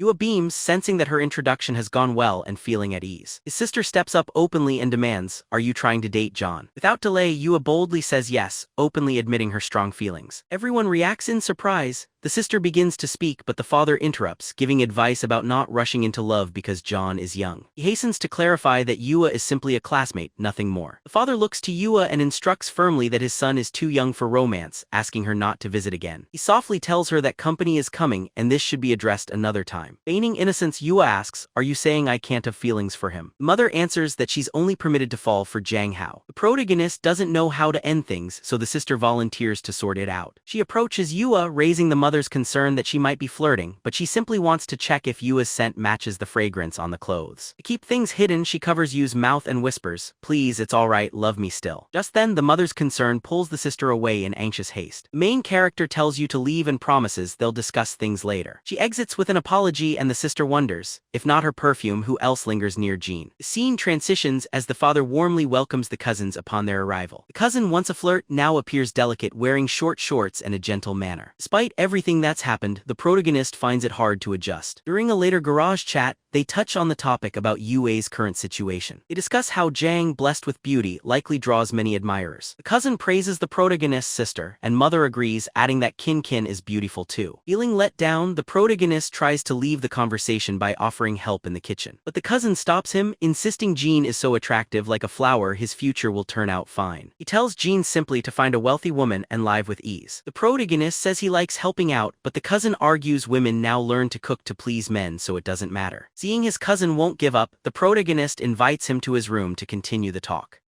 The cousin surveys the plain room and jokes that it must belong to his sister. The protagonist says he enjoys a simple life. Cousin urges him to study cosmetics and style instead. The cousin quickly asks if he has a girlfriend, and the protagonist answers no. The cousin stands up and says, "Look at these clothes, every piece was bought by my girlfriend." The protagonist seems unmoved, aware his cousin bends easily for money's sake. Then the cousin asks about his sister's love life. He replies she's pursued, mentioning a stalker. The cousin notes she's smart and lovely. The protagonist is shocked. He says that despite his girlfriend. Just then his sister enters, letting them know lunch is ready, so they should join her. The cousin winks, trying to charm her, promises to join. Upon leaving, she apologizes and asks to talk alone. Later, hoping to clear things up, the protagonist agrees, wanting to speak as well. They decide to have their conversation after they finish lunch. Eager, she encourages a swift meal. When they finish, both declare they're done eating. At that moment, the protagonist's phone rings and he quickly answers the call. The antique store woman says the plate repair he requested is done. His girlfriend paid for it. Confused, he wonders who did this and quickly excuses himself for an urgent matter. His sister, trying not to show her irritation, reminds herself to stay calm and not lash out. She instructs the protagonist not to be late or else she'll worry about what happened to him. He reassures her he'll return soon and leaves, glad she's not overly upset by his departure. After his exit, the cousin remarks on his looks and teases he might be out on a date. This upsets the sister, who rises with a determined look, vowing to watch her brother more closely. At the antique store, he gets the repaired plate with a note, "I covered the cost, come find me." It's signed by Wai Nan, confirming she is the one who handled the payment. The protagonist doesn't look thrilled as he glances back at Fang Hong and the others. Wai Nan, looking stunning, receives him as he enters and asks for permission to come in. She challenges him, wondering why he didn't knock before entering her presence. As he turns to leave, she stops him, insisting he's staying because they'll dine together later.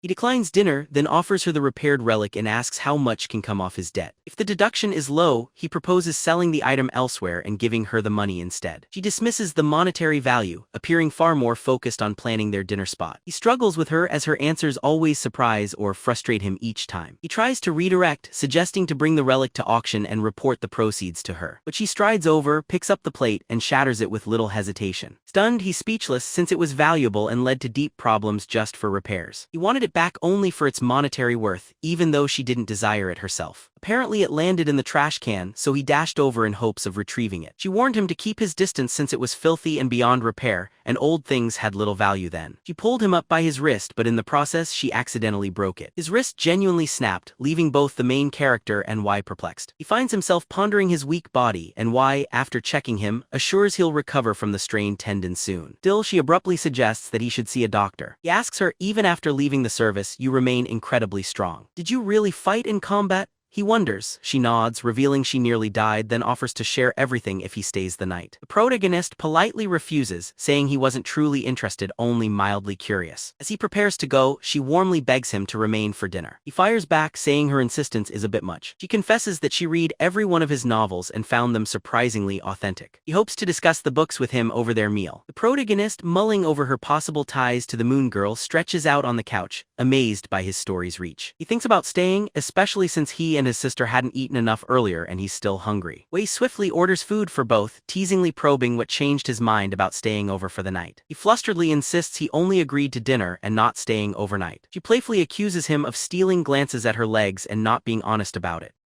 He stammers that he was simply admiring her refined clothes, coming from a humble household. Yet she swiftly comes closer and presses him against the sofa. Taken aback, he asks if she's lacking self-control, but she claims such restraint isn't necessary since he's fated to be with her. He jokes that she must read too many stories, eases the mood, and playfully pats her back. Irritated, she calls him out for leading her on without acting further. She questions if he's scared, but he asserts his bravery and even warns her he could teach her a lesson. But when he tries to nudge her off, she remains unmoved, and he finally notices she's much much bigger than him. She backs off, warning him not to get upset or he might injure his hand once more. As she rises, he snatches her shoulder, throws her onto the couch, and tells her they don't fit. Abruptly, she shifts topics, mentioning her red moon studies and promising to explain her findings. Later, at his home, the protagonist's cousin wonders why his sister seems so displeased with him. Suddenly, Iba arrives, and the cousin entertains thoughts of approaching her romantically. Iba greets the cousin, who steps aside to let her walk past toward the protagonist. The parents enter, surprised to find her in their home. Without delay, she gives them gifts, one to Jang Ha, one to the father, one to the mother, another to the sister. The father again advises her to keep away from Jang Ha, declaring love is unlikely from him soon. The mother sternly joins, insisting it's best for her to take her leave now. The cousin learns she might like Jang Ha, but Yua clarifies she only wants deep friendship, not romance. Though the parents are wary, Yula requests permission to remain Jang Ha's friend, handing over a briefcase. The mother, feeling protective, acts strict and insists Yua stay away from Jang Ha for his sake. The cousin plans on comforting her, but Yula asserts she's true to Jang Ha and will keep their bond. Meanwhile, the protagonist listens as we recalls being on a mission, hurt mortally in action. She was dying when the red moon appeared, and against all odds she survived. The protagonist is confused, realizing her red moon experience is utterly unlike his own. He asks if her wounds made her hallucinate, but she stands by her story and offers another explanation. She explains how her wounds surpassed medical help, so she began her study of the mysterious red moon.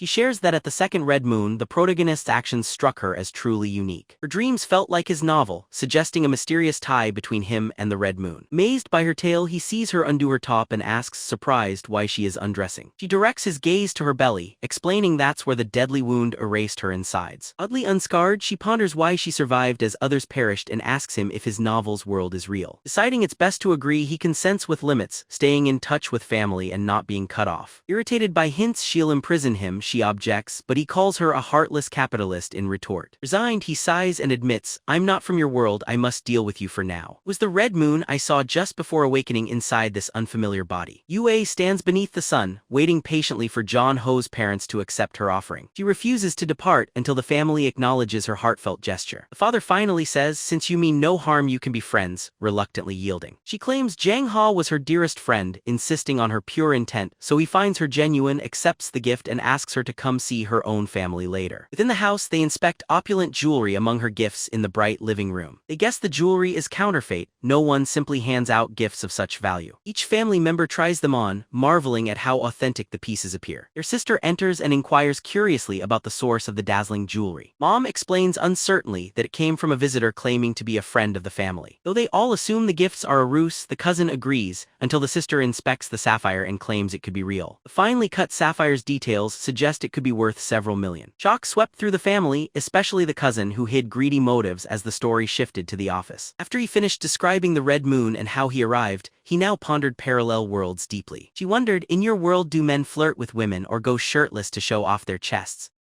He briefly wondered about the oddness of going to the beach in this world and didn't dwell long. He validated her thoughts and assured that, like most men, he would admire beauty when he saw it. On his own beaches he wore shorts, but here he's seen as untamed, so he felt ill-suited and feared hurting her if he returned home. Suggesting she find someone normal, he ignored his doubts. When she asked about shirtless norms, he answered, yes, it's usual if it's hot. She pictured it, visibly surprised, wondering at the boldness of men who stroll about half-dressed. Throwing down a challenge, she dared him to remove his shirt now if he truly came from that world. Unhappily, he started taking off his shirt, intent on proving what men are like where he's from. Yet when he noticed her intense stare, he suddenly grew uneasy and faltered. He recalled she'd called him a god, wondering if he was adapting to this world's ways as his thoughts shifted. Wei was nervous, hands shaking between her legs, pleading for him to continue, eyes alight. Her voice trembled, aren't you taking it off, what's wrong? Wanting to prove himself, he yanked off his shirt, baring his chest in a bold display. Shivering more, she said it was too much, asking awkwardly for him to dress as she couldn't calm herself. He felt embarrassed, frustrated by how simple shirt removal had become a source of anxiety. W, drying her cheeks, vowed they would now work side by side and found joy in their meeting. But he firmly stated, contact him only for important matters and next time he'd invite her if food was involved. Busy with other tasks, he said goodbye. She begged for him to stay, offering anything in exchange for his time. He resolutely replied that she shouldn't ask, as he wouldn't accept no matter what was promised. Returning home, his sister gazed at the sapphire, noting its meaning of loyalty and hope. She wondered if Wei truly had enough money, then eyed the cousin and decided to use him if necessary. Later, Jang Ha returned to his father's worried scolding about why he took such a long time. And he shared that Yua had gifted their son all her her jewelry as well.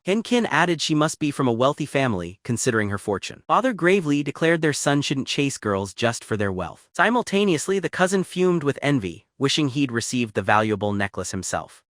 Fixated on Yua, he promised himself he would pursue her, seeing her as the path to riches. He imagined someone's anger but consoled himself that Yua was at least still waiting for him. Dreamily, he thought himself full of choices, judging that, though attractive, Jang Ha wasn't very alluring. Later, someone announced their arrival. Jang Ha apologized, saying they must refuse the expensive present. At that moment, the cousin appeared, mentioning their latest reunion with a satisfied smile. Jang Ha found it peculiar that, by chance, they'd already crossed paths at least in thought. The plan was simple now: trigger a little harmless contact while acting absent-mindedly. Yet as he neared Yua, she startled and instinctively kicked him in the chest. She quickly excused herself, saying her reaction was simply an instinctive response. As the boy coughed, she asked if he felt alright since his legs seemed unsteady to her. Jang Ha suggested they should focus their concern on others for the time being. The cousin saw his plan fail, and Jang Ha said he didn't want those gifts, while Yue wondered if he disliked them. Their father interrupted, saying such presents were costly and perhaps a little overwhelming. Jang Ha firmly returned the gifts and explained that genuine kindness, not things, would help their bond. She wondered if he disliked her for this, but her embarrassed parents gently reassured her their bond stayed strong. His sister declared they were just friends so he wouldn't hate her, and advised her to return the present. Kin grew upset, frustrated that the troublesome cousin failed to achieve anything at all. Kin turned to Yua, saying it was late and she would be the one to bring her home. However, the girl's mother insisted she would take her herself, suspecting her daughter's intent in the car. Kin's hopes to speak privately with Yua faded as everyone left together, helpless to her plan's collapse. At that moment, the cousin wanted Yua's contact, but Jang Ha, a bit possessive, refused for her. The cousin realized he had little chance, and Yu agreed with Jang Ha's decision without protest.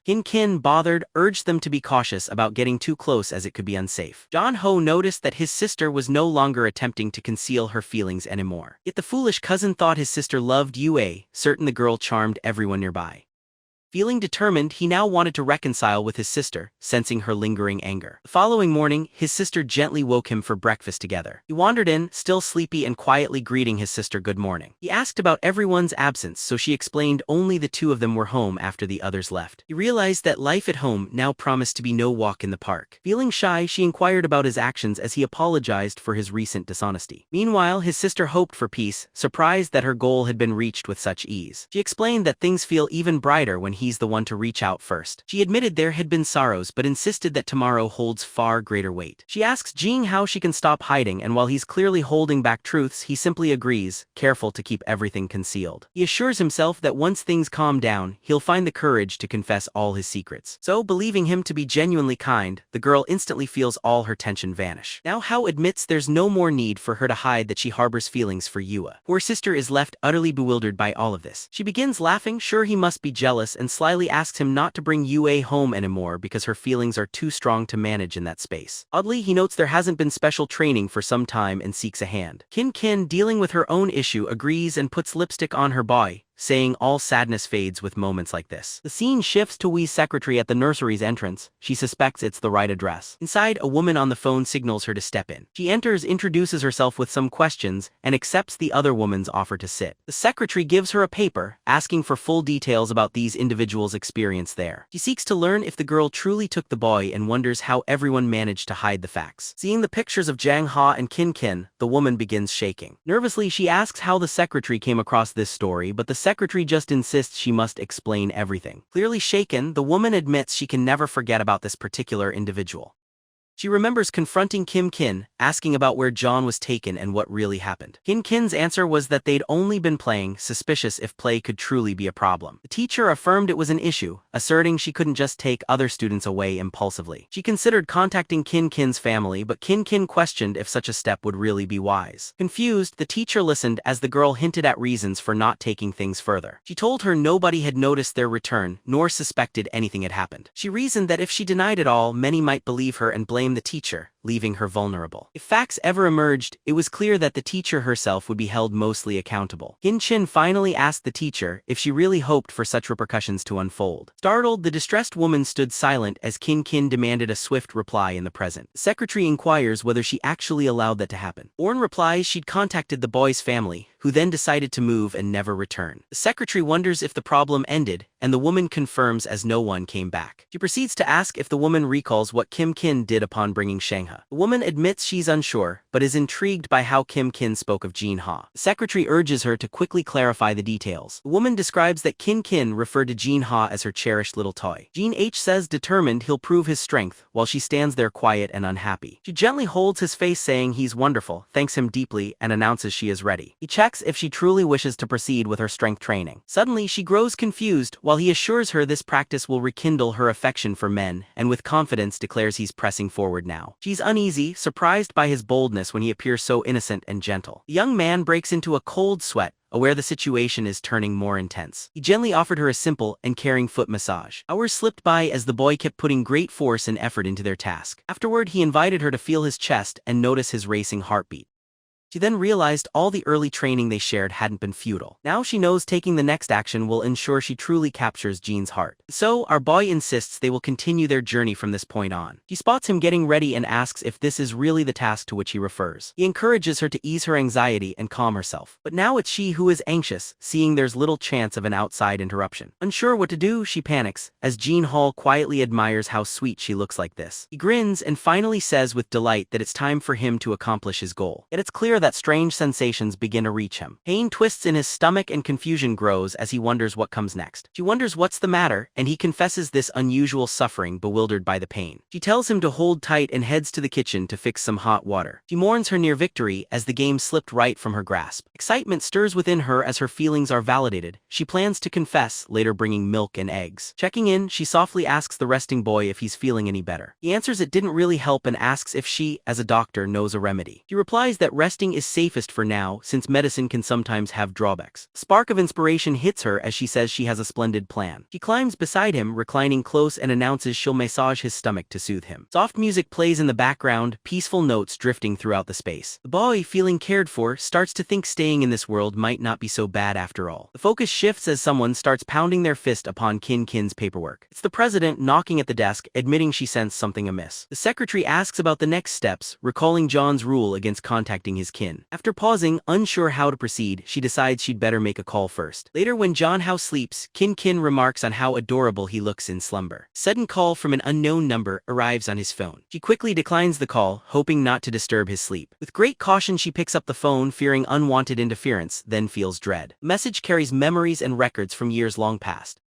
Panic strikes as she realizes someone is probing, and she clutches Jang Ha tight. She plants a gentle kiss on his cheek, vowing never to let him be taken away. Now the story turns to a scene inside a restaurant. A familiar voice calls out to Wee, questioning why she's investigating. It's surely her older sister. He calmly tells her to sit, having already ordered her favorite treat. Ken Shin demands who she is. Wee replies she prefers Jang Ha and warns the sister to keep away. Kim Kin remarks she didn't expect it to be Jang Ha's shadow and claims Jangle favors herself. But W unveils photos, hinting the boy would be upset, revealing proof of years of stalking. Unfazed, Kim Kin asks dryly if W thinks her warning is truly effective. Sister, she calmly declares she has cared for him since youth and insists he'll be with her in the end. He laughs, suggesting Jang Ha will soon learn she made their mothers wed just to become his sister. She warns that Jang Ha is his own person and no one's possession. Now Kim Kin falls silent with a sigh, remarking that Wee's discovery means she's truly powerful and wealthy. She admits she knows Wee used wealth to charm Jeanal, but notes it didn't do any good. She laments it's unfortunate but says Jean Hallel will never care for Wee. The two fix each other with silent, unwavering glances. Woody applauds lightly, remarking it's no surprise from one who threatened teachers at 7. Deciding it's time, she introduces herself. I'm Wee Man from Fang Hong Company. Hin Shin's expression shows she instantly recognizes the firm's name. Wee explains that she summoned her because she'd promised Jang Ha compromise, but any misstep would dissolve that. Kim Kin suddenly grasps that she's just been subtly threatened. As we walks by, she questions if Kim Kin truly knows the Jang Ha she's become infatuated with, leaving her silent. Kim Kin responds with silent fury, striking the table. The scene returns home, where Zonga begins to wake. He rises and notices his sister, quietly working at the computer next to him. He wonders what's going on. She checks if he's still unwell and mentions she brought him a hot water bottle. She shares that while he rested, she finished his whole novel and admires the believable world he created. Blushing, he admits his writing was driven by a desire to stand out and earn more money.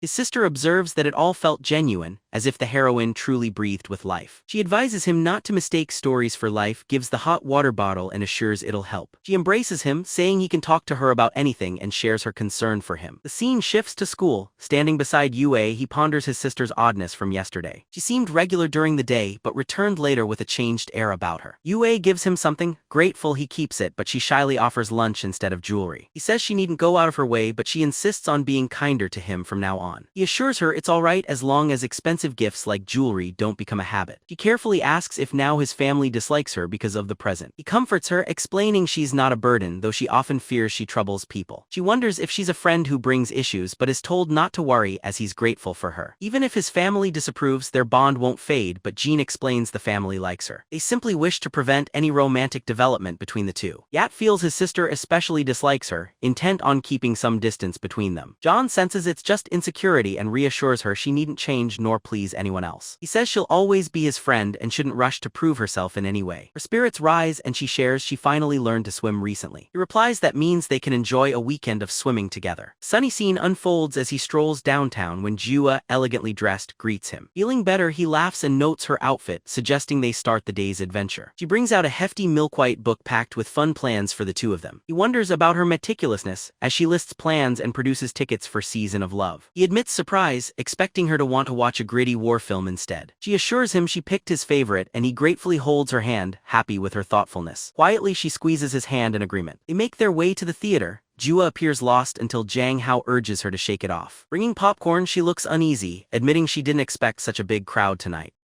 The scene changes and we see them both sitting there, watching the film together. He kindly offers her a juice box. Jang Hao notes she looks cheerful, and she says there's space even though it's crowded. She savors her drink when his phone rings, which seems a little odd in the moment. He looks annoyed but decides not to answer, choosing instead to ignore the call. Yua asks about it and he dismisses her worry, wanting to treasure their happy time together. Watching quietly, he thinks the movie is terrible since it's playing upside down. Suddenly, her small hand reaches out to grasp his. He gently asks her if she might want some popcorn. She declines. He offers the juice, but she's overwhelmed with embarrassment. Shyly, she asks if holding hands leads to a kiss, hoping he agrees with her. Staying calm, Jang Hao asks if she learned this trick from Wei and Yuan. She denies it, saying they haven't been close like this in a while, which nearly unnerves him. She confesses her fondness and wonders if they could try becoming a couple. He stammers, explaining his feelings are friendly and she shouldn't be so reliant on him. She insists she only followed guides encouraging girls to take the lead in relationships. He suddenly pulled his face toward her. Though he hesitated in public, she whispered she'd save money, leaning close as he froze.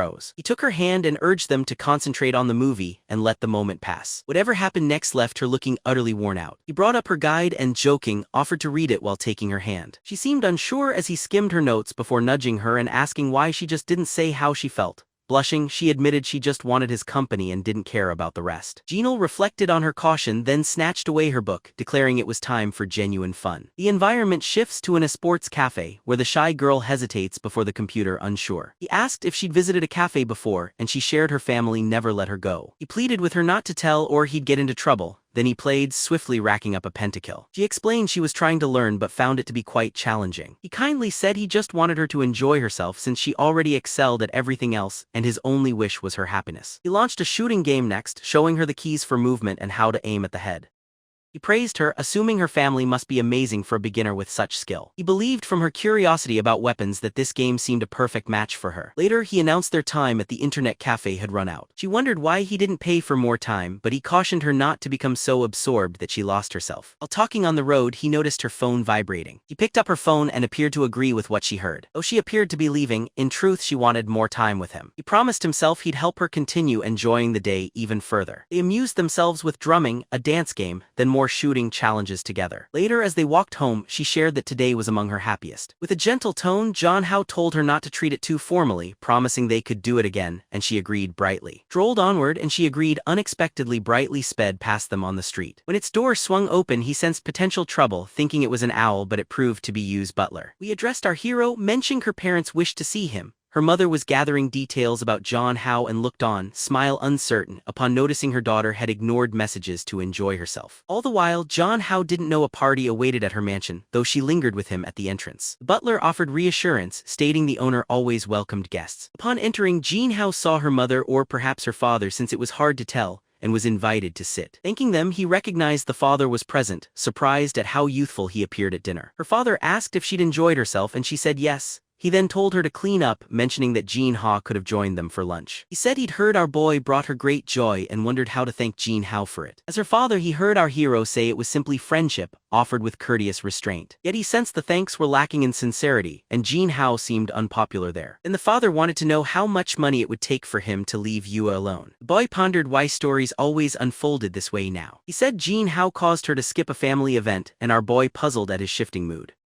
He apologized, not knowing she missed anything, yet the father insisted our boy misunderstood. Surprisingly, he said he was actually grateful for that action instead. He handed over a card, but Jang Ha declined since friendship couldn't be sold for cash. The father hinted he thought it was clear enough and wouldn't be polite spelling it out more. Jang Ha, flustered and hurt, explained that everyone seems to judge him as greedy. He told her father and insisted he genuinely liked Yua, finding warmth beneath her awkwardness. He clarified he treasured her for her goodness and honesty, never for her family's wealth. He acknowledged their different upbringings but swore friendship was his whole intent. Returning the car, her father smiled faintly, sipped tea, and recalled how Yua had brought Jang Ha overnight. He assumed the boy came for profit. Our hero felt pained, for the truth might drive her father wild. Amused, the father, a bit unhinged, noted the boy bore beauty worthy of toppling a nation. Flustered, Jang Ha returned the compliment and the father found him intriguing, urging him to remain Yua's ally. Jang Ha nodded, saying that would come naturally. Suddenly, the scene shifted, taking us to their departure point together. As her father departed, he promised another party but said Yua should show greater care. Yua agreed and added she had simply enjoyed an outing with Jang Ha as her friend. The father smiled, saying if that was so, dear friendships deserve to be cherished. In Yua's view, he directly asked Jang Ha if he'd never aim for anything more than friendship. Silent now, poor Jangle couldn't find the right reply. Turning to the father, he promised understanding and assured he'd keep his distance. Then the butler entered, telling Jean that it was now time for them to depart. The father assured Jean that it seemed everything was now taken care of. Yet before leaving, he whispered instructions for the butler to watch over the pair. Fatigued, Aroy listened as Yuna wondered if her father had been any inconvenience. He reassures her all is good, assuming it's just concern. Checking his phone, he is surprised. To his surprise, there are numerous missed messages waiting for him. Story then shifts and returns to his home. Back home, while night claims the hour, Kin sips sadly, often lost to the drink. Blushing, Jean walks over, asking her why she's sitting there and drinking by herself.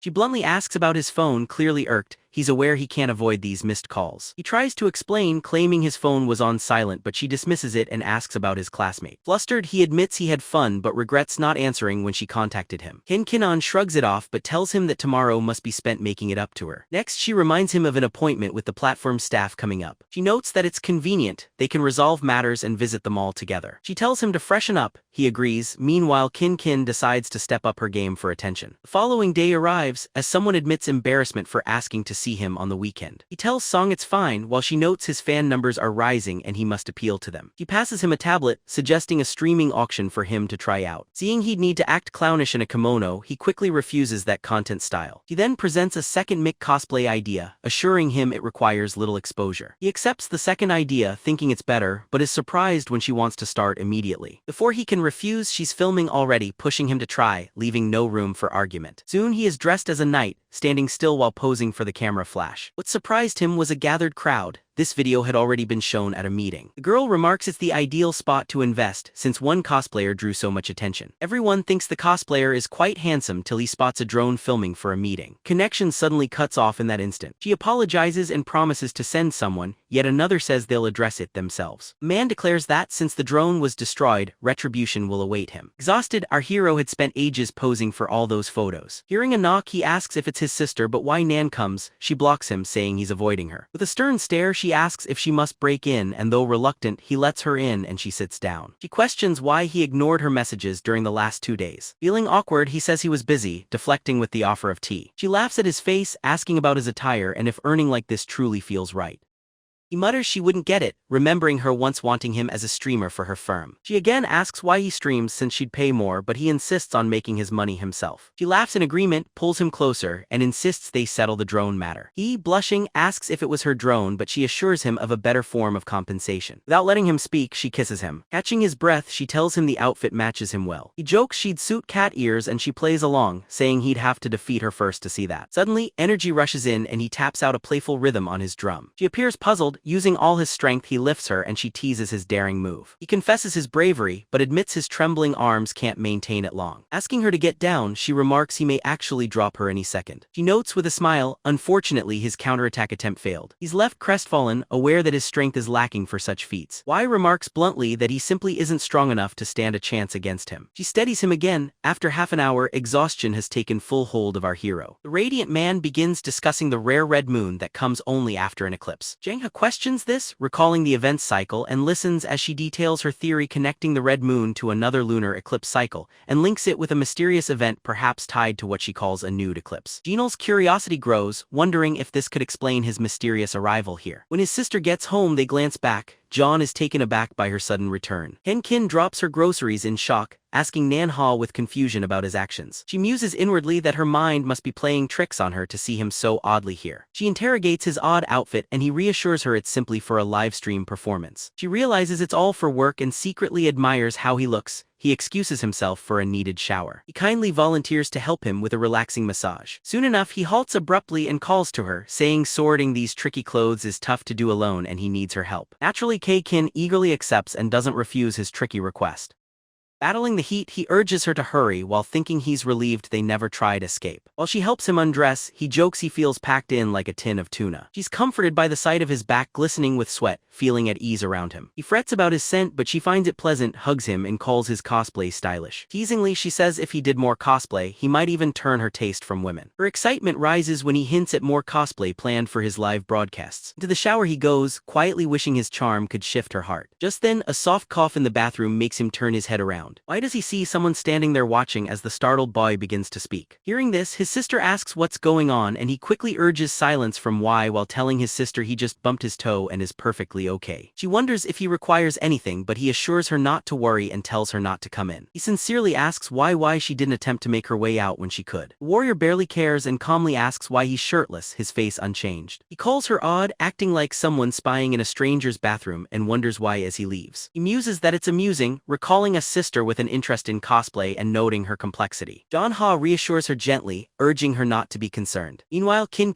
invites him over for milk and a massage. Angry, he stands and declares his sister is attentive. Convinced the woman has ill intentions, she storms out, threatening to return unless he visits tomorrow. The story moves to the villa where the wife's family resides. Here, the previously strict boss is found preparing a meal. A protagonist arrives, offering praise for her impressive skills. He comes closer, offers his help in the kitchen, telling her she isn't obliged to manage alone. She replies it's natural to cook for a boy she likes. He blushes and asks her to stop dropping hints. Moving nearer, she notes it's uncommon for a boy like him to cook. He says living alone made him learn. His food begins to burn as she tugs his face closer, shyly warning him to pay more attention. He apologizes, admitting it's been long since he cooked, and steps aside, surprised at this side of her. After some time, they finish preparing their splendid feast. She reveals that she looked forward to seeing his reaction to her cooking. Hesitant, the boy tries the food uncertainly, then praises it as delicious. The rival asks him if it's tastier than Kin's homemade dishes. He says Kin can't be compared as she's family, but Wei-in doubts if he truly believes that. Jang Ha confidently claims he does believe it, and is glad to have her as his sister. But Wei-in retorts that if Kin meant so much, she wouldn't need to pretend an interest in women. Jang Ha counters, stating it's unlikely she'd act that way given her concern for appearances, and his liking for Kin is genuine. He presses him if he likes Kin, to which Jang Ha responds with strong affirmation. Wei, growing agitated, proclaims Kin is a tough rival. She reclines and tells him to continue enjoying his food. He insisted she stop interfering with his family or they couldn't continue. He felt like an object to her while his home felt false. The secretary revealed that Kin had orchestrated Jang Ho's father marrying her own mother. All of it, essentially, was a ploy to be closer to Jang Ha. On learning this, Nan was certain such a person could never remain at his side. Later, watching him leave and picking up her phone, she considered beginning her scheme. She remarked that everything would shift once Jang Ha discovered they weren't true siblings. The story moves to Kin at H, who gazes up at the open sky. He murmurs that the destined moment draws near. Minutes pass, then Johan H. How appears to ask why she left her job early. She replies she wanted to come home first because their parents were out. Yet seeing Yua inside dampens her spirits. Yua greets her and John H. tells her formalities aren't necessary. Kin demands an explanation for bringing a guest without warning. He apologizes, clarifying Yua came because she struggles in social circles. Enthused, Yuma announces she thoughtfully changed her shoes. Jang Ha asks Yuma upstairs while Kin offers food but seethes inside as she feels Yuma disrupts her plans. In the room, Yua admires the pleasant scent, leaving Jang Ha puzzled. Jang Ha offers her anything she'd like to have. At that moment, Yuna rummages a drawer, finds Pikachu underwear and jokingly claims it. Kin enters holding juice, notices the underwear and her face falls. Embarrassed, John Hall tries to clarify, assuring there's no need to misconstrue. Kin insists she understands but John Hao explains Yua is just shy, not odd. Kin resolves also to reduce the time Yua can be alone with him from here on. She invites Yua to her room to reveal something she deems special. Yua thanks her warmly but when Kin suggests a beloved chick flick, Jang Ho is perplexed. He quietly pulls Yua aside, cautioning her that teaching those things might not be wise. Kin assures him she plans to talk only about girl matters, then eagerly pulls Yua along, insisting she'll teach her what every girl should know. John, puzzled, questions whether Kin might have feelings for Yua. Silence falls over Kin, who firmly insists she isn't interested in Yua at all. John was bewildered when Kin suddenly threw her arms around his neck. She noticed his shortness of breath and tried to help, while Yua found herself nearly crushed. Seconds later he pushed Kin off, asking about her behavior as Yua looked faint. Suddenly, Kitten confessed she hadn't told him the whole truth. The scene shifts outside, with a taxi waiting in front of the house. John says farewell to Yua and apologizes for his sister's odd actions. Yua replies she just got a bit winded and feels slightly embarrassed. Jean explains it's his sister's awkward way of loving people and considers saying more. Yua doesn't really grasp the full meaning behind everything. He decides to leave it alone and simply wishes her a safe journey home. As the taxi departs, Yuma finds Jang H's present and wonders if he favors Kin, who's still at the doorway watching him. John, feeling uneasy, glances back and calls out toward her. Just then he recalls Yuan's silence and considers that maybe she spoke the truth. He questions Kin about her feelings. She stands awkwardly before shyly admitting her disinterest in women. Then she quietly reveals she lied because her feelings for him run so deep. He struggles to explain her affection is so intense and she's sure it's misunderstood. Because of that, she behaved the way she did. Now knowing the truth, he's uncertain, admitting it's unusual. She steps into the rain, saying she just wants closeness and fears being separated again. Jang Ha urges her to calm down or else she'll catch a chill, then asks if she means their youth. She nods, though doubting he recalls much, and privately vows she'll do anything to stay with him. At last she confides that she's always quietly stayed by his side, from childhood up to now. She confesses her deep feelings for him have led her to behave carelessly. At that moment White Nan enters, declaring her timely arrival. She addresses Kin and reveals to John how Kin was never truly his family. John Hao is stunned to realize why Man was already aware and spoke with him about this. He feels saddened while why Man claims Kin has deceived him from the start and urges him to leave with her, cautioning he might forget his true self. Kin angrily warns Wei Nan to stay away from their home. Yet John Hao calls urgently for his sister. Kin turns to reassure him, promising to manage the situation herself. Nonetheless, Jin Hao gives her the umbrella, sadly asking her to head inside ahead of him. He lets her know he'll go for now and provide an answer later. Kin is left bewildered, unable to grasp what just occurred. The scene shifts to Wag's flat where she cautions Jin Hao not to miss catching a cold. He offers him a towel but he lingers in silence. After standing quietly for some time, he wonders if she must reveal his secret to his sister as she dries his hair and questions if he truly considers his sister blameless. White Man moves to a book and advises, "If you seek the truth, John, read this." Hao examines extensive records on Kin, growing anxious over the discoveries. As a child, Kin isolated any girls who approached him. Even after entering a better university, she carried this behavior along. He stayed in the same city, determined to remain near him. It's revealed her mother's marriage to his father was arranged by Kim Chin to stay close. Ano incredulously asks if this is truly possible. Wei-in, seeming unstable, expresses awe at Kin's persistent love. The troubled boy fidgets anxiously, failing to understand her words, as Wei-in explains that those being chased seldom comprehend what pursuers feel. She removes his cigarette and says she'll clarify, noting men usually chase women in his world.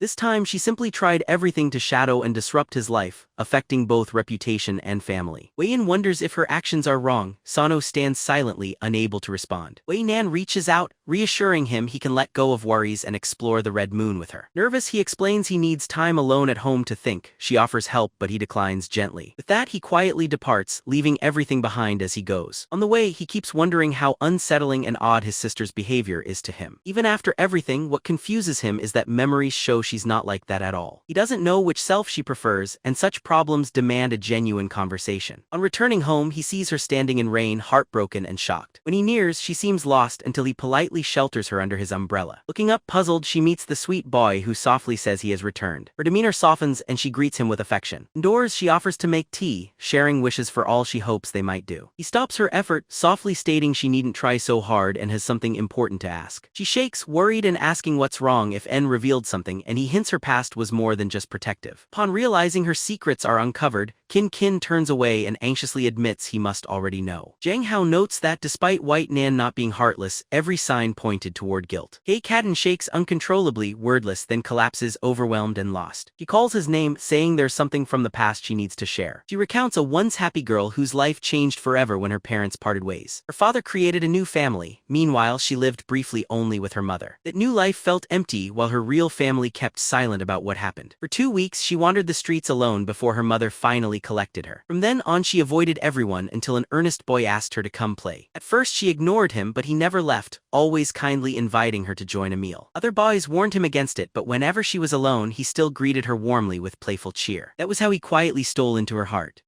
Yet tragedy struck when a mistake of hers caused his memory loss, sending him to another school. Her life's brightness vanished once more. Still, instead of letting go, she vowed to watch over him secretly until it became clear she needed to close the distance, convincing her mother to help her join his family circle as a sister. Through tears, she confesses her regret and how poorly the plan ended, while John wonders if these feelings truly belong to himself or the body's real owner. She calls herself possessive and admits she's the very girl in the tale, apologizing sincerely. She tells him she expects his hate, but all she ever truly wanted was to keep him for herself, afraid to share. The boy realizes that despite not being siblings by blood, she cares for him deeply and he also enjoys being near her. She tells him if her feelings disgust him, she'll disappear from his life forever. But he reassures her, saying she doesn't have to apologize, her importance in his life is enough. He admits to her softly that he wants them to be together too because he shares her feelings. Hearing these words puts her in a joyful frenzy. She clings to him, confessing her endless love while he awkwardly notes she's leaving a mess on his shirt. She embraced him fiercely in a wrestling hug, laying him flat and then helping him recover his breath as always. Lying there, he muses that these moments truly felt like first love, and their days together were so sweet. Her presence alone always filled him with happiness. He always had his happiness and well-being at heart. She expressed how surreal her joyful life felt, like wandering through a perfect dream. Yet he felt a growing ache, realizing her bond was with the person he used to be and not the present self. She announced she would go prepare their meal and call him down when it was ready. He remained lost in thought, recognizing the pain of using her devoted feelings. He wondered about her reaction to his secret, nervously calling her back, and she turned with curiosity. He hesitated as she gave him a cheerful smile, softly inquiring what troubled her little one, leaving him unsure. He stammered that it was nothing and told her to go cook, unable to reveal his truth to her yet. The story then shifts its focus to Fang Hong Enterprises. Jang Ha shows up once more, and a business associate remarks that their last meeting went remarkably well.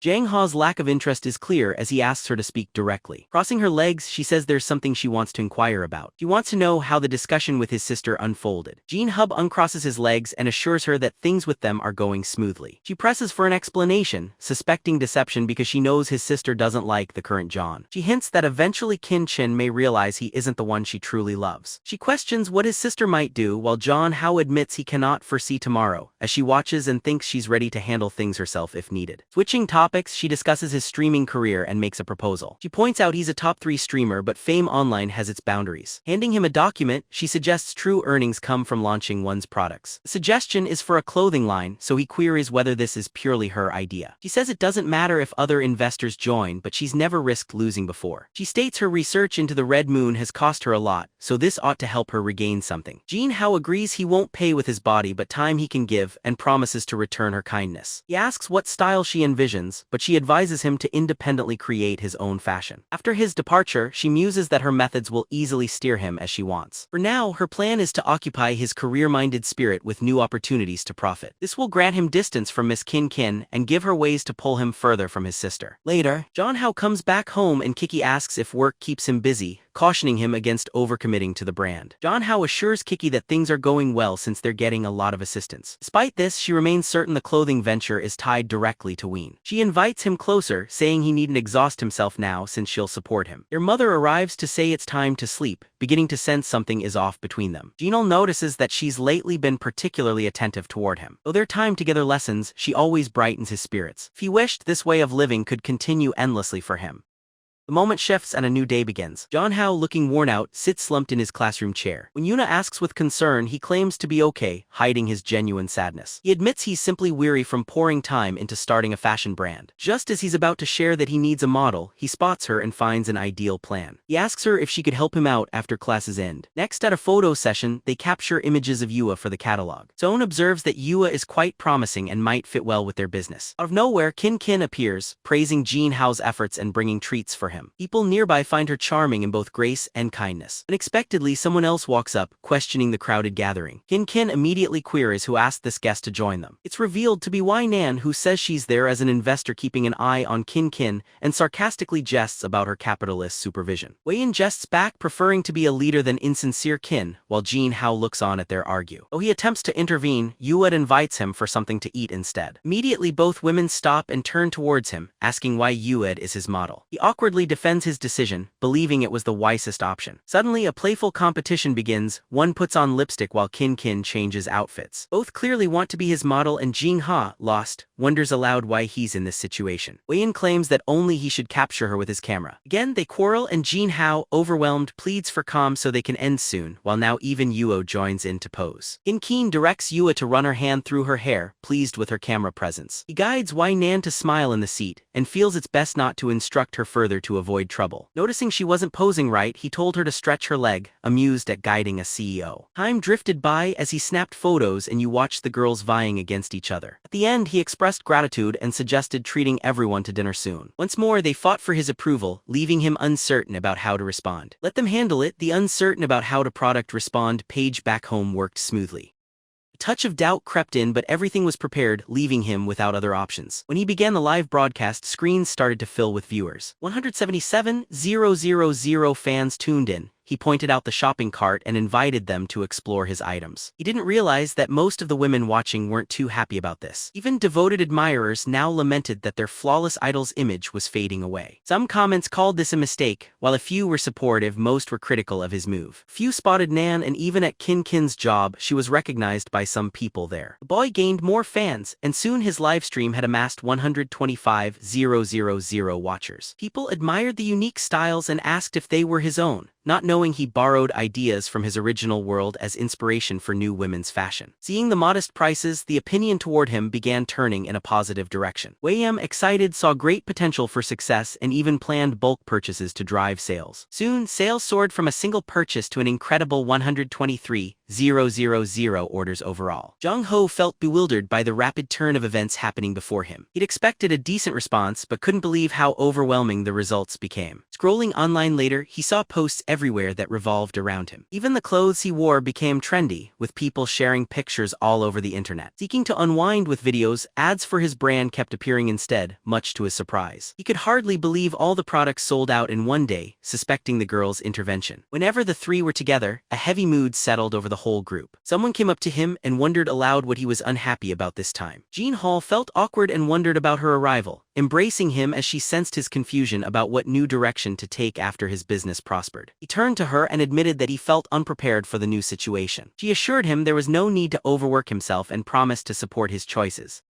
Embarrassed, he thanked her, mentioned his plan for a celebration, and invited her to join. She agreed to attend but said she wanted to bathe first. While soaking, she wondered about the true reason for his party. Positive Nan and Yua would also come. She realized she needed to make things clear with Jin and figure out how to keep rivals away. Knowing things would become tougher for John, she considered using more assertive tactics. The scene shifts to the banquet where the girls gather and he arrives with his sister, telling them not to overdress. As tensions rise among the women, he suggests they all go find a place to sit together. Even while serving dishes, they try to outdo each other, eager to serve him before the others. Finding their competition stressful, he chooses to sip a drink while they continue bickering. Soon, he steps outside and feeling weak, vomits, realizing alcohol affects him deeply. Kind Soul hands him a towel. He expresses gratitude, then is startled to see the girl from the Red Moon, who gently greets him as Dear Jang Ha. Shocked, he asks if she's the Red Moon goddess. She smiles, lifts his chin, and praises his quick adaptation. She congratulates his business and romantic success, then asks if he's noticed his growing resemblance to this world's people. She cautions that he will soon assimilate if things continue and reveals a hidden truth. souls can blend. Perplexed, he presses her to explain souls merging, firmly insisting he won't become one of them. She tells him the decision is his and that they will reunite once everything comes to an end. As he calls out for her to wait, she vanishes right before his eyes. Now his thoughts swirl with questions about what merging souls and assimilation really mean. Yua appears concerned, asking if he's all right. He assures her he is and hears that the women are quarreling inside. He proposes returning before the conflict worsens and keeps the Red Moon or other world to himself. Over time, Jang Ha resumed his routine. Though busier and less present for Kin, their bond felt more secure. Autumn arrived 2 months later, painting the world in golden shades. Yuan grumbled about the chill in the air, saying it felt more like winter. John Hall stood by with his phone. When asked who he was chatting with, he insisted on privacy, and Wang claimed he, being famous, didn't just talk to any girl. Yua entered and greeted John, and in class the teacher revealed the 50th school anniversary was near. She shared there would be a partnered dance. Everyone had to take part in this. Once the dancers paired up, 2 weeks of diligent practice would follow. The teacher told Jean he'd lead the group, trusting his public experience. All the girls in the class were instantly eager to dance with him. Debate erupted and he was crowded. Overwhelmed, he demanded space with a shout. He retreated to the restroom, wondering how draining such a life could feel. Considering his partner, he asked Sue but settled on Yua, who soon turned him down. He was surprised since it was his first time all month being refused by someone. Downhearted, he hid in a corner while Yua explained she didn't wish to draw attention nor cause embarrassment if she danced poorly. Suddenly, he called her name and remarked that she couldn't keep living this way. He said quitting before trying ensures no success, admitted he couldn't dance, and asked her to trust him one more time. The scene then shifted to their first shared rehearsal. The teacher urged them to relax, guiding Yua, who flushed, to rest her hand on John Ho's waist and not to be so timid. He comforted her with gentle words, saying there was no reason to be tense. She apologized, unsure of her skills, but he assured her that practicing was all that mattered. The weary teacher declared their session over for the day and told them training continued tomorrow. John watched her tire, finding it amusing how she was nimble in sparring, sensing unseen eyes on them. Yua soon called his help, saying her locker was stuck and refusing to open. He discovered that something had blocked her locker, deliberately jamming the lock. They asked for staff, but John sensed Yua was being purposely targeted by someone. The next day after PE class, Long praised Jang Ha, asking about their dance rehearsals. He caught sight of something unusual in Yua's shoe. He led her aside in a pile of tacks scattered from inside. Realizing this, he immediately knew her foot would have been badly hurt. He called out, demanding to know who would dare do such a cruel act. His 2 friends were deeply angry, calling the act absurd, while all others stayed silent. John couldn't help but wonder if these events were tied to the coming dance. He suspected someone wished for Yua to give up and vowed to uncover their identity. The next day, he asked Yua if she had recently upset anyone. He warned her to stay alert. At that moment, he noticed a bucket flying at her. With quick courage, he shielded her, letting the bucket hit him instead. A red drop stained Y's face, but unfazed, John asked her gently if she was fine. He turned to challenge the attacker above, yet Yo urged caution. Disregarding her warning, he dashed upstairs to catch the perpetrator. Unlocking the upper room, he found a weeping girl confessing she meant him no harm. She protested, declaring Yua monopolized his attention. Jang Ha kept silent as she shouted that Yua didn't deserve her own stage. The distraught girl wailed about hurting him, but then Jang Ha hastened to restrain her and told her firmly to end this madness. He rebuked her sharply, saying only he could choose who he wished at his side. He stood still, silently taking in everything he said. Then Yua burst in, tears streaming, and rushed toward him. But suddenly Jang's sight started to fade and blur. He struggled to grasp what was occurring or its reason. His vision dimmed fully, and old memories, or perhaps lost histories, flickered in his mind, blurring timelines with personal echoes. After some time, he awoke gently in the hospital, uncertain if the visions were simply dreams. Yua greeted him warmly and sadly took the blame for his injury. But she promised him he need not worry, she would seek justice for him. She insisted that the other girl would inevitably face a harsh consequence. In that instant, Young-ho sits up and claims he's healthy, urging to resume their practice. He urges her not to seek vengeance, pointing out her promise to impress for 2 weeks. They carried on with their practice. John, did you actually hire a skilled dance instructor? Gradually, your confidence began to shine through. Yet in one session, her mother's call interrupted the training. Jang Ha wondered, as he had only met her father up until this point. On the call, her mother said she spoke to the teacher to prevent her from embarrassing the family and urged her not to participate. Yua tried to say that many relied on her and she'd been training for a long time. Her mother insisted quitting would spare the family shame, and Yua froze until Jang Ha grabbed the phone. He expressed regret for his interruptions and begged her to allow Yua, stating she had worked hard and would not fail. Yua suddenly took the phone herself and declared she would not quit. He said goodbye to her mother and ended the conversation. Turning to Jang Ha, she urgently apologized, stressing he must stay involved. He silently admired her determined attitude. The spotlight now falls on the day of the performance. The announcer proclaims it's the school's 20th anniversary. Yua's mother attends alongside Wan, introduced as a respected business figure in the city. School official proclaims that the festivities will begin. With the curtains rise, a tango melody fills the room. The pair shares a quick glance before launching into their dance routine. Yua's mother observes as Jang Ha feels assured of her performance unfolding. The audience applauds as Wai Nan frowns. Yua's mother wonders about her daughter's newfound boldness. All at once, the lights across the stage flicker and extinguish. Jang Ha is puzzled, as this twist was never part of what they had rehearsed. Some wondered if what they saw on stage was part of the act. The school official called for Jang Ha in a raised voice. He asked Jang Ha about the issue, and she explained a circuit failure needing 20 minutes to resolve. He objected, pointing out it made little sense to leave the crowd idle for the duration. Everyone would likely leave the theater. He worried this hiccup would spoil Yue's chance to impress her mother. Yue's mother's friend noted that her daughter seemed overwhelmed by the situation. As the mother quietly watched, the teacher moved to announce a break, but Jang Ha made a call and confidently announced they were ready for any crisis. Backstage, Long Wung hurried to solve things when White Man appeared, offering his help. Someone called Jang Ha, who realized why Man had brought them a replacement light. Even though imperfect, that backup was the best solution available. With the electricity out, instruments failed, and so they chose to perform without them. Suddenly, the event became something like daily life as Yua danced, and the audience was amazed. In the meantime, Jang Ha sang with Wai Noun, keeping a careful watch on him. Show drew to an end soon after. Approaching him, Yua's mother inquired if he was the one who had awkwardly taken her phone. Jang Ha admitted it and apologized, while Yua thanked her mother and received her silent gaze. Her mother reached into her pocket, hesitated, then called Yua by name. Yue's mother finally said that she behaved well and could invite Jang Ha home next time. The two were left standing, uncertain in the moment. Yue expressed her thanks before rushing to embrace her mother. Jang Ha felt that, after all their hard work, it was truly worthwhile. Though the show lacked perfection, he found satisfaction knowing it was sufficient. He felt filled with pride. Then Jua tugged at his shirt, wondering if he had a moment to spare. They walked together into the gymnasium. He questioned her motive for bringing him to their usual practice spot that day. She replied she had chosen this setting because she truly wanted him to hear her out. She admitted how joyous she felt ever since meeting him each day at recess. She longed for long talks and hoped to share weekends going out together with him. She confessed she learned much from him, though his presence made her feel unsteady. She revealed that seeing other girls talk to him brought her pain and haunted dreams. Stepping closer, she admitted it felt like some strange affliction tugging at her. Taking his hand, she affirmed she was now sure of how she truly felt for him. She quietly asked if there was a chance for them to unite their paths right now. He worried, for her confession was weighty and sincere.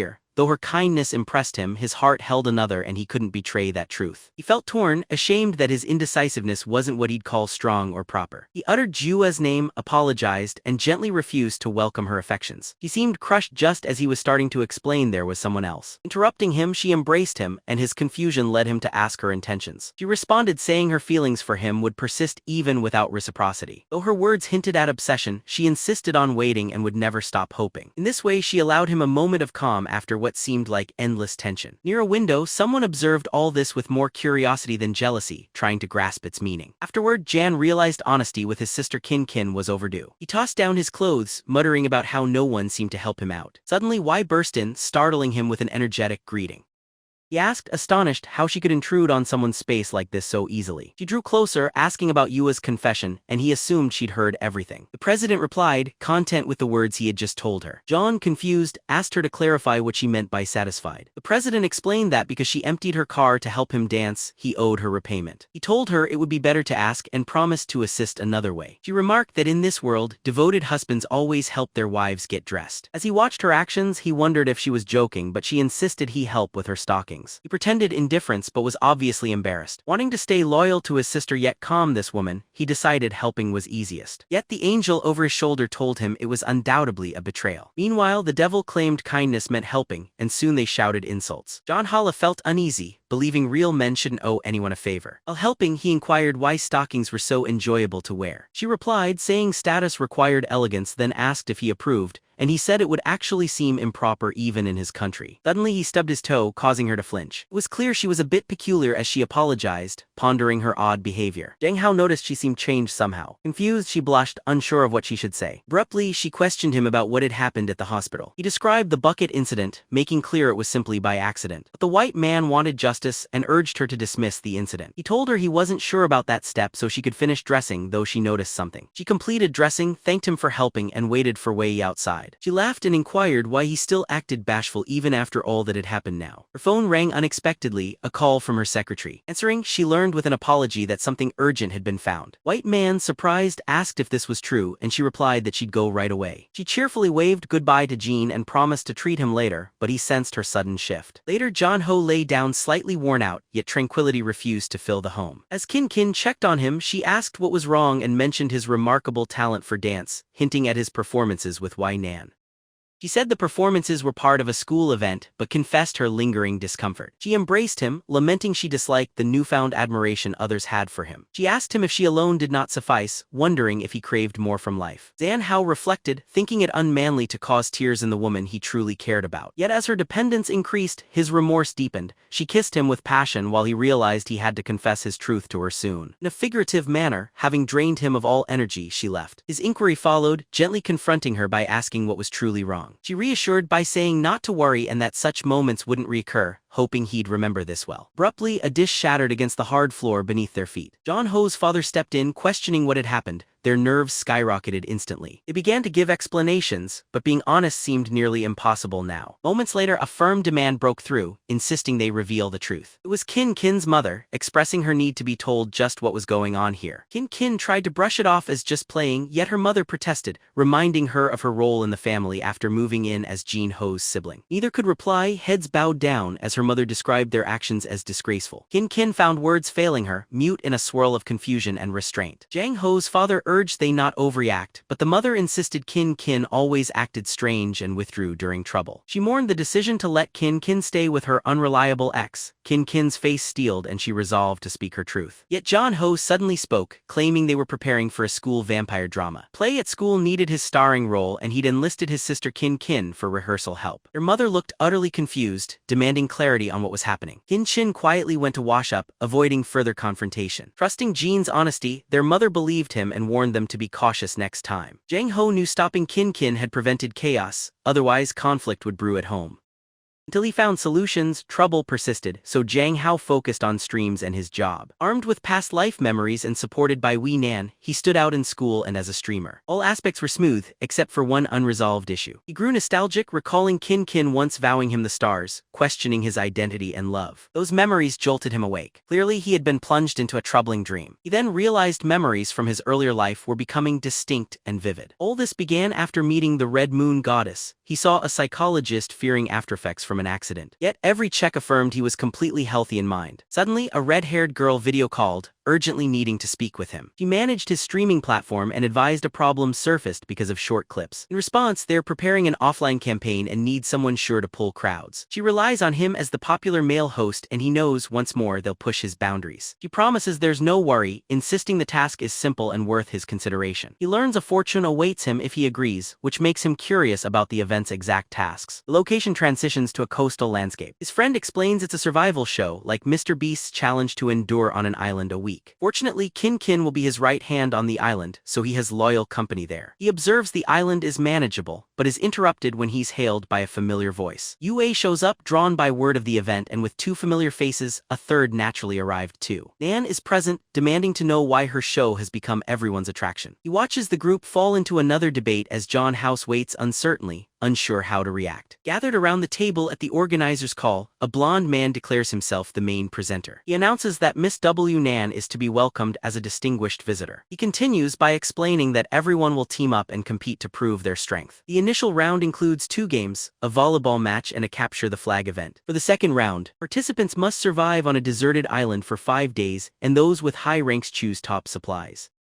Rule sheets are distributed, yet Ween rips them apart, declaring it's simple and there's no need to worry. The blonde guy suggests she should look over the rules, but she asks if he is challenging her decision. Not wanting any trouble, he hastily assures her that he wouldn't dream of opposing her. Numerous streamers hope to team with Miss Wei, and John Hall thinks she's likely on the organizing team. Suddenly, 3 girls from the platform approach, proposing to pair up with John Hall for the event. He feels uneasy and doesn't know what to say, Meanwhile, a blue-haired guy quips about his looks. Approaching John, the blue-haired guy claims he resembles an ancient beauty and says he earns more by showing off. Our protagonist shrugs it off, remarking that the blue-haired man is quite popular as well. Yet the man insists, claiming he heard John ended a friend's career and John suspects it's about revenge. He bets John that whoever loses can't stream for a month and must declare themselves the other's subordinate. He was sure of victory, convinced that Wayman would certainly choose him as a partner. Just then, Wayman walked over, called her partner, making the fool believe she meant him. Instead, Wayman seized Jang Ha's arm and declared she would team up with him for the games. John then asked why she was participating, and she answered she joined in order to support him. He claimed he could compete solo, but she called him by name and reminded him about that earlier call. She revealed that they'd come across someone else from his world as well. Jang Ha was left speechless, unaware that another individual like him existed here. Wayman disclosed that the newcomer knows Yua from another world and displayed uniqueness, but first they'd confirm their story's truth. Jang Ha started to wonder what it would mean if another like him truly existed there. Then she gently reassured the boy, telling him not to worry since she was by his side. Abruptly, a cough from nearby broke the silence. Kin, complaining of the harsh sun, said he needed sunblock, unsurprisingly. He left with his sister, while Wee Manan was told to get ready for the contest. We watched Kim Chin guide him away, and soon after, the blonde declared the competition's start. The opening event was volleyball, featuring Jang Ha's naturally skilled team. Both squads lined up on the court, ready themselves at his signal. Our player faced the blonde, and the white baldy unleashed a twisting serve full of force. The unfortunate opponents simply couldn't compete with that display. Soon, surrender came as they lay defeated. The blue-gar fellow noted that Jang Ha had relied on his teammates in the final. Approaching, he teased if Jang Ha even knew volleyball and warned him he'd show the real difference. Everyone assembled on the court, poised for the next challenge. The blue-gar guy tossed the ball, soared 30 meters and sent a stunning serve. Jang Ha was taken aback, while Man realized the play was nearly professional. The ball shot down as White Man warned Jang Ha, but it struck Jang full in the face. The commentator suggested the blue team's real plan: injure Jang Ha on purpose. White Man checked if he was alright. The rival jested that mishaps happened. Naturally, White Man told him to hush as the challenger replied, "You'll see real ruthlessness." Play resumed with the competition tight and the scoreboard nearly unchanged. Wei-in lofted the ball and realized this might be their winning moment. She targeted their tired enemy, who by chance blocked it with a wild swipe of his arm. All rivals sprung upward, contesting the ball midair. Suddenly, echoing a scene from Who, Johan Ho called for trust instead of a spike. She tapped gently and he clumsily rose 30 meters, striking the ball with his face and winning. Not long after, everyone was gathered around to revive the fatigued Jang Ha. As always, they vied for his notice while he remained uncertain how to respond. As everyone tended to him, the man in blue filmed it all, promising to shame Jang Ha. Later, during Jang Ha's walk, he noticed everyone whispering about him everywhere he went. Sensing something wrong, he grew curious, and the girl beside suggested he check online. Anchor and Jang Ha were top of the search, so he checked and realized a rival had set him up. This situation would inevitably hurt his public image on the internet. The blue-beard man said it seemed a paparazzi had caught him, adding such people deserved jail. Suddenly, he was jostled by a man in white. A lady, having compiled a list of new arrivals, threatened to quietly remove the culprit. The blue-haired man trembled, and Jang Ha thanked her but warned her not to threaten anyone. He flushed, accusing him of overestimating the situation. Meanwhile, the others puzzled over Wen's odd behavior and why Kin Chin had entered. JN Hollow turned around, questioning their intentions directly. Kin Chin rushed up, concerned, saying he shouldn't worry, she would handle the issue. She announced she'd likely identified the saboteur and would confirm it that evening. One man looked uneasy, surprised that his own sister was now involved. Next, someone mentioned involving her grandmother to call in the military for backup. Jang Ha voiced concern that this was excessive and insisted he couldn't constantly seek help. He'd already figured out who orchestrated the chaos, opting to let the person falter, so on the event's second day, the press asked Jang H about the leaked images. He chose to clarify things, explaining that two pictured people were Yua and his sister, serving as assistant and camera operator. The last person in the image was identified as Y. This man was actually one of the event participants. He clarified they'd only been planning the event and showed images to prove they weren't hiding. With no hesitation, he confessed the truth, saying honesty was the path to dispel rumors. Nearby, the man in white commented that Jang Ha was garnering attention for the show. Then Kinchin arrived, arguing that the man in white should be more cautious about involving him. But for what reason? Nan remarked that he'd learned to lie easily and wondered to Kin if she'd noticed his recent transformation. In the restroom, the man who snapped the photos realized he was facing serious consequences. He intended to feign innocence and pray they had no evidence, but Kin surfaced, declaring she knew the truth. He spun around, visibly shocked, and questioned her accusation without understanding her words. She She urged him to admit it, claiming she held proof, and revealed she had restored his photos and unearthed earlier secrets after she hacked his phone. He began to panic and pleaded for the terms that would stop her from exposing everything. She approached and firmly told him to vanish, gripping him by his collar. She said he owed his luck to her love for Jang Ha and shoved him down, leaving him sobbing. She grinned, reminded him to focus on his own path, and left him alone and miserable. Meeting Yua outside, she assured her that everything inside was settled now. She promised Yua could ask any questions she might have when the time was right. When the capture the flag game began, one runner dashed off and Jang Ha asked him in surprise why he did that. A teammate warned caution, but the runner slid beside Jang Ha, clung to his ankle, praised him and quit. Jang H, bewildered, suspected a new scheme, yet the runner pleaded for forgiveness and to move on. Trying to restore order, the organizer mentioned the event had begun and pressed for an explanation. Suddenly, the guy confessed he was responsible for taking and uploading Jin Hao's photos. Ween just observed as the guy broke down, saying he desperately wished to return home. The runner's team forfeited, Johan Ho's crew advanced, yet Jan Ho sensed the runner was forced to quit that way. When Johan Hao walked into his room, he was surprised to see his sister waiting as always. He asked her reason for being there and she hugged him, saying she was there to watch over him. A bit shy, he quietly accepted this and asked what she wanted to do now. She paused, recalling how Wei Nan had commented on his changed demeanor. She chuckled, finding it amusing that Wei Man seemed to be losing to his sister,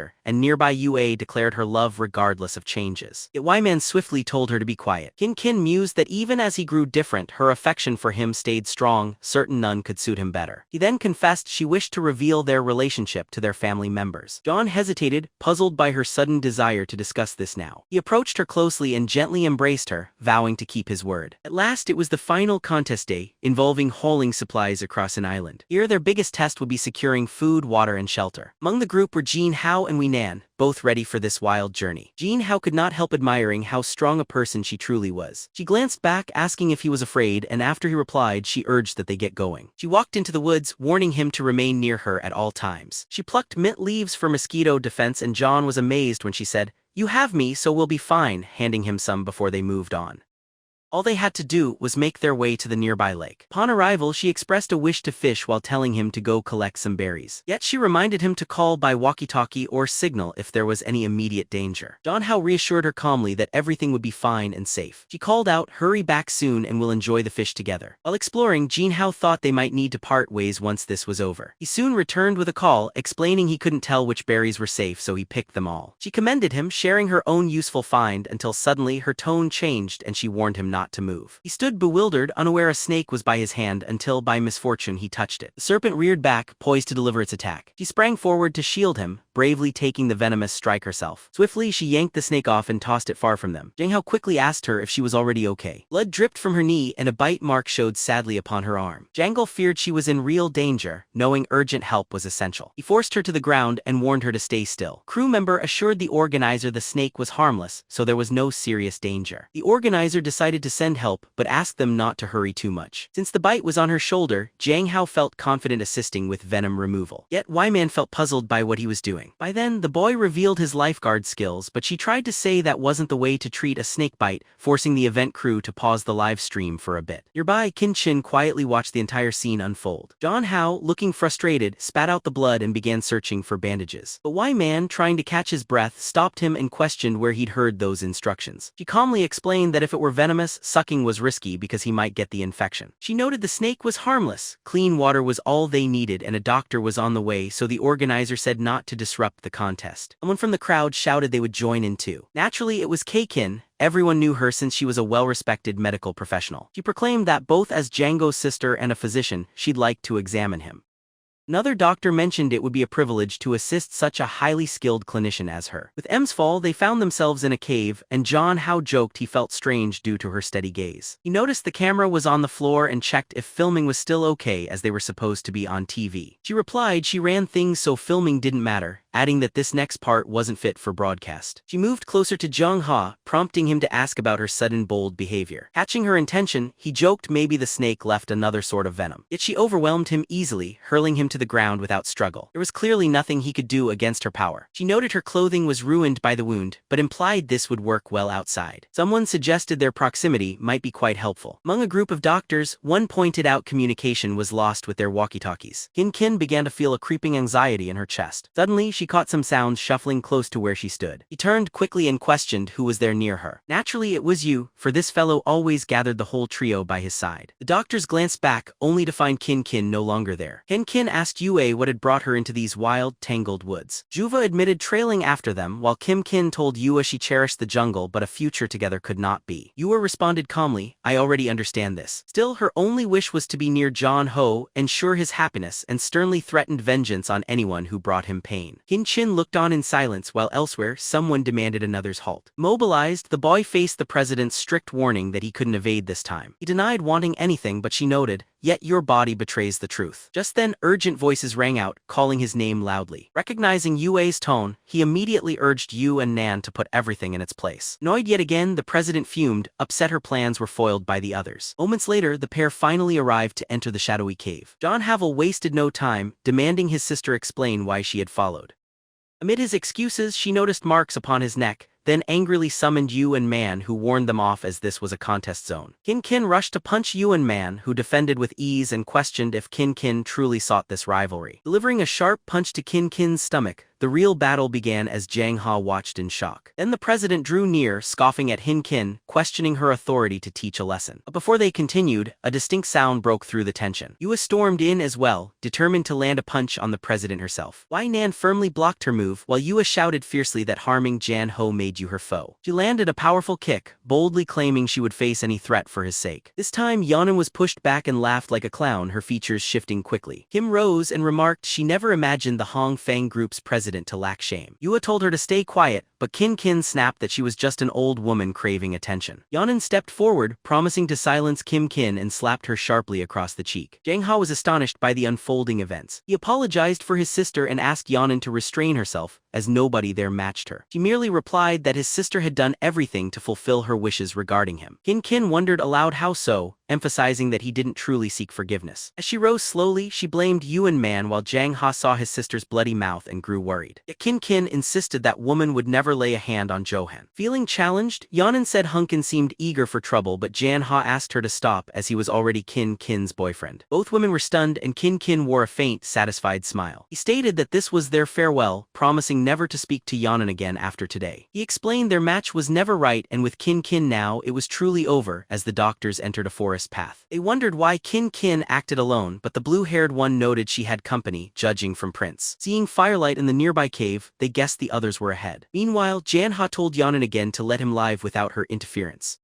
Yanan simply silenced him with firm words. He ignored the tricks Kin had played upon him. He said their conversation would continue once Kin was out of the picture. Jang Ha urged Yanan to be reasonable as Kin acknowledged Yanan's strength, firmly stating she'd hold on to Jan Ha. Suddenly, a noise came from close behind them. Turning, they discovered two embarrassed doctors trying to remain unnoticed beside a pillar. One of them offered an awkward remark about their timely arrival outside. She said that if Yanan was uninjured, they could escort her back to the island's beginning. Yet the president sternly told them not to mention anything they had witnessed. The doctor swore her silence, but then her face shifted in alarm. An arrow struck the doctor from behind, piercing through and shocking Wen deeply. Footsteps stealthily approached from the side, leaving her uncertain about the intruder's identity. Her attacker narrowly missed as she dodged. It was the blue-clad man from before. John Hao stormed in, delivered a kick, and ordered the man to leave, sending him backward. She sensed another arrow and yanked Jin Hao aside. He recognized how narrowly he survived. From hidden shadows, a figure emerged saying, Miss W. Nan, it seems you've grown out of practice. A woman in camo with a snake tattoo appeared. Nan questioned why they were alive and Jang Ha asked if she recognized them. She nodded, stating they were extremist terrorists and the snake symbolized Ouroboros. She remarked, I've tangled with this group once before, it was certainly entertaining. The woman replied firmly, that's not so, but because of our history you must fight to the finish. She said they'd patiently awaited the right moment and this forest incident served that purpose perfectly. Kin shouted out for them to pause, volunteering to give in and announcing her surrender. She offered money and begged them to spare the others if they only had a grievance with Nan, swearing silence. The woman acknowledged Kin's wit but said they couldn't let any witnesses escape as professionals. White Man asserted they couldn't bargain, adding she would keep them safe in the fight so they could run. But John Hao doubted their escape would happen so easily. Their group was just 4, yet adversaries were armed and probably had others hidden nearby. With these words, the command to advance was issued. Everyone charged White Nan while Kin grabbed John Hao, urging him to follow quickly. Yet the blue-haired man caught up to Kin, demanding where she was headed. Jang Ha moved to stand between them, striking the assailant's hand before he could attack. Kin marveled at his talent, while Jang Ha told them all to stop fighting and escape together. The woman watched curiously as organizers enjoyed drinks, saying the man could become director if things worked out. Surrounded at the cave's mouth, Wei-Tian doubted Hall's plan, questioning its wisdom. He answered uncertainly, insisting it beat the certainty of dying if they stayed out there. The woman commanded her group to eliminate them, convinced their defeat was certain. Nan told them to enter first, warning it would be dangerous if all turned their backs. John hesitated briefly, so she told him to stop stalling and get into the cave at once. An attacker rushed Nan. Ween faced them, telling the rest to escape quickly. Inside, Jang Ha discovered the supplies they previously overlooked. He found the tunnel central to his strategy and felt relieved at his foresight. He urged the two women to go ahead while he returned for Wee, assuring his protesting sister he couldn't leave her behind, whatever her temperament. Turning toward Wee, he pressed his sister to run for safety. She silently watched him, overwhelmed by a feeling she couldn't name. While M subdued the first attacker, she couldn't fathom the drive but warned attackers off. The woman realized all her tactics thus far had failed. With the narrow entrance forcing single combat, Nan vowed an endless battle and claimed she would tear down their group. Finding herself desperate, the woman let loose an arrow since no better option remained. The arrow disappeared into the cave, leaving everyone puzzled about the outcome. She instructed her comrade to guard the exit while fetching reinforcements through the cavern's depths. Jang Ha could only trust that everything turned out fine for M. Arriving, he found Wee with an arrow in her arm, clearly suffering. He asked what happened. She wondered why he returned. He explained there's a passage and he'd come for her. Despite her worry that they'd both be caught, he ignored the plea. He lifted her, determined to carry her out himself. Blushing, she questioned why he returned if he wanted to sever their bond. He insisted those words were nonsense and assured her he'd see her safely out. For the first time on the far side of the cave, Wei-In truly felt protected. Kin and Yua were worried because they hadn't returned yet. When they finally arrived, Kin called him by name. Jan H replied he was back, but the white man was struggling. Happiness seemed out of reach as Kin turned to Kin, urging her to check Wei's wounds. She hesitated, then said there was much bleeding but the injury wasn't life-threatening. Kin tore some cloth from her shirt and Wei asked why she was caring for her so much. Kin explained that Jang Ha's effort shouldn't go to waste since he'd done so much. Saying danger wasn't over yet, she decided to take Jang Ha away after finishing the bandages. Wei Nan agreed it was wisest since she was who's being targeted by their pursuers. She mentioned the Red Moon study, telling Jang how to meet with Secretary Jin. Noticing something, Kin stayed silent. Jang Ha urged there was no time for talk, just escape. Kin then cried out, asking why he would sacrifice himself for Wee Nan. She pleaded that he return home and resume their old life together. Jang Ha answered he might not be able to return, and since Wee Nan saved him, he couldn't abandon her. He silently admired how remarkable he was. He shared how Brother Long had taught him all this knowledge from another life. He urged Kin to head back, saying, "You want to save Wei Nan?" But Kin refused, unwilling to leave them alone. Jang Ha apologized, saying he wasn't the Jang Ha she once knew and promised to explain later if possible. He told his sister to listen and leave together with Yua. Kin wanted to protect him while Yue wished for the same brave spirit, maybe even as a strong woman. He couldn't find the right words to express her feelings. Jang Ha thanked them but warned that unless they escaped soon, their lives were truly in danger. He urged flight while Kin admitted she could return alone, but life meant nothing without him, so she'd stay. She wanted to remain with him until someone interrupted, asking what kind of love affair was happening. It was the same woman as before, questioning whether they were tiring of being pursued. Jang Ha could tell that this time, they had arrived with reinforcements. Shaking off the effects of heavy drinking, the team wondered about the commotion outside.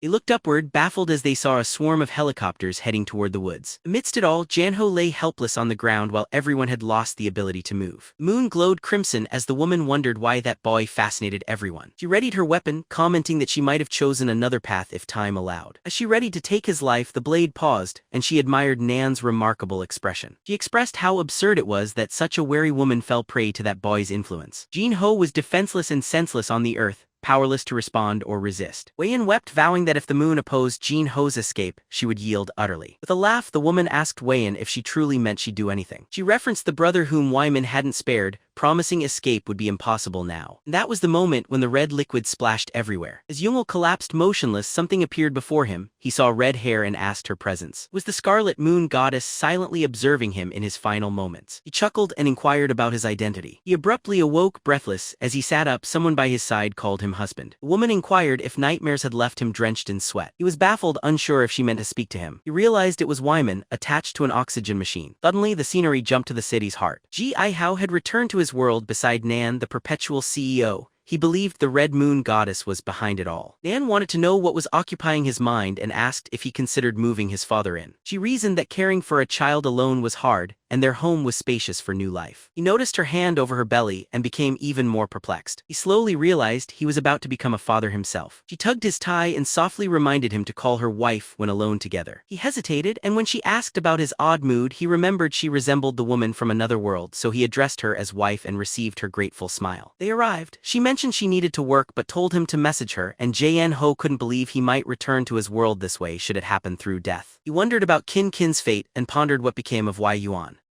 He questioned whether he failed to save anyone but realized he needed to know what brought Qin and Wei Yuan into this world. He recalled that Qin was known as a highly regarded doctor in her past life. When he searched her name online and found nothing, he doubted her life path had diverged since she missed meeting John. And searching for Yuan now revealed not a military clan but an entrepreneurial group. He realized he had no ties left to either of them, and worst of all, he didn't even know what their current lives were like. What truly puzzled him was how he suddenly became Yuan's husband in this world for no clear reason. He wondered what had led him to win over the CEO and wandered from the office lost in thought. World around him illier and felt oddly both alien eerily familiar and too oddly alien too. He decided to visit the site of his childhood home from his previous life world around him illier and felt oddly both alien eerily familiar and too. Unsure of his father's fate, he was surprised when Yuan arrived and questioned his early return. She neared with a gentle smile, mentioning she'd planned a surprise before he showed up. She asked if he remembered that today was his birthday, adding that she and his father had organized a celebration. Confused, Jang Ha asked why today should be a special day for him. Yan fixed him with a curious look, gently questioning if something was wrong. He quietly explained that her kindness was new and unexpected to him. Jang Ha felt it strange to have no bond with her but act as partners in a marriage for appearances. He cautiously asked how an ambitious woman like her could have ended up with someone like him. She said he seemed unlike himself lately, then put an arm around him, reassuring him she'd support him with his worries about their marriage. He pressed a soft kiss onto him and encouraged him to set his worries aside. She suggested they would talk more at another time and proposed they join the party together. Of course, Jang Ha found himself silently taking in the events around him. To his quiet relief, his father appeared before him just as he always did. He questioned his father if Weem was truly coming to spend the day with them at their home. His father confirmed, and Jung Hao remarked he only had 2 beds, meaning they'd share one. But his father advised him to work things out with her and always be truthful with his wife. Jang Ha tried to object, claiming his father understood nothing about the situation. Yet his father simply got up, saying he needed rest and leaving it all behind. He gently closed the bedroom door and wished him a happy birthday before retreating. All was quiet except for Wan, who busied herself without much purpose in the kitchen. As he moved to offer help, she said last time was nice, so why avoid it today? He realized, feeling sheepish, that she had overheard everything said to his father. She wondered aloud if she demanded too much from him, beyond what he could handle. Once he felt thrown off, not aware things could feel that overwhelming. He quietly watched her, questioning if he had truly lived through all this before. Unable to remember, he set aside confusion and simply chose to ask her a question. He was curious about how their very first date had happened. She recalled it happened at a company event, where someone tried slipping something in her drink. Since he was influential in the company, she hesitated to refuse him and damage business ties. Then Jang Ha intervened, took the man's arm, claiming to be her husband, and offered to drink. She never thought he'd be so bold as to act her husband and drink in her place. Moments later, he collapsed to the floor, mouth foaming, telling her how dangerous it was. Facing the man, she heard him admit the act was just an aphrodisiac, exposing his plan to all. The police led him away. She checked on Johan Hao, who said he lost his strength and fainted. She inquired how he realized the drink was suspicious. He replied by saying he saw the stranger. He noticed the man slipped an odd substance into the glass before offering it. Knowing the man's character, he worried her well-being was truly at risk. Then she wondered aloud why he would go to such extraordinary efforts just for her sake. Was he enamored with her? Jang Ha insisted that he was not. He simply marveled that someone like her had ascended to such a high rank. Working at a desk near hers, he witnessed her diligence and worried that others would attribute her role only to her appearance. She noted his concern and seemed shy, while he replied his intent was just to act rightly. With a smile, she said, it felt as if he were her champion of justice. He became embarrassed, questioning her phrasing, so she laughed and asked if he had feelings for anyone. From that day, they started conversing and grew closer as time passed. One day, Jang Ha gently embraced her as he drew near. He inquired about what was troubling him. He recognized a sincere truth within and took comfort in the feeling. He understood that having someone like him in this world was a gift. Then he spoke her name softly and queried her thoughts on alternate realities. She was momentarily shocked, wondering why he asked, but he shared that he'd had a vivid dream. It was so long, it made him feel submerged in another reality. In his dream, she was there, merely merely a cherished friend bonded by his secret with two other dear companions. These people faced hardships and possible loss because of him. He could not save them or speak the truth, which left him bewildered. Turning quickly, she gently grasped his face and assured him he could confide in her. She didn't care for other worlds because she longed to stay with him in this one. Yet she advised that regret would soothe him least, and wished him a life unburdened by it. If he needed space to settle these matters, she would patiently give it. Then he saw a reddish aura around her, and she whispered that this was the first time he'd cared about others. He acted before he managed to say another word. At that instant, a distant memory rushed back to him. She told him to know that, in any world, she would always manage to find him. He begins doubting what is unfolding and senses the looming presence of the crimson moon. Suddenly, he experiences a bizarre sensation and vanishes right before Nan's eyes. He observed how fast his disappearance took place. Now it is her moment to face what comes next. Voice asks if this is truly what she wants. As it draws near, it mentions Nan, remarking she seemed the most possessive among them. Laying its hand on her shoulder, it notes she should have stayed forever, but now she must compete again. Ween claims her return would bring her the same choice, and she'd give her all despite the contest ahead. The goddess responds saying, "I admire that spirit." Sadly, she says this visit to the world was rare, and laments that they may never meet again. After these words, she fades away. Ban reflects it might have been pleasant to remain, then she begins to disappear as well. Uncertain of what's happening, all the people keep vanishing and then coming back once more.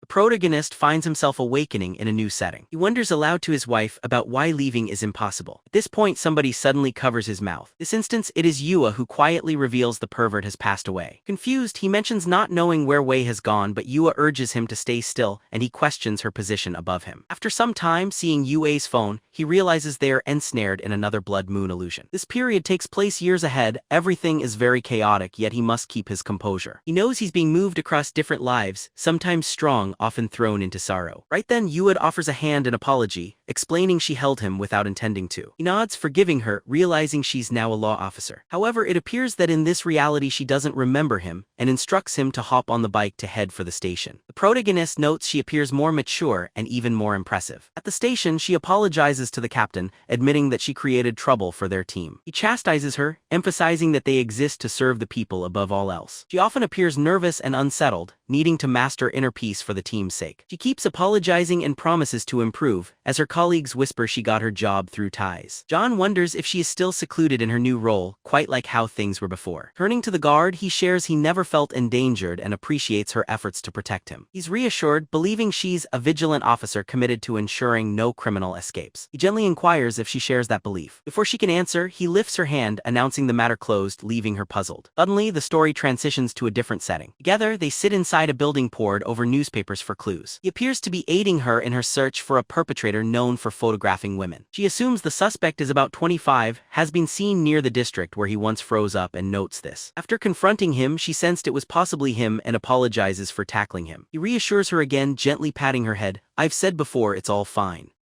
He questions his intentions in that moment. Switching topics, he admires her creative crime-solving techniques. He offers advice, suggesting she wear a disguise before watching the location in question. He proposes using a trap to lure the suspect, not simply waiting for a stranger to appear. He also recommends checking websites the individual might use to upload those secret photos. Covering her eyes, he says softly, "Those sites aren't suitable for someone young." They soon meet someone who claims all such photos are snapped without anyone's realization. Jang faces Yue and says the last phase is near. Now, all they need is to lay a trap. On the following afternoon at the station, Jang Ha admits being uneasy about using someone as bait. So he decided to cross-dress, feeling a bit self-conscious as he walked around like that. He convinced himself real men helped friends, so the fabric was just a gesture, nothing more. Soon Yua dragged him away, calling a friend, and John wondered why her behavior felt like a test, missing her old meekness. To their surprise, everyone aboard the train stared at them in disbelief. Yue's glare swept the crowd, but John knew they had little hope unless she blended in. Despite their extended ride, it was odd that nobody had made a move. John, watching a school kid discuss video games, dismissed him from his suspicions. He also noticed a man grumbling about stocks and a calm elderly man, neither looking suspicious at all. John, growing impatient, wondered why their plan hadn't attracted any culprits. Yue reassured him gently, promising they could always attempt the plan once more. Then the train lurched, causing Yue to stumble and collapse into his arms, tangled in cloth. Warning her to be cautious, he noticed admirers among nearby men who were instantly enchanted. Still peculiar, Yue remarked, impressive as a lady too, leaving John Hal in a daze. As passengers discussed the jostle, John felt someone's hand press against him. Noticing a figure behind, he spotted a half-open suitcase that could hide a camera, so he stepped on the stranger's foot, who cried out about his pricey shoes. John accused him, overdressed for someone with a hidden camera, aren't you? Hearing Jin Ho's male voice, the man balked, questioning how how strange the plot had become. Jang Ha then firmly ordered the man to open up the suitcase. Convinced there was evidence inside, but the man grew nervous, calling them irrational and trying to escape. Yet Yua caught his shoulder, took him down, and declared she was the police. Startled, the man was informed he was officially under arrest. Jang Ha silently hoped perhaps this time things would come together. The story moved to the quiet hub of the police station again. Afterward, Jang Ha's efforts proved valuable, earning appreciation from their department. Later at the mall, Jan grew annoyed that his photos in women's clothes were circulating online. Yua quipped it was his own fault for looking good and thanked him, admitting she always needed him. Gi sought to comfort her, praising her intelligence, but Yuya insisted that was not her point. She explained that she was incapable of doing anything without having him by her side. As she moved closer to explain, Jang Ha gently held her cheek and asked if she was intoxicated. She denied it, and he cautioned her to stop talking that way. Tearfully, she confessed how hard being alone was. She joined the police academy, believing that life would suit her. Her peers avoided her due to her grandmother's rank, sparking family pressure for marriage and blind dates, but she always declined since no one compared to him. Jang Ha was left perplexed, unsure what she meant, knowing they'd barely been acquainted. Suddenly, she fainted into his arms, face ashen, and he apologized, vowing to make it right. He lifted her gently and said he would take her somewhere special. They went down to the shore, where Jang Ha said the setting was ideal for her to clear her head. Still, Yua grumbled that she didn't enjoy being carried that way. She mentioned her feet ached, and he started to massage them for her. She praised his skill. He replied that years tending his parents' farm had taught him well. Suddenly, she called his name but chose not to say anything more. She expressed appreciation, and he asked if anything else was needed. Yua rose, realizations dawning as she gestured at the crimson moon, admitting she couldn't keep him there. Perplexed, Jang Ha inquired what she meant by her words. She addressed him as classmate Jean, pointing out he belonged elsewhere. He was speechless upon realizing she knew about their shared class, a fact unknown to her before. Then it struck him that the red moon's force had returned, and in an instant he disappeared. Yua retrieved the pendant from her pocket, holding it as she whispered she would miss him. The goddess appeared, observing that the Lin girl seemed vulnerable and not wise in decisions. She lamented that Yu would have rivals, no clear edge, and no promise of Jang Ha's return. Yuya affirmed that as long as the goddess kept her word, they would endure and succeed. Meanwhile, W stood next to a patient at the hospital, seeing Yua rise and congratulating her feat. Turning to Kin, she claimed her turn while pleading she grasped the gravity of his life. Kin paused briefly, then assured her that she understood what needed to be done. Jang Ha felt as though he plunged endlessly, lost as to why he visited Wan's then Yue's world. What struck him was that both seemed to know, as if certain of his imminent departure. He wondered if they too had stepped through time. Reflecting on everything, he sensed some unspoken pact among them and the goddess. He was haunted by the question of why all this had been set in motion. Abruptly, a burst of light rendered him sightless. Glancing at his hands, he realized time had shifted once more, but his age had barely changed. He found himself returned to the halls of his primary school days. With anxiety, he worried that meddling in the past could unravel the future. Lawson believed a ball hit him, leaving him on the ground nursing a bloodied nose. Later, awakening, he noticed someone nearby peeling an apple. Looking up, he recognized a much younger Kin, who inquired if he had awoken. Disoriented, he questioned if she was indeed his sister, Kin. She sat silently before confessing she'd waited long for him and had something to ask. Jang Ha shuddered at her words, hearing familiar tones as she questioned his true identity. He paused, sensing she had already discerned the actual truth. He finally revealed that he was not the Jang Ha she remembered, but fate put him in this form. He explained he awakened here, a stranger anchoring some memories, uncertain of his arrival and only sure he cared for Kin's tears. She questioned whether the real Jang Ha would find his way home again. He replied honestly that he had no answer to offer. As she spoke of losing purpose, the apple slipped from her grip to the floor. Seeing the knife in her hand, Jang Ha leapt forward, catching her lament for the meaninglessness after his vanishing. He seized the knife, urging her not to utter such things, confessing it was his fault and promising to mend all wrongs. Having taken over Jang Ha's body, he feels he should be the one to die, possibly restoring the real Jang Ha. Yet Kin claims this isn't the world of another John, while John argues they'll never know unless they attempt it. Perhaps vanishing from this dream would free them, but Kin refuses, even if he isn't the true John. Her hands shook as he questioned her unease, while outside, teachers talked about Jang Ha's health. One teacher assures another that he is young, giving hope he'll recover swiftly from past trauma. They agree to check on him, only to be stunned by an unexpected sight upon opening the door. They step in at once, urgently questioning what has transpired. The teacher hurries over, grasping Kin's wrist, questioning if she intended harm to a student. Jang Ha tries to speak, but the teacher silences him and demands that he leave at once. While being let out, Jang Ha tries to explain Kin's innocence, defending her actions. Still, the teacher is quick to phone in a report that Kin may have tried to hurt another. Later, Kin's stepfather apologizes for for her actions, explaining her struggles with mental health. He presents a gift, seeking sympathy, and is advised to return home while they sort matters out. Praise mixed with parenting, Kin's stepfather holds a belt and questions why she misbehaves at school. Her mother tries to help, but he, skilled perhaps in Muay Thai, manages to intimidate her. He grumbles it's hopeless to teach Kin, while she warns him not to touch her mother. He reminds them sternly he's the breadwinner, disparagingly calling them burdens. Brandishing the belt, he threatens, till Kin lashes out and strikes his head unexpectedly. He falls, exclaiming at her behavior, while Kin readies another strike and her mother pleads for her to stop. With a pencil held to his eye, Kin urges him to divorce her mother. Startled, he grabs her and throws her against the wall. Kim Chin collapses, pain flickering across her face as she hits the wall hard. The stepfather claims he always suspected something amiss in her and drags her outside for discipline.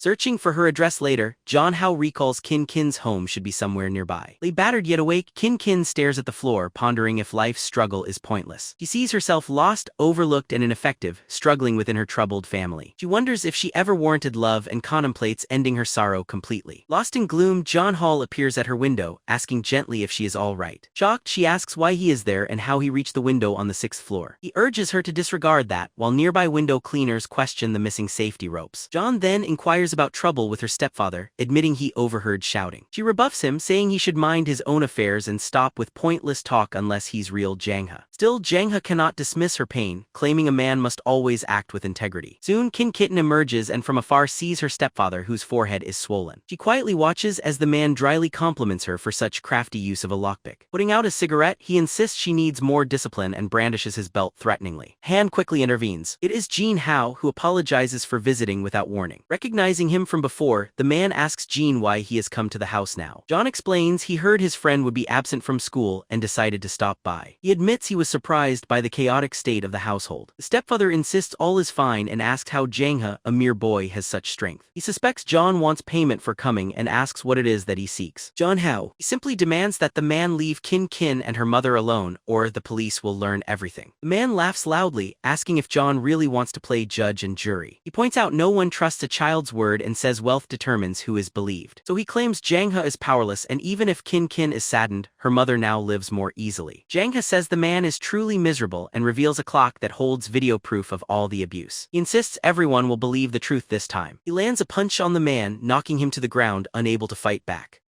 They swiftly make their way outside. Puzzled, Kin asks John why and how he's helping her in this strange world. He replies that pain remains genuine, even within a fictitious world. He adds that just like she once helped the true Jean, he too acts without needing a reason. She thanks him yet admits betraying John would mean betraying years of herself, expressing remorse that her life lacks meaning now. Jang Ha grips her arm, asserting that she exists for herself and neither burdens nor is responsible for all things. She ponders all her moments with the true Jang Ha, fearing forgetting him is akin to leaving him behind in another world. Jang Ha urges her to treasure her past as it's her essence, and encourages her to keep moving even if she can't decide. He motivates Kin to begin anew, and she blushes gently as she is taken away. Han reaches out, confirming Jang Ha's words as truth. Upon hearing a familiar voice, she notices the real Jang Ha, startled, staring at his hand. Kin questions if it's really him before her. He assures her it is, saying he has observed it all even if unable to act. Witnessing her sorrow urged him to finally speak out. He implores her to live for herself now, apologizes for misunderstanding her before, and acknowledges her devotion. He reminisces about how she comforted him after she shocked everyone, and remembers their vow to stay together always. He recalls being frightened, telling her he hated her and wished to return home instead of staying with her. He shouted he never wanted to see her again. Now genuine Jang Ha apologizes, confessing his immaturity prevented understanding her. He admits his choices ultimately became the cause of her pain. As Kin weeps and calls his name, the present Jang Ha quietly observes. He remembers her collapsing and saying she intended to leave. Though he had felt disgust, he'd reassured her not to worry at the time. Now, standing before true Jang Ha, he pleads for Kin not to be pushed aside, warning this might be their last talk and Kin would likely end up alone if refused. He stresses only he remains capable of saving her now. At that instant, the goddess of the red moon sighed that watching this family's tale bored everyone. Everyone was startled, prompting John to ask about her surprising presence. He demanded to know what drove these games and why so much trouble was being taken. She levitated playfully, blew on his face and asked him teasingly if he was upset. She declared, "I owe no explanations, but I will make an exception for you." She recalled that on the island, he had been on the brink of death. Yet because she favored him above others, she wished he would not leave life so swiftly. Though she tried to wake him, he sunk into a deep coma, revealing a rare double soul peacefully opposed. Intrigued, she decided to invent a delightful diversion. Quietly, she allowed 3 loving women to enter his dreams, coerced to sway his heart to see if he'd remain or return. Their actions might have caused discord or perhaps envy that would force him to stay in that dream. She found this scenario fascinating, convinced all would strive to exclusively claim him. Yet unexpectedly, the 3 women united to bring him out of that world. She tugged his cheeks, joking about possible magic when one woman interrupted, wanting him returned. She consented but warned pointedly that his limited time would soon end. Surprised, they anxiously questioned her meaning. The goddess explained that her powers surfaced only during the red moon, which enabled his return from another world. To fulfill his initial wish, she cautioned, he might die the moment he went back. He had extended life for him longer than meant. She asked if odd visions and pain were signs of his 2 souls' memories clashing. Jang Ha, lost in confusion, pleaded for her to clarify. She explained the souls would likely battle each other until both faded.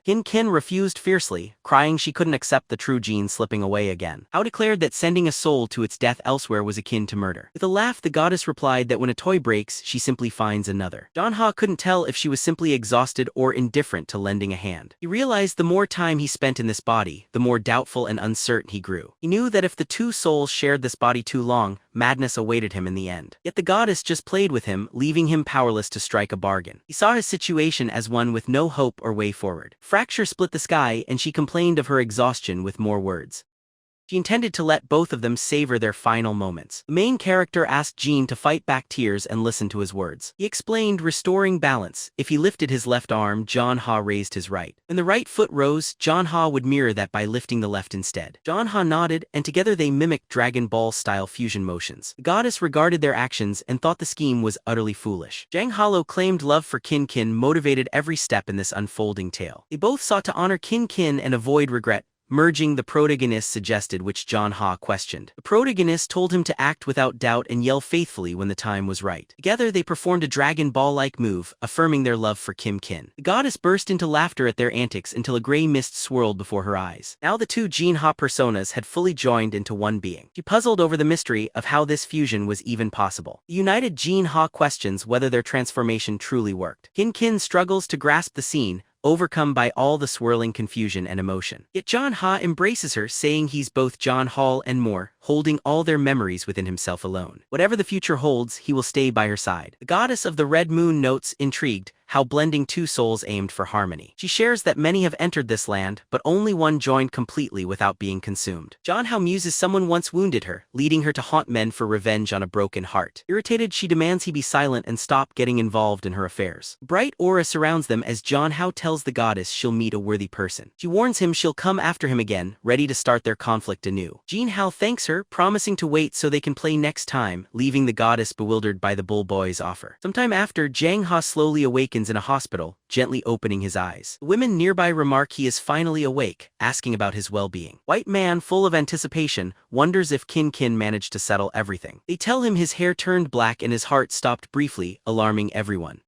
Jang Ha assures them the goddess caused no harm, and White Man, vowing retribution, agrees, saying they will bring her to account either way. Jang Ha soothes them, explaining the goddess is gone for now, powerless until the red moon in 7 years. Wan promises to protect him, and Kin apologizes, admitting her selfishness nearly doomed them. John H. consoles her, saying that's all behind and that gratitude should flow the other way. Kim insists that from now on Jang Ha must stay with her so she can keep him safe. Yet White Man immediately claims she is the one with whom he will certainly stay.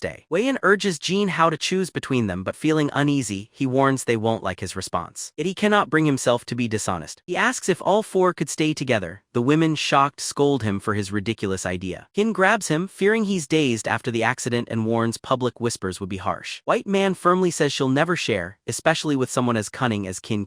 An argument erupts with Kin furious, declaring she'll handle Wei Nan herself. However, Wei Nan proposes Kin remains nearby as either friend or servant. As their quarrel resumes, Jang Ha finds himself perplexed that nothing has changed. She says it doesn't matter as long as Jang Ha wishes. Wherever they go, her love remains. Next, she declares she will act decisively, leaving him at a loss for words. With a book in hand, she recites vows, pledging to stand by him through all hardships. Her unwavering resolve leaves both doctors both surprised and impressed. She declares she's chosen her lifelong partner, ending her speech with certainty. Jang Ha, lost for words, ponders how deeply he is transformed from his old self. Kin lifted his spirits, the second taught him new views on life, and gave him friendship and trust. He sees each as a guiding star lighting the paths of his uncertain journey. He knows his request may seem unreasonable, but hopes they'll still consider it. He realizes he can't bear to make one happy and let the other suffer sadness. It might stay together, but it would mean never being lawfully married. White man squints and asks, "Do you imagine you're in a tale to make such a choice?"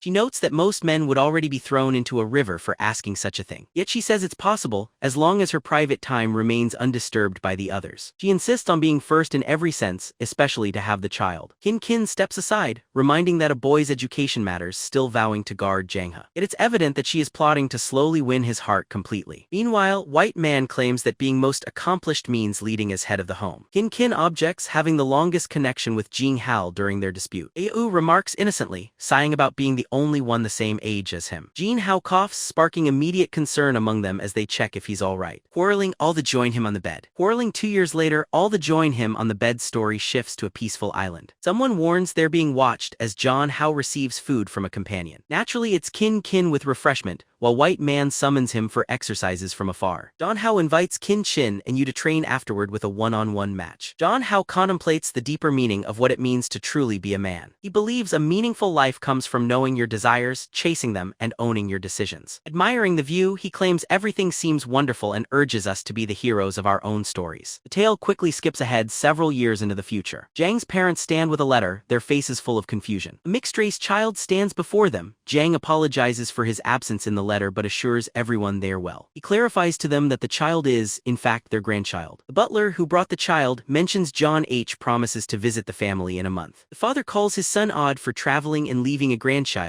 while the mother wonders about the child's mother. They question the butler, but he has no insights. Suddenly, another woman's mother appears at their door. Everyone asks her what brings her there at that moment. She answers that she has come simply to meet her grandchild, Kn. She gushes over how adorable he is and how much he resembles her daughter. She gently touches the child's head and comments he must inherit the company since her daughter left.